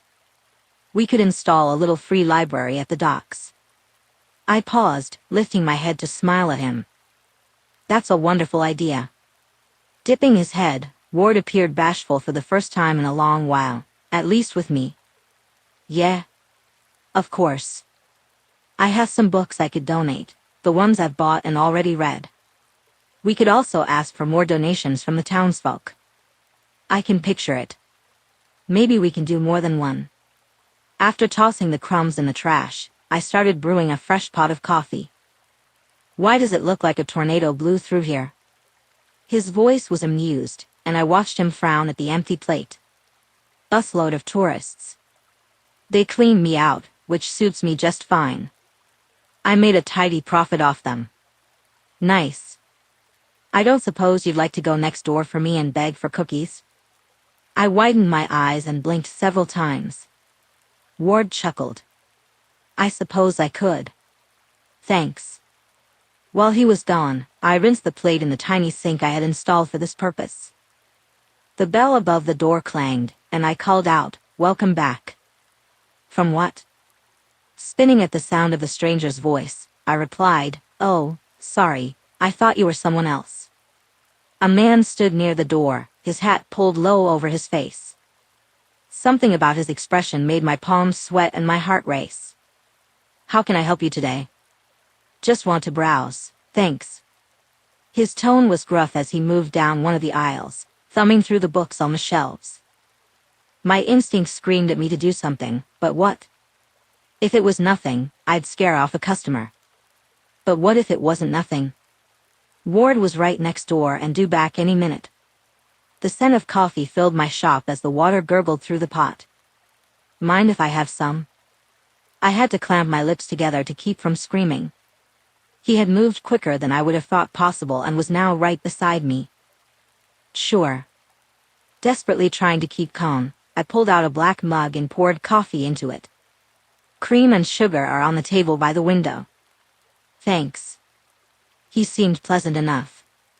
If not for his cap and my jumpy stomach, there wouldn't have been anything strange about the encounter. It reminded me of when Ward first came to town, only more. "Is there a particular genre you prefer to read?" "I can point you in the right direction." Sipping the coffee without adding anything to it, the man moved down the aisle again. "Not really." Clearly, he wasn't much of a talker. Glancing out the open doors, I weighed my options. Should I call someone? Bolt for the bakery for safety? Run to grab Ward, insisting he hide while I called the police? But what good would that do? I thought, feeling only my suspicions and a churning stomach. "Well, thanks for the coffee." The stranger placed the mostly empty mug on the table and lumbered out through the doors. Immeasurable minutes ticked by as I stood frozen, hands pressed to my stomach. Finally, Ward burst through the door, a large white box in his hands. I didn't mean to take so long, but they were slammed. I felt the tremors begin in my gut, and I couldn't stop them. My knees buckled, and I wobbled to the ground by the register, tucking my head between my knees. "Bella." His hands were on me, soothing and reassuring as he lifted my chin. Safe, whole, secure, and right there in front of me. Nothing had happened to him. He was safe. Bella? I don't know. He hadn't even asked what was wrong, but my mind felt like it was malfunctioning. What happened? "I think I'm okay." I looked up into his concerned eyes and forced myself to rise off the floor. "I'm okay." Wrapping his arms around me, Ward inhaled deeply. "What the hell just happened? Why do you have a V-shaped scar on your ribs?" "What?" He stepped away as if I'd burned him, moving to the far side of the store. "What?" "I've noticed it, and it's unusual." Why the hell are you asking me about my scar when you just freaked out over something unknown? What's it from, Ward? Twisting his hands together, he avoided my gaze. It was a gang brand. Oh, duh. V for Vulturi. Unshed tears shimmered in his eyes. Yes. But why is it so ragged? Bella, honestly. There was a man in here while you were next door. I swallowed hard, forcing myself to continue. He scared me, probably for no reason. But I was terrified you'd come back from the bakery and run into someone you used to know. Gripping his hair, he replied, that's always a possibility. Always has been, yeah. Yet, for some reason, it had really affected me today. Why would you ask about the scar right now instead of telling me about that guy? I don't know, he replied, shaking his head. I just don't know. There are too many memories tied to that scar, Bella, and I can't talk about them with you. A sharp pain pierced my heart as I sank heavily into the armchair. You can't tell me? I thought you'd shared all your secrets with me. It tears me up, he said, pausing as he wrapped his arms around his chest. I can't. I just can't. And I watched my lover walk out of my life for what felt like the 100th time. Chapter 19, Edward. Whatever I had thought the day would bring, this wasn't it. After walking Heidi, I found myself pacing my tiny apartment, trying to figure out what to do next. Bella deserved to know everything about me, and I had planned to tell her eventually. Just not right now. Not when the memory was still too fresh in my mind, too terrible to speak of out loud. If the stranger in the store had scared her, maybe he had ill intentions. Or perhaps she was just jittery because I had made her that way. Dropping into her peaceful life like some kind of bomb, I had blown up her plans. The fact that she put up with me, that she loved me despite my flaws, never ceased to amaze me. I was determined to protect her from my past and figure out how to live a life that didn't involve constantly looking over our shoulders. I was committed to that, and to her. But this. I needed someone to talk to, and I didn't know who would listen to my rambling without judging me. Usually, that would be Bella, but who did I turn to when I needed advice about how to talk to her? One name came to mind first, Riley. Riley had a naturally understanding soul. She might as well be Bella's biological mother, considering all the similarities they shared. Sure, they had opposing characteristics too, but Riley must have taught Bella the quiet patience she showed me. The weight on my chest drove me out of my front door, and I set out for a walk. Riley and Jason lived far enough away that I should have driven, but that wasn't an option. I just hoped one of them would be home when I got there. The blue Victorian I had only seen once loomed in the distance at the top of a hill. Living here had kept me active, but I was still out of breath when I finally reached the hilltop. Goats bleated in the near distance, and I glanced around the side of the house to see Riley milking one. Feeling a bit foolish, I knocked on the gate and called out. Looking up, Riley smiled. Riley frowned briefly before masking it with a smile. Ward. Come on in the gate, dear. With my heart in my throat, I pushed through the gate and latched it behind me. What brings you here? Yes, what did bring me here? Impulse? I need someone to talk to. Well, certainly. Patting her goat on the back, Riley removed her gloves and set them aside. As I walked closer, she tilted her head. Need a hug? How did she know? I don't particularly like being touched. That's fine. And yet, my heart ached at the thought of missing out on that human connection. I think I would like a hug, though. If that's okay. Without a word, she crossed the grass and pulled me close. The fresh air and a hint of light perfume surrounded her, making me feel like a young boy again. It was reminiscent of the comfort my mother provided when I was little and had scraped my knee or faced a bruised ego, when a hug and a bandage could fix everything. But this wound couldn't be patched with a band-aid and a popsicle. What's going on, Ward? Staring intently at the stretch of water beyond her yard, I struggled to find the words. I messed up. With a ticking sound, Riley took my hand and encouraged me to sit on the grass beside her. Let's try earthing for a few moments. What the foo, is earthing? Riley laughed heartily, and I couldn't help but smile in return. It's a therapeutic technique that reconnects us to nature. We're asking the earth to share its grounding energy with us. And Bella said Riley wasn't a hippie. I guess it can't hurt. Sure can't. Silence enveloped us, interrupted only by the distant clanging of a buoy. As I settled, I could hear the waves gently lapping at the shore. A warm breeze ruffled my hair, and I inhaled the briny sea air. Goats roamed freely, climbing on rocks and playfully butting heads. It was serene, and I knew I had made the right choice. Coming here was a solid choice, Riley said. Now, how can I help you? She folded her hands in her lap, her shoulder angled away from me, ensuring we didn't accidentally touch. Bella asked me something personal. I gulped for air, trying desperately not to panic again. Stop for a minute and reground yourself, Ward. When I stopped talking and let go of the stupid thoughts swirling in my head, I began to feel more at peace. She's amazing, Riley. More than I could have ever expected to find in a woman. I'll agree to that. Then why can't I tell her this one thing? I could feel Riley's gaze on the side of my face. If it's traumatic, Ward, then it must be difficult to think about, much less speak of it. I've told her everything else. My palms felt itchy, so I pressed them into the grass. Every idiotic thing I've done, all the sordid details of my past. And yet, this one sticks in your craw. How could this woman, who hardly knew me, speak so non-judgmentally? You've raised an outstanding woman. I can see where she gets it from. If you're trying to flatter me, it's working. I smiled briefly. No, but it's the truth. All I ever tried to do was help shape her into who she's meant to be. A tear hovered over my lower lash, and I swatted it away in frustration. My parents stopped speaking to me. Oh dear. My sister stood by my side, but I had to leave her behind, for her safety and for mine. And I hate it. I hate dragging Bella into my mess and asking her to understand why I can't admit what happened to me. Sweetheart, you can't drag my daughter into anything.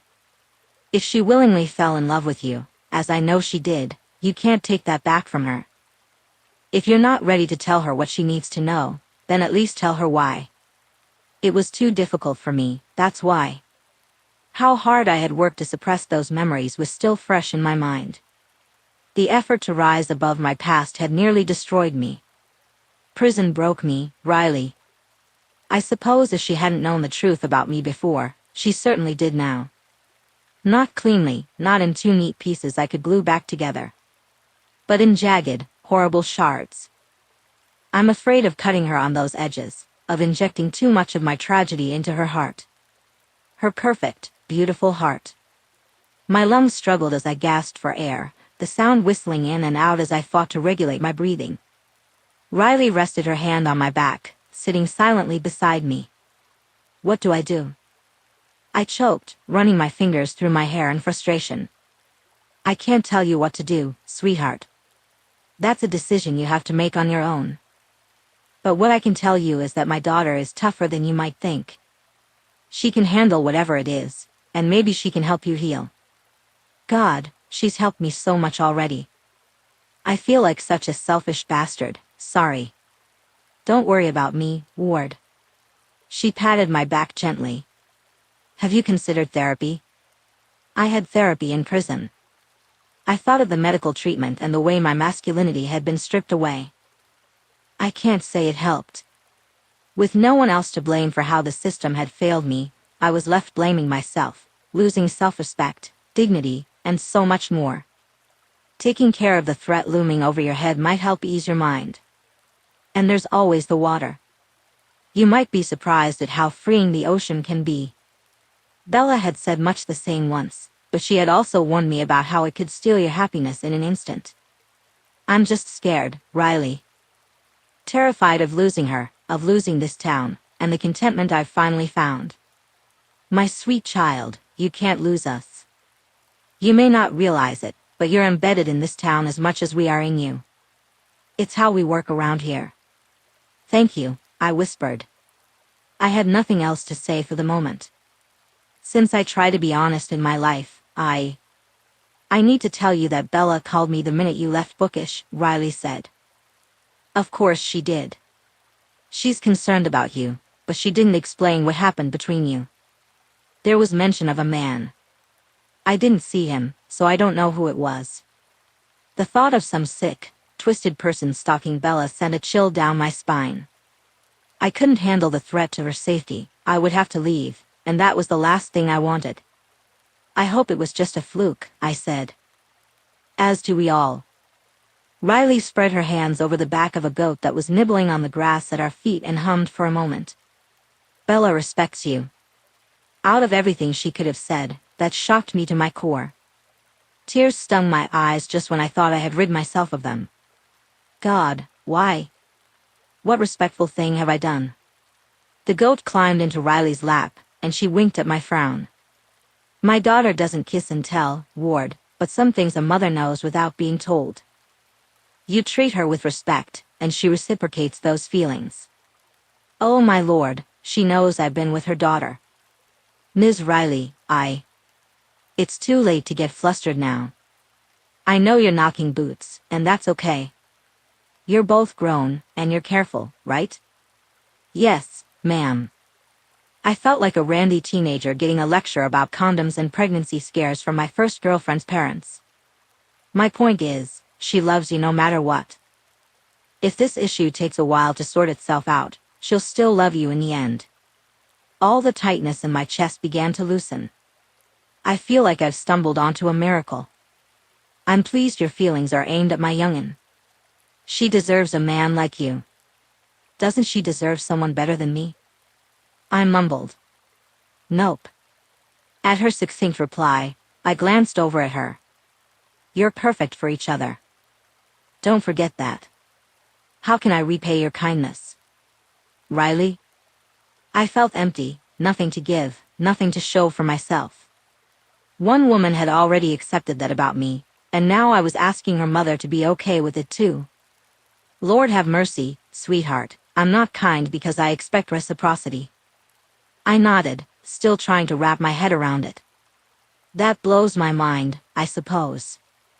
Where I come from, every deed, good or bad, was accounted for and repaid in kind. We only get what we deserve. And you, my sweet boy, deserve the same happiness as everyone else. I pushed myself to my feet and looked down at her. Can I have a hug before I leave? I felt foolish for asking, but she smiled brightly, nudging the goat aside and accepting my outstretched hand. As though I was doing her a favor instead of the other way around, she hugged me tightly and long enough that I almost believed all my troubles could fade away if we stood there for just another minute. But I needed to talk to Bella. I had to set things right, even if I couldn't explain my reaction. Riley offered to drive me into town, but I declined. I had a feeling I knew where Bella would be, now that it was late enough for the bookstore to close. So, I headed down the hill to the shoreline, shuffling through the sand and watching gulls dip into the sea before rising again on the air currents. I had almost brought Heidi along, but I knew I needed to focus on myself for a bit. She would have enjoyed watching the birds. The water helped calm me, even from a distance, if only because it was so serene. Very few clouds dotted the sky, and the heat of the day was relieved by the occasional breeze. This town felt like a personal paradise, and I was already falling in love with it. I found Bella at the railing where we had first run into each other. I walked forward with my hands in my pockets, moving silently until I could sweep her into my arms, cradling her head against my shoulder. Bella didn't make a sound or protest, she simply wrapped her arms around my waist. She clung to me, and in that moment, I knew this was where I wanted to be. This was where I needed to be. Thank goodness Bella felt the same way. I'm sorry, I said, but she shushed me gently. Pulling back just enough to look into my eyes, she said, I don't want you to be sorry. I just want you to know how much I love you, no matter what happened. I promise I'll tell you when I can. It's just so incredibly hard. My mouth felt dry, my arms trembled, and I had to pull her close again. I shouldn't have pushed, I admitted. She stroked my back, hugging me tightly. I love you, Ward. That's all that matters, I replied. Whatever tomorrow brings, at least we have that. Chapter 20.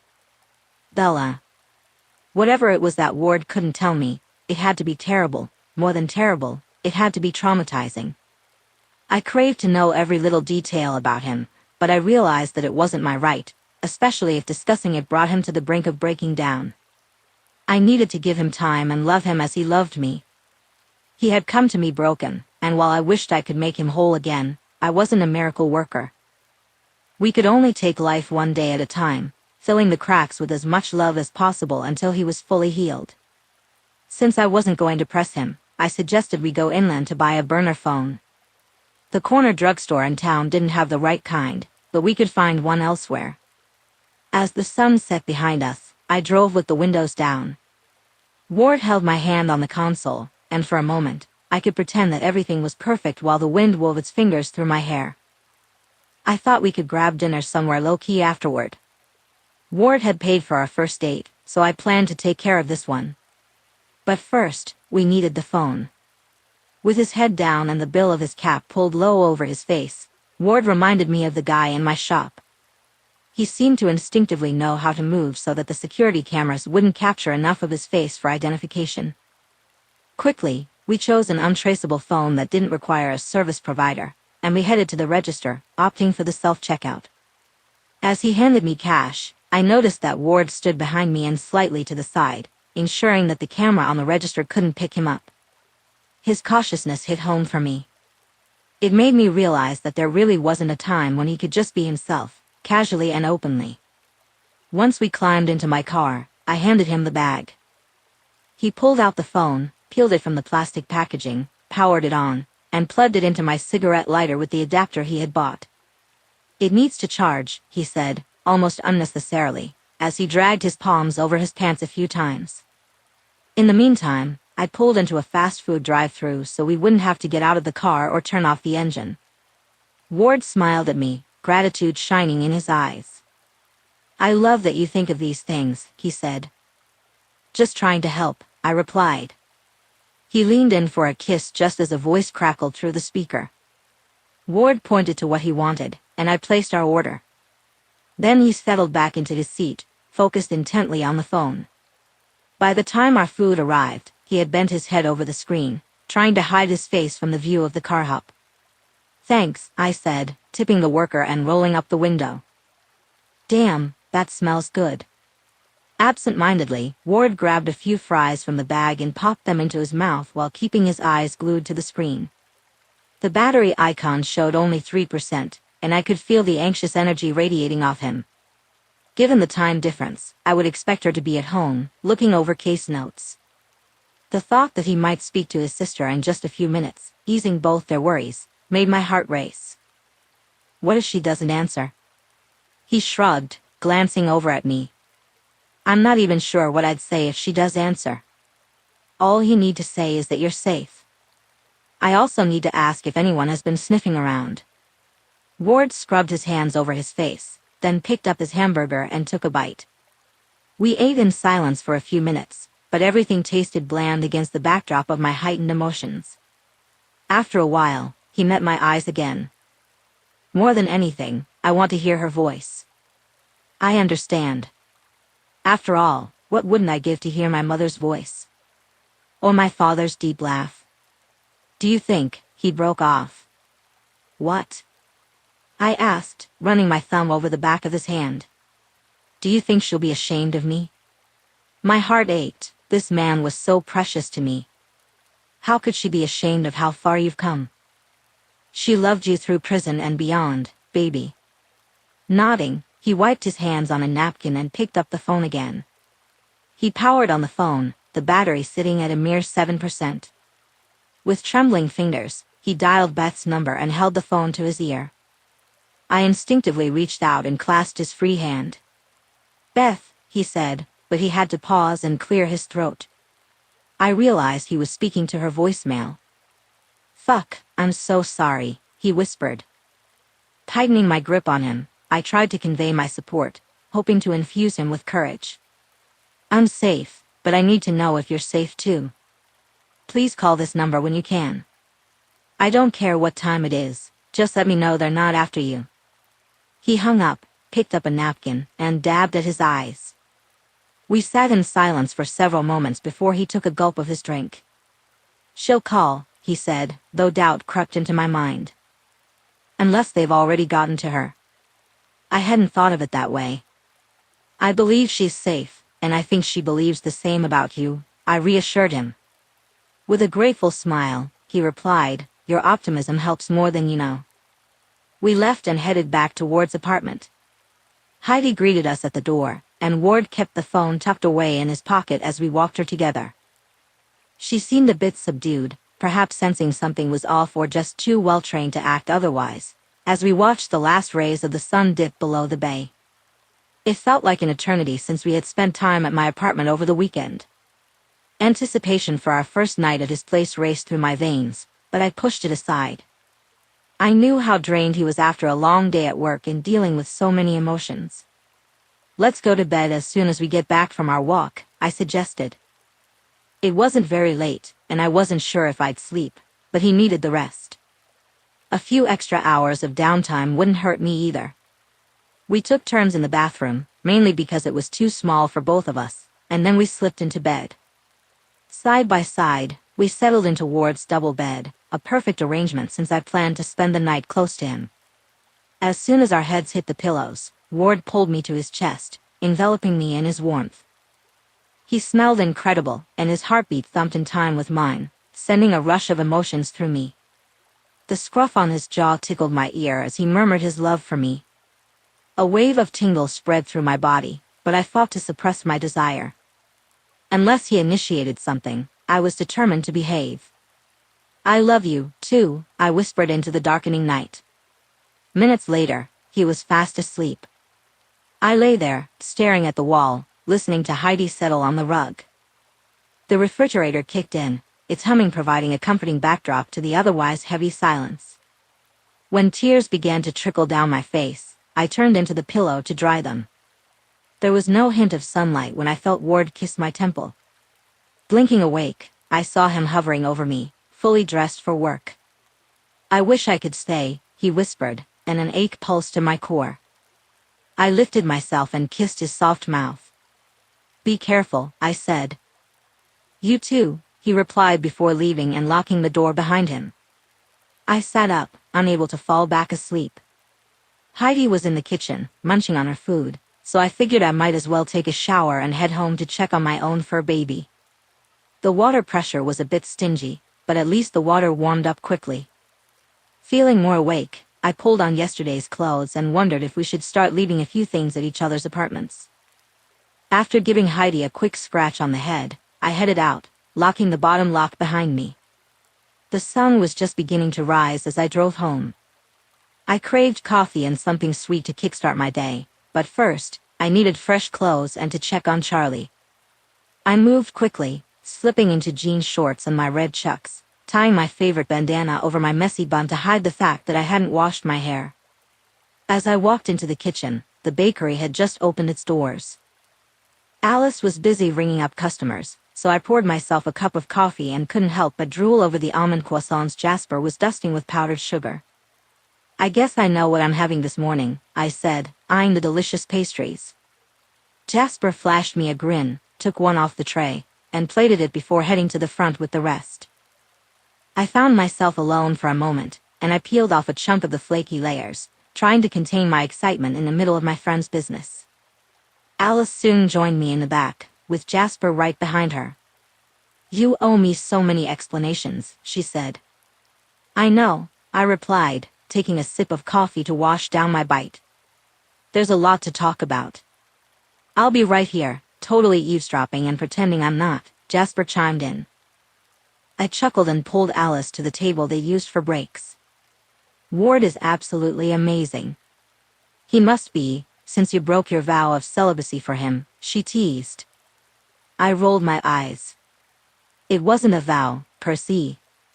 I was convinced you'd become a born-again virgin, honey, she quipped, waving her hand dismissively before leaning in closer. How is he? I glanced over my shoulder to see Jasper sliding more trays of croissants out of the oven. Insanely good. Alice let out a whooping sound, and I felt my cheeks flush. That's what I'm talking about. Trying to hide my embarrassment, though it was mild, since they knew everything about me, I picked at my breakfast. It's not just good sex. He's so sweet, always putting me ahead of himself. Is he still, shy? Every time I see him, he seems really jumpy. Well, I lowered my voice. You know what we talked about? Where he came from before moving here? Alice nodded, urging me to continue. That made him jumpy. He doesn't like to be touched without forewarning, and he misses his family back home. I felt like that was a gross understatement, but I wasn't about to spill Ward's carefully guarded secrets, not even to my closest friends. To my dearest friend, she said, tapping her nails on the table. Jasper mentioned that Ward was crying when he came in on Sunday. Is he okay? Yeah. I took a sip of my coffee. Mama asked about his sister, and it brought some raw emotions to the surface. Poor guy. He seems so nice. He is. A smile crossed my face as I thought about how much I loved him. He has flaws like everyone else, but he's such a good man. God, I'm so happy for you, babe. You deserve it. Thanks. Just then, Alice had to get up to serve a customer, and Jasper wandered over while she was gone. He treating you right? He asked. Of course. I'm smarter than that. I would never be with a man who didn't treat me well. I figured as much. Just wanted to throw my big brother routine at you, since I don't want to scare him off with a hard glare and a threat of death if he hurts you. With a delighted laugh, I rose and kissed Jasper on the cheek. Thanks, big bro, but he would never put himself first. He's incredibly selfless. Maybe we don't talk as much as you and Alice, but you've sure dated a lot of duds in the past. As if I needed a reminder of my poor choices. In my teens, maybe. And then you seem to shut yourself off from love, only going on one dinner date every full moon. It was every harvest moon, thank you very much. Jasper laughed. Anyway, I'm happy for you. I appreciate it.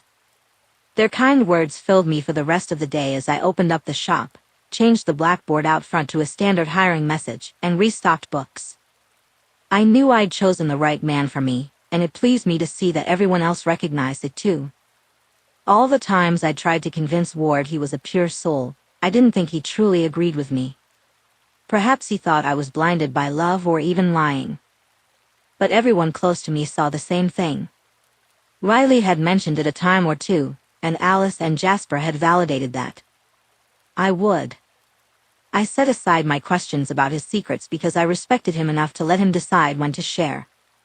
In the end, I couldn't imagine anything he could reveal that would change how deeply I loved him. There was a time I even imagined him as an assassin, and I knew I would love him just the same if that were true. My imagination could run wild, but I was sensible, too. After spending years in prison, nothing he could say about his past would truly surprise me. If I were in his shoes, I wouldn't want to talk about it easily either. At the end of the day, I would support him in everything, helping him reach out to Beth and finding a way to live his life without fear. Chapter 21, Edward. The ringing phone jolted me from a deep sleep. After work, I had intended to take a quick nap before meeting Bella for dinner. Instead, I fumbled to grab the burner phone from my nightstand, my heart racing. Bethy? I croaked. What the hell were you thinking? She shouted, her concern palpable. I've been worried sick about you. Those words were all it took for me to lean back against the headboard, tears welling in my eyes. It felt like a mountain of weight had been lifted from my shoulders. Same old Bethy, I said. Same old Tony, she shot back. Worried about everyone but yourself. Taking a deep breath, I replied, I go by Ward now. There was a brief silence on her end. That'll take some getting used to, I suppose. How are you? Don't lie to me, I pressed. Other than missing my baby brother? I could hear a smile in her voice. I'm doing great. Although, I look like I swallowed a cantaloupe because I'm expecting your niece in about 5 months. I cursed under my breath. I had missed so much. I want to see you, but I can't risk it. The brothers. Caius died like the dog he was, strung up by an inmate who'd had enough of being pushed around. Marcus is currently in the loony bin because he went crazy when he found out about Caius's death. My breath caught, and the room fell silent. Time seemed to freeze as my heart and lungs slowly returned to normal. I forced the words out in a whisper. You mean there's nothing left to run from? That's what I'm saying, yeah. The rest of the Volturi men joined other gangs when everything fell apart. I can come home? As I spoke, the words felt foreign on my tongue. Maryland was no longer my home. You can, Ward. You can come back and live with Mike and me, and be here for the birth of this little one. Hearing those words was more painful than I had anticipated. After all, I had waited months for such an enormous reprieve. I can't. What do you mean, you? Can't, she said. Listen, there's no one looking for you anymore. If this is about living with us. It's not, I interrupted softly. I thought I was running for my life, but instead, I found it here. After a brief pause, she asked, where is here? Port Townsend, Washington. It's the most wonderful little community, and the people here care about me. I even have a girlfriend. Wow, little bro committed to a woman? Color me impressed. Her tone didn't quite match her words, and it was hard to know I had disappointed her. But I couldn't expect anything less. Beth, I'm really sorry. I don't want you to be sorry for finding happiness. It's not your fault you couldn't find it here. That was the thing, though. It was my fault, it was all my fault. Beth. All I've ever wanted is for you to find who you're meant to be in this world.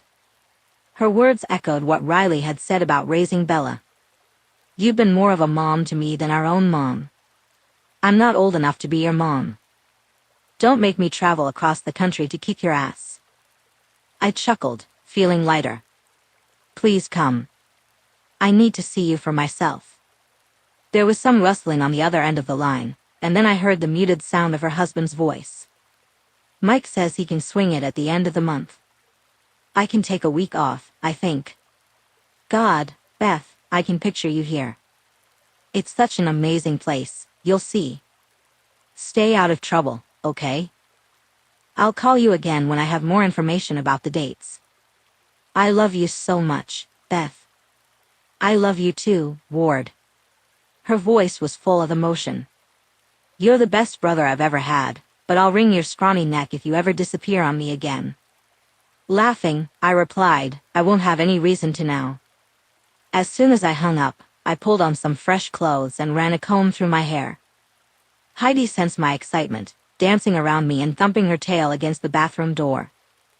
Quickly, I leashed her up and I pocketed my phone and keys before heading to the corner cafe and bakery. It was busy inside when I stepped through the door, but Alice greeted me with a smile. Is it okay to come through here with Heidi? I asked. Of course. Bella's upstairs, she replied. With a small wave, I made my way down the hall to the back staircase, taking the steps 2 at a time. Heidi's tongue lolled out, and I couldn't help but grin at her goofy expression. After a quick knock, I waited impatiently for Bella to open her door, nearly bursting in before she had a chance. When she finally swung the door open, her bright smile lit up the space. Dropping the leash, I backed Bella into her apartment, slamming the door behind us and pressing her against it while Heidi circled the rug before settling down. Without a word, I captured Bella's lips with mine, hearing her sharp intake of breath before I stole it away. As I threaded my fingers through her hair, I tilted her head, diving deeper into the kiss. The flavors of cinnamon, toffee, and whiskey exploded on my tongue, igniting my senses. Bella's fingers gripped my t-shirt tightly, and one of her legs wrapped around me, grinding our bodies together. She let out a soft whimper, her fingers digging into my skin, and I silently begged her to go deeper, harder, to mark me as hers forever. If there was a way to take her inside me, I wanted to know it as intimately as I knew every inch of her skin. What? Bella started to ask, but then hesitated, instead leaning in to nibble on my earlobe. I hissed, lifting her legs around my waist to hold her securely against the door. Loving the feel of her tangled waves of hair, I took a double handful and tilted her head back, opening my mouth along the column of her throat. Bella's breath came in ragged gasps as she clung to my arms, as if I were the only thing anchoring her to the earth.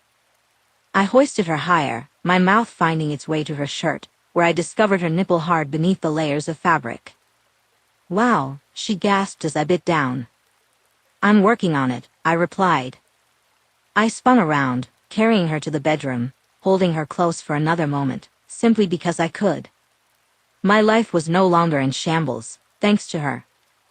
Her coffee-colored eyes were wide, locked onto my face.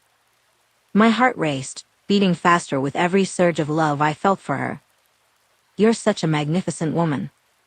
A smile spread across her lips as I leaned in, cradling her in my arms and gently pinning her beneath me on the bed. With eager hands, she tugged at my shirt, and I mirrored her actions. As I held her, I rolled my tongue over one nipple and pinched the other, drawing a soft gasp from her as she pressed her hips against mine. I shifted just enough to pull down her shorts, tossing them and her panties over my shoulder. Bella reached for me, but I flipped her over, hovering above her back and kissing down her spine. She gripped the sheets, moaning as I lavished attention on every inch of her skin, finally pulling her hips toward me until her form was perfectly positioned. I relished the moment, kneading and playfully spanking her as she writhed beneath me. Eventually, I slid off the bed to kneel beside it, burying my face in her delicious warmth and listening as she lost herself in pleasure. Nothing could cap off such a fantastic day better than getting lost in Bella. As I swirled the tip of my tongue just right, I found her hands and held them tightly as she trembled and moaned, finally collapsing forward. "Not quite done yet, baby." I don't think I'd ever shed my shorts faster, my need for her pulsing through my veins. With a desperate urgency, I pulled her to meet me, sinking inside her so deeply that I swore I reached her very core. "God damn," she moaned. Keeping one hand on her lower back, I slid out and back in, feeling her tighten around me. "Strangle my cock, baby, just like that." With her body sprawled on the bed, my movements were somewhat limited. But I wanted her that way, completely at my mercy as I drove into her relentlessly.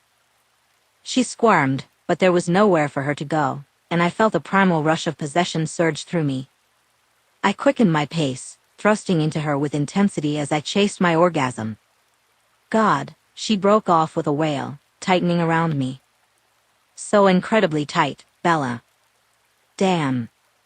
I stilled, feeling drained of energy as I released inside her. I wanted to stagger backward and find a place to collapse, but she raised her hands behind her, searching for my grip. Locking our hands together, I stood there, catching my breath. Eventually, I had to slide out, fearing my legs might give way. Disheveled, Bella rolled over and grinned up at me. "Hello." I flopped beside her, turning my head to gaze at her face. "Hello." She reached over and brushed stray hair off my forehead. Tilting up, she captured my mouth with hers, and in that moment, I knew without a doubt that I was truly home. Beth called back. Her eyes widened, and she sat up quickly. "Why didn't you tell me?" I couldn't help but chuckle. It was meant to be my first words, but then you were standing there looking so tantalizing. "What did she say?" Bella bit her lip, and my gaze drifted down to her breasts. "There's nothing left to hide anymore," she gasped. "Oh, Ward, you're free." Throwing herself down, Bella showered my face and throat with kisses, and I wrapped my arms around her waist. "Now you see why I got sidetracked so easily." "My God, baby." Cradling my head in her hands, her hair cascading around us, she pressed her lips to my forehead. "Everything is falling into place." I told her this is my home now. With a sigh, I added, "She and Mike are coming to visit." "That must be hard for you. How do you understand me so well?" Pushing her hair behind her ear, Bella nestled her head against my chest. I traced gentle patterns along her back, waiting for her to find the words. I can only imagine leaving here and having to create a new life somewhere else. No matter how good the new place might be, this will always be my childhood home. You've thought about it a lot, haven't you? I asked. If you'd gone into Witsec as I asked, they would have made you move. I would have joined you without hesitation. But I couldn't ask that of you, Bella. That was why I had put it off, hating the idea of leaving her when I had just found her. Her breath hitched before she replied, I know, but I would have done it anyway. It was so hard to leave Maryland, and at first, I didn't know if I would ever return. As I stroked her back, I reflected on how I felt when I first arrived here. I didn't know anyone, and I was terrified of being found. Anyone who came too close scared me, and I really didn't like being touched. For a moment, the only sound was Bella's breathing. Then she said, if you never say it out loud, Ward, that's okay. I think I know what happened to you, at least in a broad sense. I don't need details. A sharp pain shot through my chest, and I held her tighter. Maybe she was right. I didn't need to share the story of the man they called the shot caller, or how he carved my brand with a homemade shiv, again and again. I didn't need to explain what a June bug was, or a hoe check, or attempt to describe the indescribable torture. All the time spent in the infirmary couldn't save me. Moving thousands of miles away couldn't save me. But Bella had. She had seen all the broken parts of me and loved me anyway. All I can say is that I relate to Beth more than she knows. I won't ever tell her how bad it was in prison, but maybe one day I can talk about it with you. You, she said softly. Instead of words, she kissed the spot over my heart. It was a moment where silence spoke volumes as we curled up together, lost in each other's presence, until the rumble of hunger pulled us back to reality. In the kitchen, Heidi and Charlie were nestled together, just as Bella and I had been. Look at how sweet they are together, she said, her eyes shining. We're creating our own little family. I love you, Ward. She faced me, lacing her fingers behind my head, and pulled me down for a kiss. I love this life we're building together.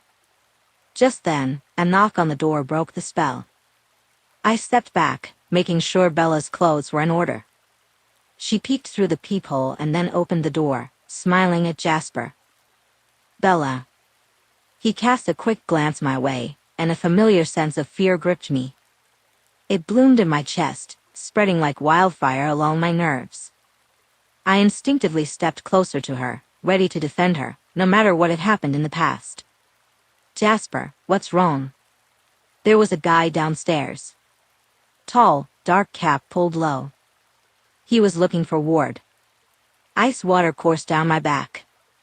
But there's no one else looking for me. I felt like a child wanting to scream, to shout. Beth had said it was safe. He fit the description of the guy Bella saw in Bookish. Bella turned to me, worry etched on her face. But I realized it wasn't her I needed to protect. It was me who was broken, lost, trapped, hunted, endlessly running. Chapter 22. Bella. I should have been shocked, but I wasn't. Not after everything Ward had already endured. He had to be the unluckiest man I knew. Jasper promised to keep an eye out and even suggested I install security cameras for the shop. I wasn't sure I wanted to go that far, but something had to be done. I was certain Ward would shut down, and I needed to do whatever I could to prevent that. We managed to salvage our night, albeit with less enthusiasm than usual. I cooked for him, and we curled up in bed, silently. Despite my urge to press him for details, I held back, wanting to give him time to process this recent development. He went to work as usual, but I hated to see him leave. God only knew what lurked in the shadows at night, and he had to walk 3 blocks east and 1 block south to reach the plant. Not surprisingly, he refused my offer to drive him. As we stood by my front door, I squeezed him tightly. Be careful, I said, feeling a sense of inevitability wash over me. My life was bound to change to match his schedule, and I could feel it coming. I'm always careful, he replied, and that was one truth I knew deep down. Unable to go back to sleep, I brewed coffee and cleaned my apartment. Heidi watched me from the couch as I vacuumed, seemingly unaffected by the noise. Charlie bolted under my bed, of course, only to return once I put away the mechanical beast. Wiping a small bead of sweat from my forehead, I tried to push my worries aside. It was impossible. I needed a plan, that was how I thrived. I relied on schedules, to-do lists, days set aside for grieving, and a few reserved for adventure and vacation. That way, I knew what was expected of me. But Jesus, Ward had turned all of that on its head. That didn't mean I couldn't try to return to my comfort zone. If we went to the police, maybe they could help us figure out who this stranger was. Lurking around wasn't exactly illegal, but given the circumstances, we could reasonably assume that someone from Ward's past had ill intentions. If we could identify them, it might ease our fears. If what Beth said was true, Ward didn't need to hide anymore. A random loner looking to cause trouble shouldn't be enough to force him back into his shell. After I made sure my place was spotless, I finally gave in and got dressed for the day. It was still early, way too early, but staying home wouldn't help today. So, I leashed Heidi and took her out back, walking to the water's edge. There, I let her chase after squirrels and the waves. Foam built up at her feet with each surge of the water, and she yipped happily, snapping at it before looking confused that she couldn't catch the elusive surf. Watching her play brought me a moment of joy. On the way back home, I thought about the St. Andrew medal my father wore every day without fail. I had seen it in pictures, but I didn't have any actual memories of it. In the end, it hadn't helped him, had it? Superstition, religion, caution, none of it worked when the storm came to claim their vessel. I couldn't say why my parents popped into my head, but I sensed my subconscious was trying to tell me something. Maybe it was the realization that all the bubble wrap in the world can't save the unsavable. A shiver ran down my spine, and Heidi turned to look at me as we walked down the sidewalk. Once we were back inside, I made sure she had water before calling to Charlie to follow me downstairs. I needed my friends. Jasper, I said, unsure of what else to say. I stood in the warm kitchen while a chill seeped into my body. It was deep, threatening, and I couldn't pinpoint its source. Bella? Jasper frowned as he crossed the room. What's going on? You look spooked. I don't know what's up with me today, but I feel uneasy. It's early as hell, honey. What are you going to do this morning? He looked concerned, but I wasn't sure what he could do for me. Coffee, food, and then maybe a visit to Ro, I said, thinking about how long it had been since I last saw her. I figured I could squeeze in some grocery shopping before bookish opened. Ro would be out of the ocean by now, setting out the day's fresh produce and fish. Good plan. Need me to keep an eye on furry fucker? Jasper chuckled, and I felt a little lighter. I can send him back upstairs to keep Heidi entertained, I replied, doing just that before accepting the large coffee and a handful of banana nut muffins to share with Ro and Emmett. I wished I could stop in to see Ward since I'd be so close, but I knew better. As far as I knew, he didn't even take lunch breaks most days. The lights along the marina beckoned as I strolled toward my friend's store, sipping my coffee. We'd figure something out, that was all there was to it. Stepping inside, I heard the sound of the ocean fade away as I closed the door behind me. Ro emerged from the back, a huge smile lighting up her face. Hell's bells! She exclaimed, nearly rushing me. She wrapped me in a warm hug, resting her chin on my head. Haven't seen you in ages. Sorry, I replied, feeling the warmth of her welcome. That's okay. She stepped back, still beaming. I hear it's because you have a new man. You've heard correctly, I said, a hint of pride in my voice. Who's here, Ro? Emmett called out as he came up front, grinning when he saw me. You two have a way of making me feel special, I remarked as he lifted me in a bear hug. What's up, Buttercup? He asked, setting me back down. I needed to get out of my head, and I brought muffins. Jasper is a baking god, Rose said, snagging a muffin from the bag I held and passing it to Emmett. He let out a moan of delight as he took a bite, winking at her. Rose's cheeks flushed, and she playfully pushed against his shoulder while I fought back a smile. "Why are you in your head?" Rose finally asked, concern creeping into her voice.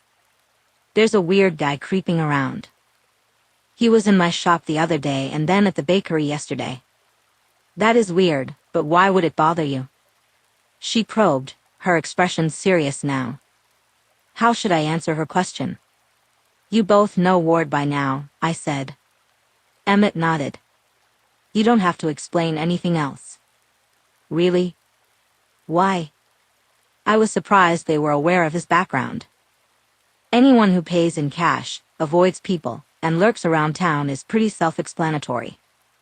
I pointed out, the same could be said for this new guy, though.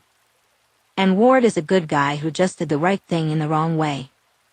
Emmett snorted. "That certainly clears things up. You see him every day, Em." "Yeah, but he doesn't share his life story with me. We just chat about the fish, the weather, and how the store is doing." That sounded just like Ward. The point is, he just found out that the threat he thought he was facing no longer exists.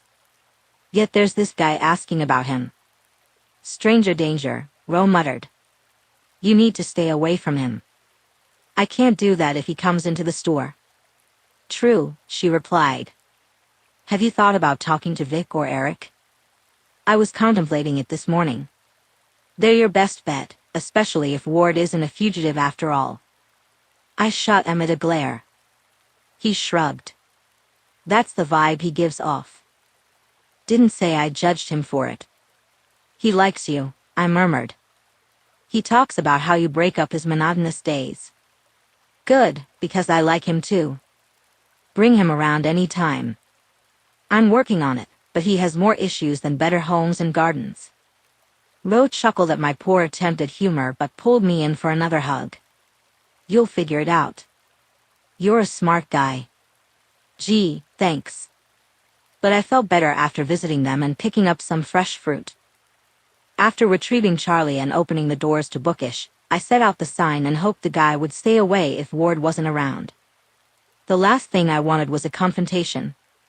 I dusted off the shelves, munching on an apple, and waited for passers-by to realize there was more to this town than just the beach. He came in after his shift ended, just as I expected.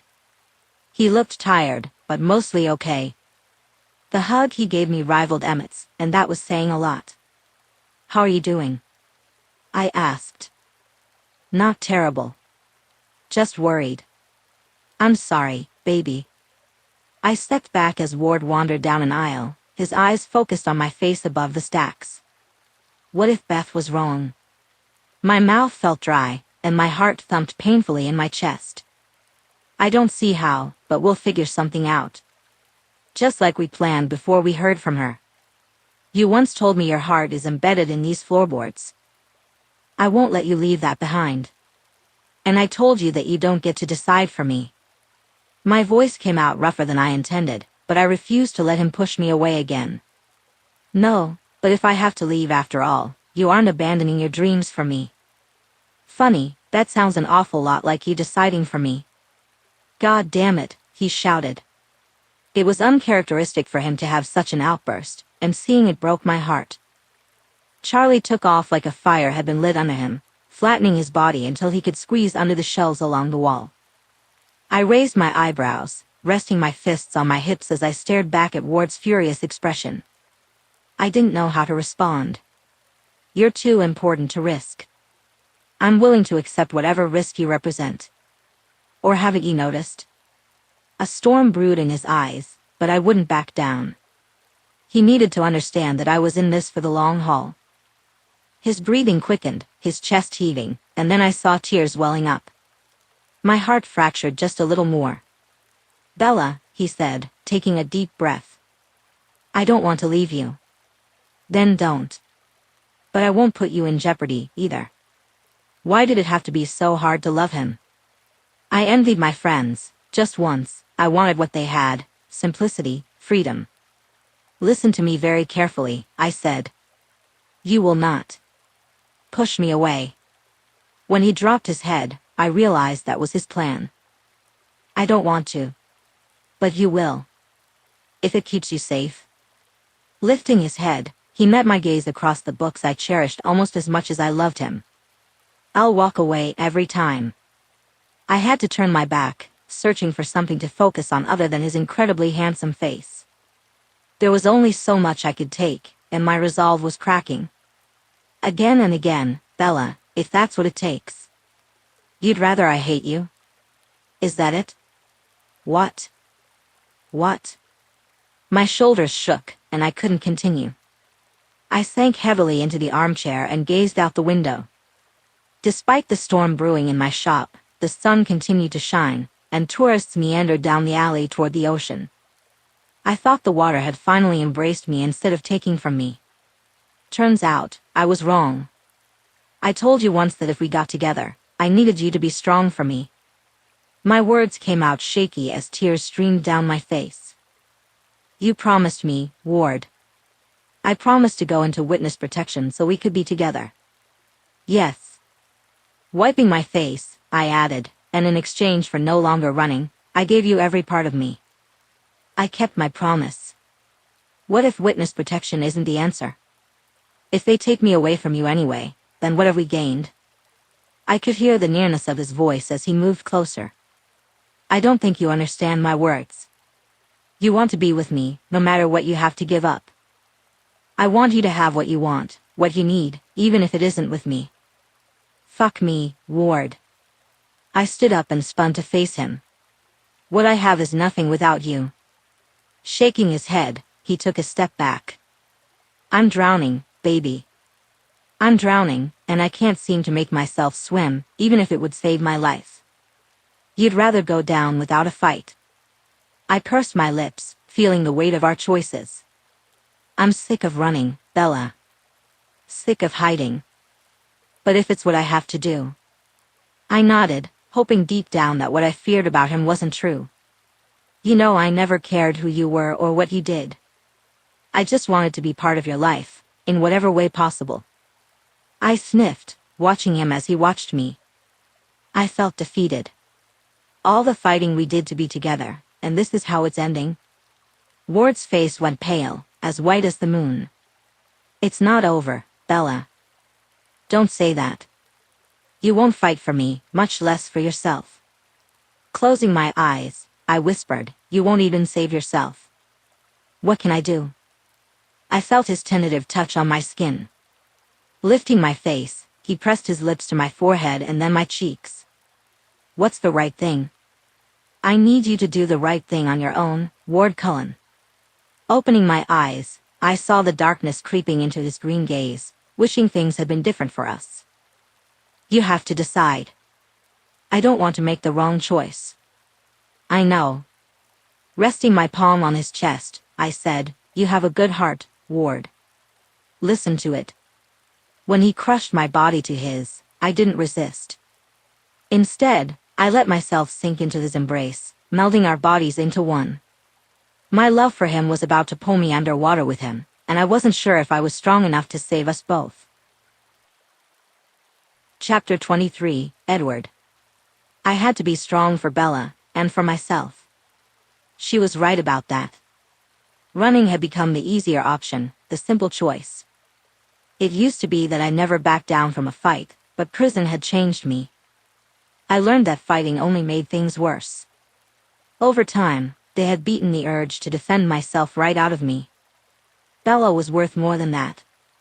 I needed her like I needed air to breathe, and I would do whatever it took to keep her in my life. As I came back down the stairs after retrieving Heidi, I paused in front of a bulletin board mounted on the wall by the bathrooms. Job postings, yard sales, and local events were pinned there, but one seafoam green paper caught my eye, trained to be a vet tech while working in the kennels. I ripped the paper from the cork and carried it with me next door. Alice and Ro were near the refreshment table, their carefully blank expressions fooling no one. Clearly, I was the topic of their conversation, as they fell silent the moment they saw me. "Oh, you brought your girl," Ro exclaimed, moving closer and dropping to the floor in a fluid motion. "Heidi, right?" I nodded, confirming Ro was correct, and Heidi thumped her tail at the sound of her name. The two of them spent a few moments engrossed in each other, giving me the chance to watch Bella. Her eyes were red, her cheeks flushed. Some of her hair had escaped the bandana she liked to wear, and the wispy strands framed her face beautifully. "Look what I found," I said, holding out the paper. "I bet I could bring Heidi with me." Bella's smile brightened her face. "That position would suit you. The hours are probably early, but certainly better than what I'm used to." I tentatively reached out to tuck some errant strands behind her ear. "So I can be a permanent citizen of Port Townsend." Alice had sidled over to Ro and Heidi, but she glanced at me when I spoke. I wondered what exactly they had said about me while I was next door. "Can we take Heidi to the park?" Alice asked. "Of course. She'd love that." When Bella and I were alone, she took my hand and led me deeper into the store. The place was empty, probably because everyone was outside enjoying the water on such a sunny day. I felt a wave of nervousness wash over me, convinced she was about to break up with me. "Bella, But she interrupted, raising her hand. "Deep down, Ward, what do you want?" "You." Without a doubt. As if she had to ask. Yet, despite wanting me, you would take off in a heartbeat if things got tough. Sighing, I wondered how my life had come to this. "Not because of any tiny argument or issue, Bella. It would be to save your precious life." I wished she could grasp the difference. Running away was a last resort, something I'd only do if I thought someone was using her to get to me. I want to talk to either Victoria or Eric. If they can figure out who this guy is, that's one less thing to worry about. She had a point. We'd spent so much time and effort building this relationship from what was left of my decaying soul. My instinct screamed to protect her at all costs, even if it meant sacrificing myself. If I had to put her in danger to keep us together, could I do that? Did I really build this ship from the ground up only to see it wrecked? "Baby, I want to fight for you." The words were nothing less than the truth, but they terrified me. No matter how difficult it becomes. I want that, too. Tears welled up in her eyes again, and I held back the urge to wipe them away. "But only if I know you'll stick with me. It's too hard to be on edge all the time, thinking you'll leave me at the slightest hint of danger. Saving yourself over me makes sense. It's like they tell you to put on your oxygen mask first before helping others." This situation felt like a plane going down in flames, and I needed to pull up at the last second. If we crashed, there wouldn't be any coming back from the wreckage. With a gentle kiss, Bella said, "Only because I can't help you if I pass out from lack of oxygen. Not because I love you any less." My head throbbed as I spoke. One thing is for certain, we need to find out who this is. Yes, I agree. The worry is too much for either of us, and it could turn out to be nothing. The likelihood of it being nothing was slim to none, not with the life I'd led. As usual, my past had come back to haunt me. "Can we call them, or do you want to walk down there after the store closes?" "Well, I called Mama to keep an eye on the place while we went down to the station. If that's okay with you." I figured whatever she wanted was fine by me. "Will she watch Heidi, or do I need to put her back upstairs?" Bella laughed, and that sound brought me a little joy. A fraction of my stress lifted at hearing her happiness. "Oh, Lord, Mama Riley loves your Heidi." Of course, she'd love to watch her for a bit. Since we were expecting her mother, I thought we should head up front and wait. But the second I tried to walk away, Bella grabbed my arm. "What?" She answered me without words. Pulling my head down, she met my lips with hers, tasting of coffee and cinnamon. Her tongue tangled with mine, and I moaned into her mouth. As she tangled her fingers in the hair at my nape, she tugged until she angled my head to suit her needs. When Bella took charge, my desire intensified quickly. Crushing her to me, I devoured her mouth with eager movements, biting her lip and dragging my teeth across it. I listened to her ragged breathing as she gripped my head for dear life. When she made a soft mewling sound, I feared I might push her against the nearest shelf to have my way with her. Instead, she shifted my t-shirt, allowing her fingers to touch the bare skin of my back, sending goosebumps racing up my arms. "Oh, look, dear," I heard Jason say. "The children have made up." I froze. "And now they're making out." I jumped away from her. "Bella," I said, feeling heat rush to my face. Riley let out a loud laugh, clearly enjoying my discomfort. Bella grinned, completely unfazed by being caught in such a moment. "Ms. Mathis." "Mr. Jenks." I stammered. "Don't go getting all stuffy on us, son," Riley said, plopping her large quilted bag onto the checkout counter as she scanned the store. "Where in the world is my sweet Heidi?" "Ro and Alice took her down to the park," Bella replied, taking my hand and pulling me toward the front. "All to give you two privacy to start necking, I presume." That was it. I was about to die of embarrassment right there in Bella's beloved store. "Anyway," Bella said, brushing off the moment. "We're heading down to the station." Riley rested her hand lightly on my upper back. "Good luck." "Thanks," I managed, proud of myself for not flinching, even though the urge was strong. Riley would never hurt me, of course, but my instinct was to avoid all forms of touch. Bella was the only exception to that rule. I wondered if she realized it. As we stepped outside, the sun beat down on us, and I noticed she had changed her chalkboard sign. It was a shame, really, since I thought the first one was quite amusing. Nerves twisted in my gut, and sweat formed on my forehead as we approached the police station.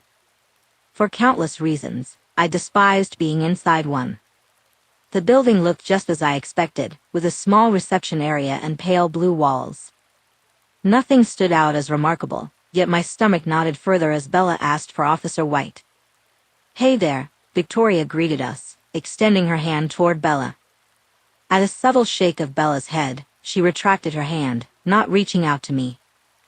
"What can I do for you?" Victoria asked. "Someone has been lurking around Bookish and Corner Cafe. I hoped you could help us identify him and find out what he wants." "Let's go back to my office," Victoria said. Her office was actually a cubicle. In the middle of a tiny square room, I was surrounded by 3 desks and a conference table. Phones rang, voices rose, and the scent of bitter coffee filled the air. A panic attack threatened to send me to my knees. "Ward?" Bella murmured. "Take a deep breath." I inhaled through my nose, recalling the sweet scent of Bella's hair, the way her skin felt like satin beneath my fingers, and the sound of her losing herself when I made her feel good. "What's that expression about?" I heard the smile in her voice. When I opened my eyes, I kissed the top of her head. "Thinking of you to calm myself down." "Did it work?" Nodding, I noticed that Victoria had stopped and was silently waiting for us. When Bella nodded too, she led us to the conference table, and we all took a seat. "This is probably as private as we'll get, unless I commandeer Eric's actual office with an actual door." "This should be fine," Bella replied. Pulling out her notepad from her breast pocket, Victoria wrote something at the top. "What details can you give me about this guy?" Bella recounted the man who had come into Bookish and the strange vibe he gave off. She explained that while it wasn't enough to report, he had made her very uncomfortable. "And then Jasper told us last night that the man was in Corner Cafe, asking for Ward." "Was he asking for him by name?" Victoria clarified. "That's what he said." Nodding at Bella, Victoria said, "I'll talk to Jasper when we're done here." "Do either of you have a photo of this guy?" Pursing her lips, Bella shook her head. "I've never had a reason for surveillance cameras." "I don't think Jasper has any either, but you can ask him." "Describe him for me." After a pause, Bella said, "There wasn't anything about him that stood out. He was wearing a black ball cap pulled low over his face, so I couldn't make out his features." Caucasian. Tallish. Okay. Taller than Ward?" "Shorter?" I felt myself flush at Victoria's question. I swallowed hard, holding my breath as I waited for Bella to respond. About as tall, she said, then closed her eyes.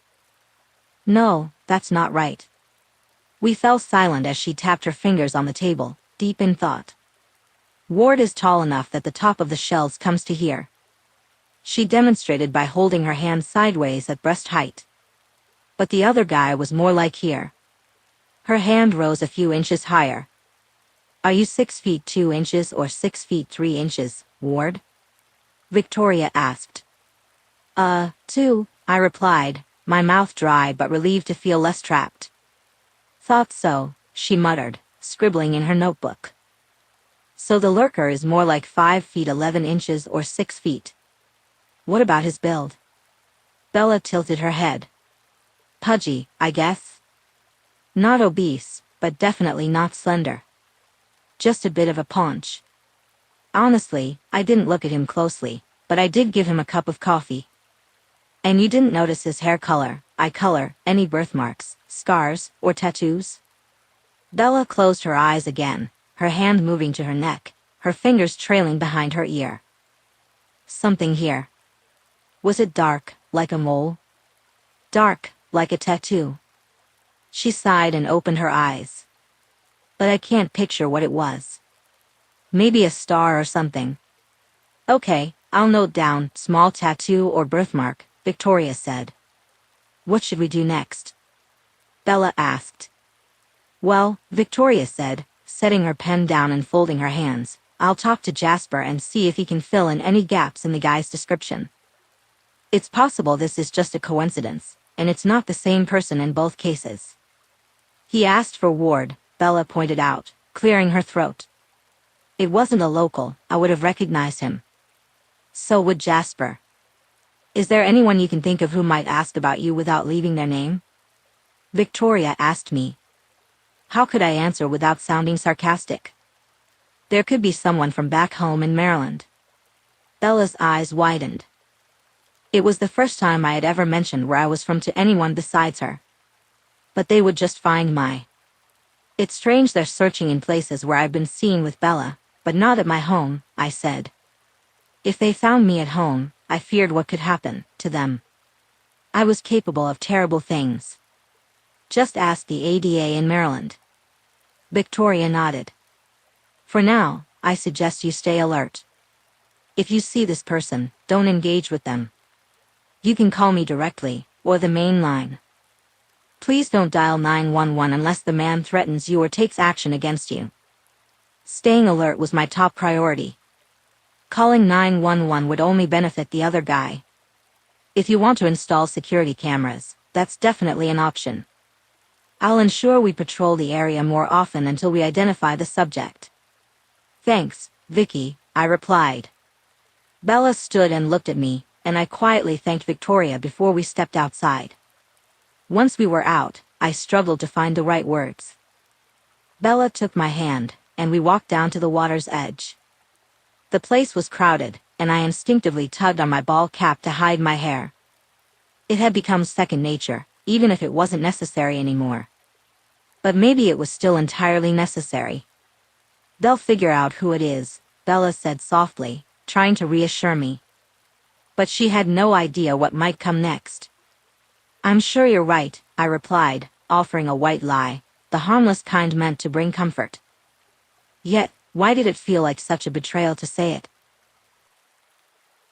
Chapter 24. Bella. We had a plan, and that should have been enough for me.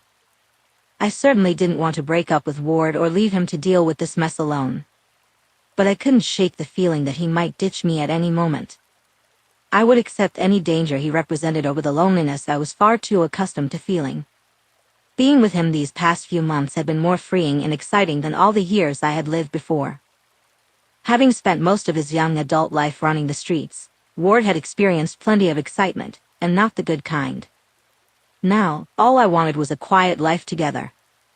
Working in Port Townsend, going our separate ways during the day, loving each other at night, and starting over again as soon as the sun rose over the water.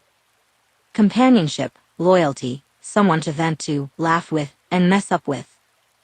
As I stood lost in thought, Ward approached and ran his fingertip along my spine, causing my shoulders to hunch and my back to arch. What are you thinking about so hard? He asked.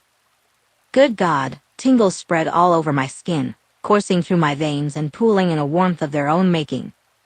Well, now I'm thinking about what else you can do with those magic fingers. Tilting my chin up, he gave me a tender kiss. And before that? I bit back a sigh and turned in his arms to snuggle closer. Even in the middle of my store, several days after speaking with the police, I didn't mind showing him affection. Everything, I guess. That's a lot for one person to worry about. I know. What an understatement. I carried those worries alone because he was the source of my doubts. I want you to be mine, Bella. Always. I know, sweetie. Why did that bring tears to my eyes? We had always known we shared a love that stuck, the kind that lasted and never waned. It would burn hot and bright, never fizzling out. Not even a force of nature could come between us. But would he walk away from it if he thought it was the right thing to do? That was the question lingering in the back of my mind. The crux of the matter was right there, the part one couldn't seem to get past no matter how much I twisted it around in my mind, dissecting it in search of a solution. Yet, he had stayed. He promised he would, and he did. We were no closer to uncovering who was after him, but he remained by my side.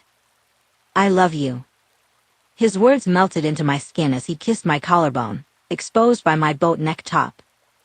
I clung to him, to hope, allowing him to go further, dipping down to suck on the flesh above my bra. But then those stubborn tears appeared, and he noticed. Straightening up, he looked at me with a wounded expression. Baby. I bit my lip and sighed. It's not that I don't want to trust you, but you said the words out loud. You're just waiting for the moment when everything falls apart, and then you'll be gone.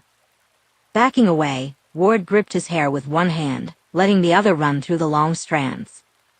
I hate that my actions have shown you time and again that you're right. You have no reason to believe me, and I can't change that. Ward. And I know what I said the other day. I know I can be contradictory. But I can't leave now because I love you too much to lose you. I understand that's your limit, and I wouldn't dare cross it. The risk is too high.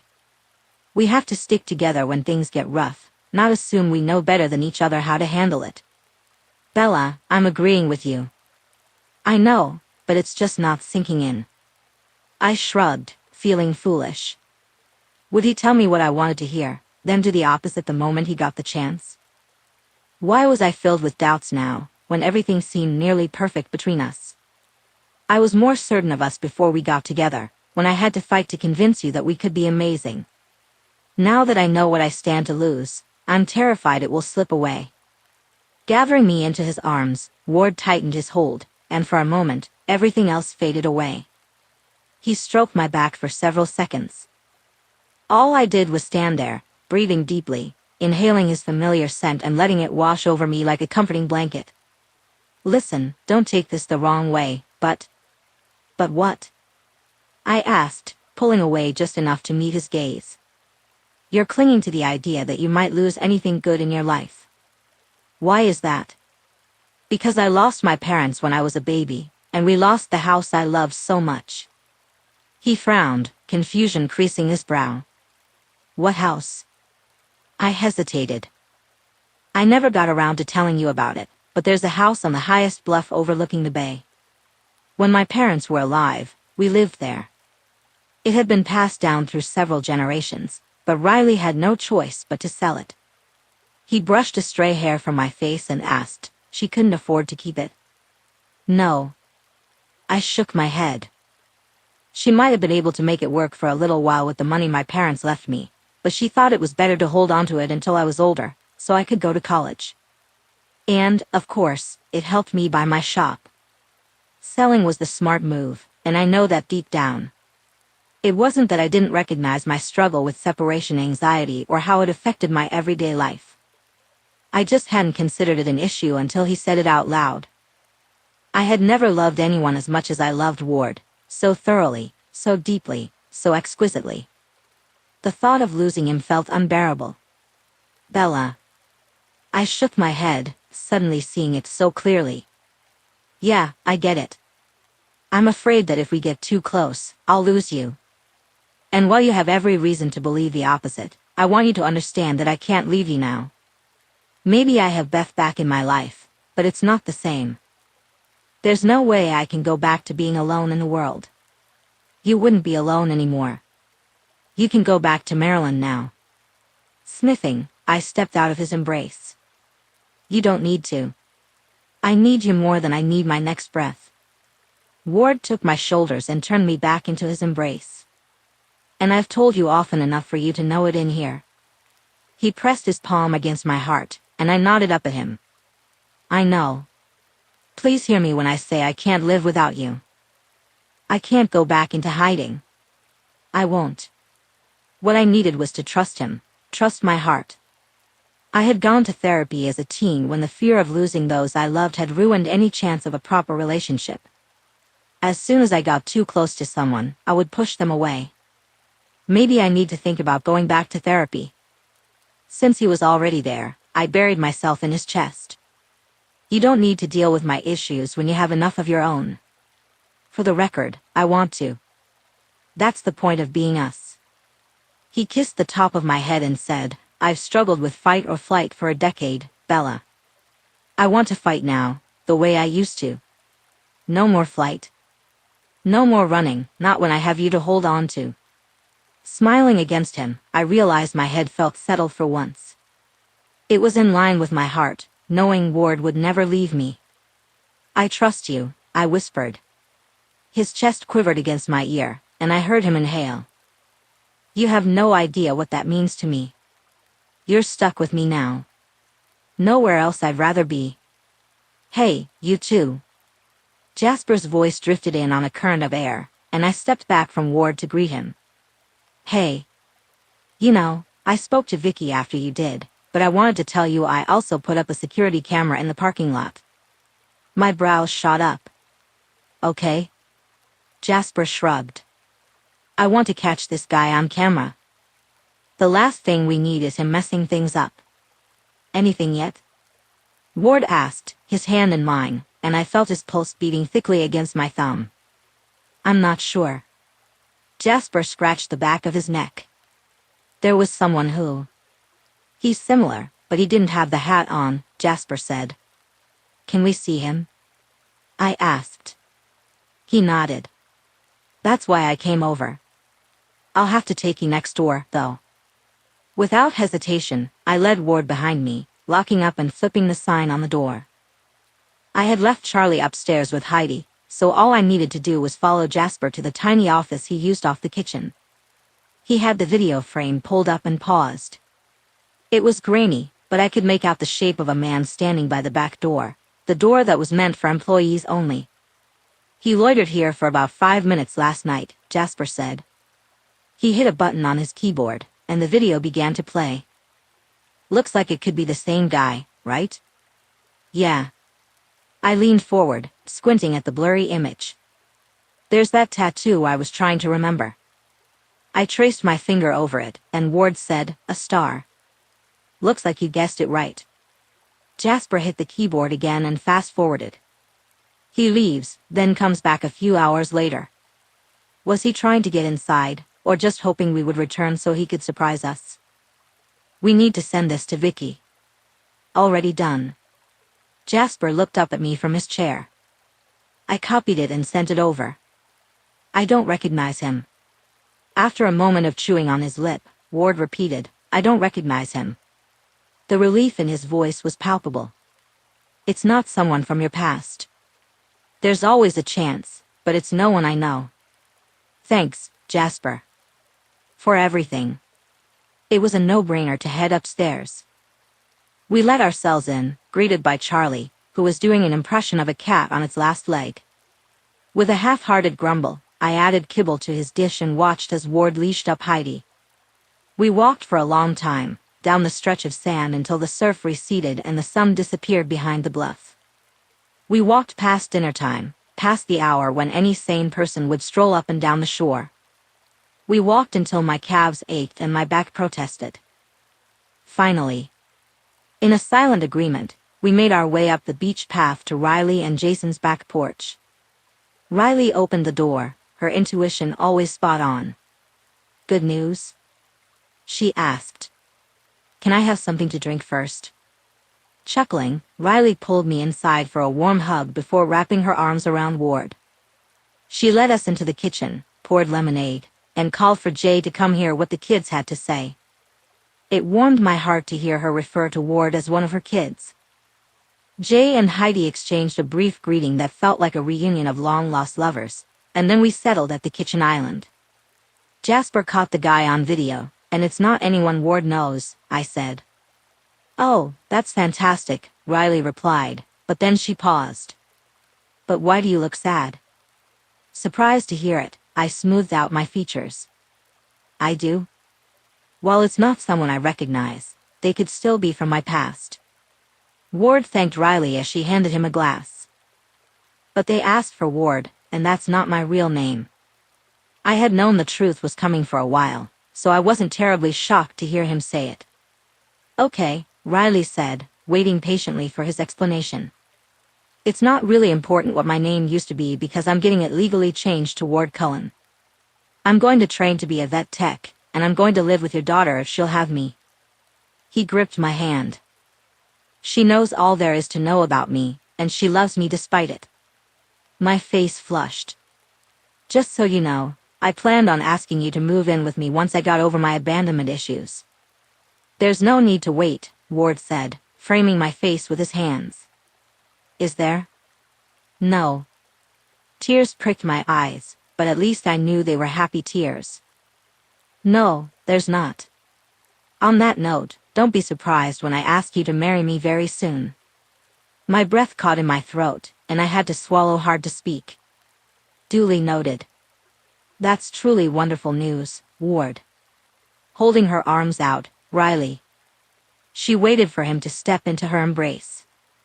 "I'm thrilled for you," Jay said, his eyes sparkling with excitement. I could tell he was already imagining grandchildren. "Thanks, Jay." Wanting to share a piece of my heart, I hugged him tightly and added, "Thanks for being my dad all these years." "Oh, it's not fair to make an old man cry," he chuckled. "Sorry," I replied, giving him another hug. Ward stood on the other side of the island, chatting with Riley. When he caught my gaze, he flashed a grin, and I couldn't help but smile back. The strange man still loomed as an unsettling presence, but we were determined to move forward with our lives. After a moment, Ward excused himself to the bathroom. Riley held my shoulders, looking at me with deep concern. "It's not the fear of losing them that scares us. It's that we've given them so many of our pieces that we fear losing ourselves when they're gone." If her goal was to make me cry, she had succeeded. With or without him, you've got a full life. Friends, family, patrons. We all love you, she continued, wiping my face with the sleeve of her sweater. But, sweetheart, you're so much more fulfilled when you're with him. I'm scared, Mama. Terrified that he's loved me so thoroughly I can't live without him now. I know, P. We all feel that deep down, but we can't let it rule our lives. Just then, Jay wrapped his arms around both of us. When Ward returned from the bathroom, Riley gestured for him to join us. We were a family now, and I had to embrace that instead of worrying about losing it. I deserved that, and so did Ward. Chapter 25, Edward. Beth was due to arrive in town any minute, and I was a bundle of nerves. It had been far too long since I'd seen her, especially considering how I had left home. I knew she would never judge me for my choices, which was why Bella reminded me of her in so many ways. Still, I couldn't shake the worry about how Beth would perceive me, my new town, and my relationship. Would she think I could do better than menial work? Would she find Port Townsend too dated, too quaint? Most importantly, would she approve of Bella? I loved Bella with everything I had, and while Beth's opinion wouldn't change that, the thought of her judgment loomed over me.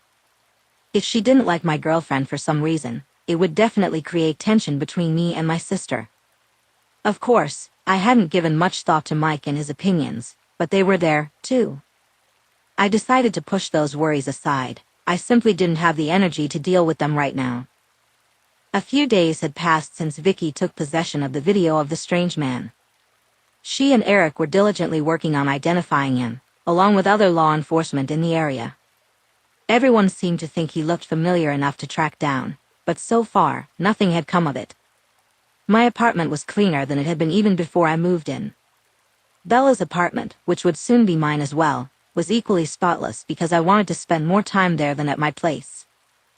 Mike and Beth were staying at the Palace Hotel on the waterfront, with its solid brick facade and red and white striped awning. For the most part, the interior felt like stepping into Grandma's house, but the room they had chosen was on the top floor, giving it a more industrial vibe. With iron railings, brick walls, and modern furnishings, it was appealing, especially with the view of the inlet. Staying there meant they would be close to me, certainly within walking distance of the city center. Just the thought of becoming an uncle soon filled me with excitement and anxiety. I had always wanted children someday, but it never felt like a real possibility until Bella came into my life. Now, the fact that my sister was about to become a mom threw me off balance. She'd make a perfect mother, no doubt about it, but it also solidified her status as a true adult in my mind. Meanwhile, I was still stumbling around, trying to figure out who I wanted to be when I grew up. I suppose it was typical for someone outside of prison to still be working out their goals. My life had been on hold for years, and now I finally had the chance to live it, which terrified me. No more running or dodging glances and scrutiny from strangers. It felt almost surreal to finally have the freedom to be out in the open. I knew I wanted to propose to Bella, but first, I needed to earn a few paychecks from my job as a vet tech. I wanted to be a respectable man who could afford his bills before I took on the responsibility of a wife. Bella would insist that it wasn't necessary, but deep down, I knew it was. One way or another, I'd even figure out how to get her the house she grew up in, though that felt like a distant dream. "Stop that," Bella said gently, though I could tell I was driving her crazy. I had been pacing up and down the aisles of her store for the past half hour. "I'm trying," I replied, rubbing my hands together briskly. I reminded myself that Beth was the last person I should be nervous about. It didn't work, just like the last 900 times I had tried to convince myself of that. "Baby, seriously." Bella crossed behind the armchair, picked up a cookie, and shoved it in my face. "Eat this." Cinnamon and sugar might be her answer to everything, but I doubted it would help calm my nerves. Still, I took a bite, if only to appease her. "You've told me enough about Beth that I know you shouldn't be worried," she said. "But she hasn't seen me since I've changed. It's so much information to throw at her all at once. Us, a new job, a new town. She'll be happy for you, end of story. Why are you always the calm one?" Bella wrapped her arms around my waist and tipped her head up to smile at me. "Someone has to counteract your neuroses." "Thanks," I snorted. "But you're right, so I'm grateful. Do you have any idea how nervous I am? It's your only family coming here to judge me and mine." "She's not going to judge you." "Not at all." "Exactly." Bella tapped my nose and kissed me quickly. "Now believe what you just said. Maybe I should meet them at the hotel instead of making them find their way here." I tried to back up, but Bella held tight. "What?" "No, you should stick to the plan." I groaned. "She just needs to get here so I can dissolve this nervous energy. If we had the time, I'd dissolve it for you." With a wink, she let me go and moved back to check the coffee cups and cookies. She might not admit it, but she was anxious too. All morning, she had been rearranging the plates, the cups, the cream, and sugar. "I love you." Stopping mid-reach, Bella grinned at me. "I love you, too. And that's how I know my baby brother is taken care of properly." I gasped, spinning around at the sound of Beth's voice. She stood in the doorway, pushing her sunglasses up onto her head. I closed the small distance between us faster than she could blink. "Bethy." I lost myself for a second, crushing her against me in my eagerness. The bump between us protested, practically shoving me back a step. "It's like a rubber ball, it only presses in so far before bouncing back." I chuckled, so pleased to have her within my grasp. Damn, you look good. Can't deny you look decent yourself. She stood back and surveyed me from head to toe. No longer scrawny, no haunted look in your eyes. Her gaze traveled over my shoulder. All because of this one, no doubt. I'm Bella. She stuck out her hand as she introduced herself. As they approached, I watched them closely. Beth accepted the handshake but then pulled Bella in for a warm hug. Nice to put a face to a name, she said with a smile. Mike stepped around his wife. Tony, good to see you. My face twisted in a grimace.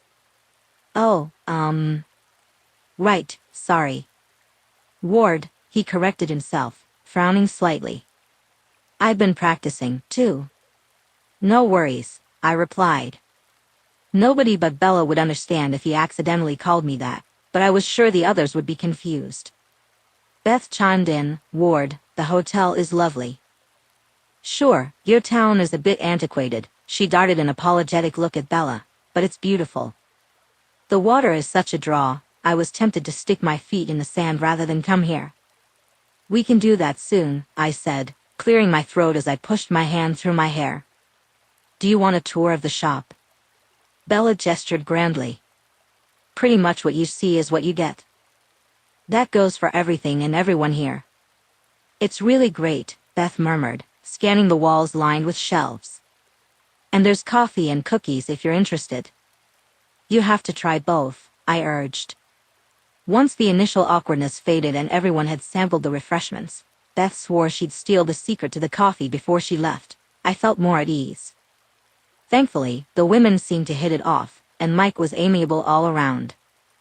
My worlds had collided without any crazy incidents. You're a hell of a lot closer to Canada than I realized, Mike commented. I had once considered crossing the border, but that would have required me to reveal my name, which was unacceptable.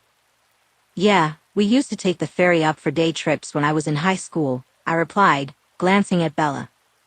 We? Those my age, Bella clarified. I appreciated the way she didn't rub Jake in my face, but it had to have been him. He was her high school sweetheart, after all. The funny thing was, I wasn't jealous. We both had pasts, and there simply was no comparison between them.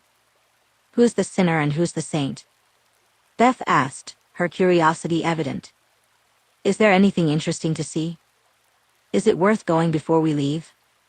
As she and Bella delved into a lively conversation about tourist traps, I found myself wandering toward the front doors. Taking a deep breath of the briny air, I realized a few important things. I was happy, no, beyond happy, I was content. My family had met and gotten along, which meant the world to me. I had chosen who to let into my life and who would stay. The mystery guy didn't matter anymore. I had learned not to run but to face whatever came my way. With Bella by my side, I didn't need to escape. She was my shore when I felt lost at sea, a lifeline, something solid to cling to. With her in my arms, I knew I would never drown. This town felt like where I was meant to be. Here, I felt whole again, able to breathe fully, to take a deep breath and know I was free. My past no longer defined me, and that was largely thanks to Bella. It was also the gentle acceptance of the townspeople who had never turned their backs on me, even when I might have deserved it. They judged me by my actions now, not by what I had done before. Even the woman I had helped in the park. Bella? I interrupted their discussion, turning from the doorway to find her paused mid-sip of her coffee. What is it? I know who the guy is. They all frowned at me, but I saw it clearly. How? Beth asked. I had shared my concerns about the guy with her, mostly so they would keep an eye out for anyone suspicious while they were here. Do you remember when I first moved here and I helped that woman, Brianna, in the park? I could see the moment it dawned on Bella who I meant. He looks similar, but Larry is in jail awaiting his trial. He looks so much like him, that's why Vicky and Eric said he seemed familiar but they couldn't place him. Because he was somehow related to Larry. That had to be it. Do you think Larry has a brother? Bella asked. I'll call Vicky. Somehow, After spending time at the station and talking with them, I no longer felt intimidated by Officer White. Her nickname was Vicky, and there was no reason I couldn't refer to her that way. Even that part of me had relaxed. "Hey, it's Ward Cullen," I said when she answered her office phone. Out of the corner of my eye, I saw Beth make a strange face at the sound of my new name. "I know who the guy is, at least in theory." "You do?" she asked. "He has to be related to Larry. That's why he looks so familiar." "Oh, crap." She was silent for a moment, and I heard her typing. "You're right, Ward. Larry has a younger brother." I knew it. It suddenly clicked in my mind, like an epiphany. Same build, similar coloring. Only a year and a half younger. That's gotta be him. Hold on. Looks like the younger Mr. Barber also has a record. That'll make things easier. Feeling lighter than I had in weeks, I beamed at Bella. Vicky said she'd get back to me, so we hung up. I was right. Larry has a brother. He must think he can intimidate you into not testifying against Larry. Throwing her arms around my neck, Bella kissed my cheek. I'm so relieved to have it resolved. Well, not entirely, but enough to stop worrying about him. They'll find him soon, and then he won't be able to hang around and act stupid anymore. Apparently, he also has a record. Vicky said she'll handle it. Beth said, it's illegal to threaten witnesses. Imagine trying to get your wife-beating brother out of jail by harassing the person who saved the woman he was beating. Mike shook his head. That's a loser family right there. Agreed. You've made my life perfect in every way, Bella, I whispered into her hair. I'm such a lucky man. Before you get too sappy, can we get something to eat? These cookies. These treats are amazing, but they're not quite enough to satisfy a pregnant lady. I chuckled and replied, we just need to walk next door for that. Jasper and Alice run the bakery cafe, and they make incredible food. Bella winked at me and confessed, I need to admit, I have a friends with benefits relationship with Jasper. The benefit is free coffee and baked goods. Beth nodded seriously. That sounds fair. Can we see your place after lunch? Of course. We can head upstairs afterward for the grand tour. But I must warn you, Bella said, closing and locking the shop door behind her, it's pretty much the same tour you got here. A warm feeling washed over me as she spoke. My place was wherever Bella was, and she felt the same way. Just wait until you see how much Heidi loves it here, and how well she and Bella's cat get along. I bet she remembers you. And then you can meet my parents and our friends, Bella added, linking her arm through mine as we strolled down the sunny sidewalk. I have a hunch we'll all be spending plenty of time together in the future. We passed by rose-covered brick buildings, the sweet scent of the flowers mingling with the aroma of baked goods, soothing my soul. I belonged here, and no one could ever convince me otherwise. I had no regrets about my past. It had led me to the woman I was meant to spend the rest of my life with.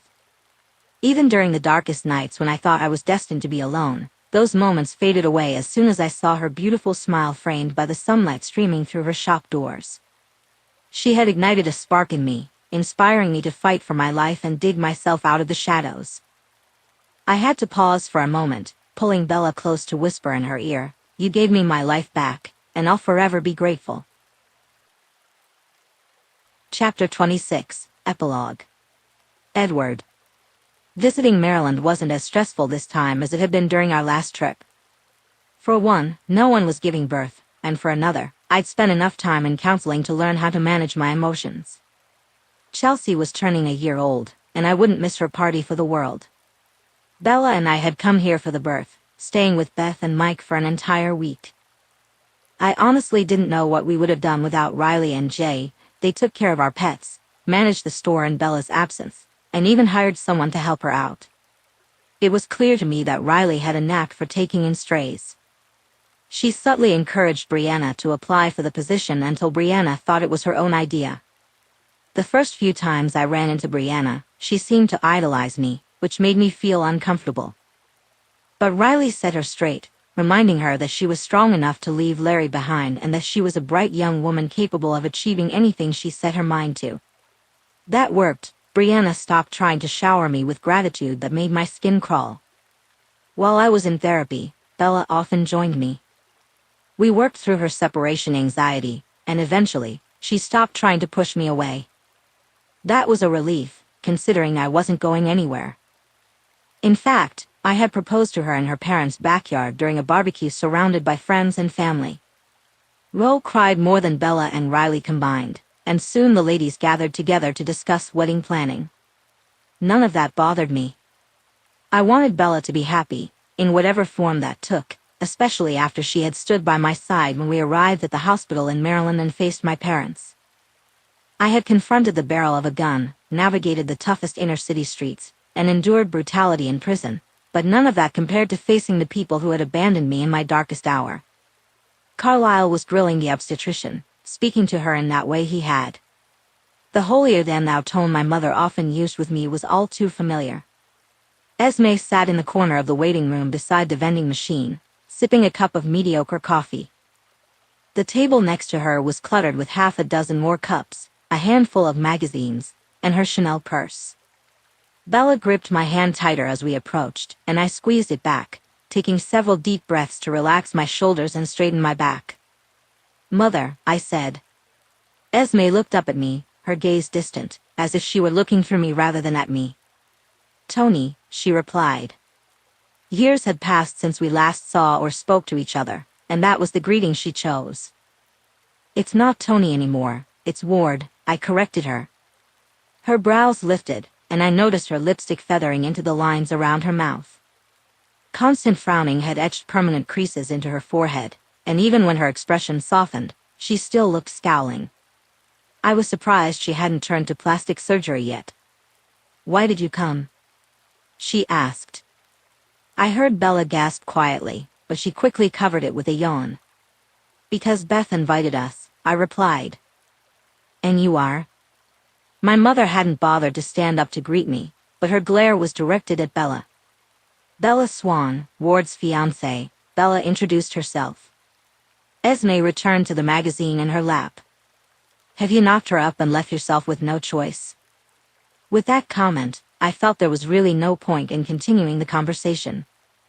I turned away from her and headed down the hall. My father glanced up as we passed and even called me by my old name. But I kept moving, Bella by my side, until we reached the room Mike had told me they were in. I knocked first, and Mike opened the door. "Ward, Bella," he exclaimed, pulling us both into a hug. I made my way over to the bed. "Been lying around all day making everyone wait on you?" Beth smirked. "Try shoving a bowling ball through your ass first, and then we'll compare notes about lying around," I shot back, leaning over to hug her, surprised when she didn't let go. The head of the bed was raised enough to be comfortable, but it still felt awkward. "I love you, and I'm sorry to put Mom and Dad through this," she whispered in my ear. As soon as she released me, I straightened up. "It's only fair to have them here for this," I replied. "Maybe, but I've already threatened to throw them out. Dad keeps acting like no one here has ever successfully delivered a baby, and it's driving the staff crazy." I grimaced at her description. "I hate to be the one to tell you, but that's exactly what he was doing just now." "Mike!" Beth yelled. "Just go ahead and tell the nurse to ban them from the entire hospital." With an expression of chagrin, Mike replied, "I sincerely doubt they'll throw out one of their own, but I'll relay the message." He walked out, and Bella moved closer to me. "Have they always been this sanctimonious?" "Not until after my attack. I don't know if they were disappointed in me or what, but they definitely became colder. And when I wouldn't write off my brother like they did, it only made them angrier. Fortunately, I've moved past their betrayal. It doesn't bother me anymore." The words rang true. I felt them deep within me, but a small part of me wished things were different. I remember how many times my therapist had to tell me it wasn't my fault before I finally believed her. Beth settled back into the pillows a little more. "It's not like I spend all my time worrying about what they think of me, but for crying out loud." Their first grandchild is about to be born, and all they can think about is themselves. Those memories loomed large as we pulled up to my sister and her husband's house. Balloons bobbed in the driveway, floating high above the table set up in the side yard. My father's BMW was parked there, a glaring reminder of the chaos that awaited us. "Ugh, they're here?" I sighed. "Sorry," was all I could say to my wife. I guess I expected it. As I rounded the car to open the door, the reality of the situation settled in. As I opened the door, I helped her stand and stretch out the kinks from so many hours of sitting. It's strange because I never really think about them throughout the year. It's almost like they don't exist. Until they show up at your sister's house, like a dark specter coming to suck out your soul, I replied, trying to lighten the mood. Beth stepped out the front door, my niece nestled on her hip. "I'm so happy you made it." After exchanging hugs, I took Chelsea from her, eager to carry her back into the house. Thankfully, she wasn't the type to cry over strangers, at least not yet. We had seen each other a few months ago when Bella and I got married, but I doubted she truly recognized me. Our wedding had been small and simple, exactly what we wanted. After legally changing my name, I applied for the marriage license, and we had an officiant to perform the ceremony. My job as a vet tech brought me joy, and I was fortunate enough to finish work early so I could help Bella close the store before making dinner and enjoying our evenings together. More importantly, I was proud of myself and my career. Beth paused in the kitchen, where Mike and a few friends we didn't really know were gathered. "How's the renovation coming?" "Not bad, now that I've learned how to tile," Mike replied. As Chelsea buried her face in my neck, a wave of peace washed over me. "I still can't believe it's ours," Bella said, her voice filled with excitement.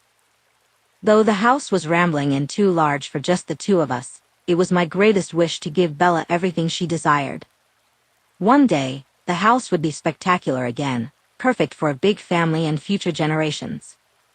We had managed to secure the house on the cliff just before our wedding ceremony, with the sunset and sea as our backdrop. "How long was it in your family?" Beth asked, rearranging the carrots and dip.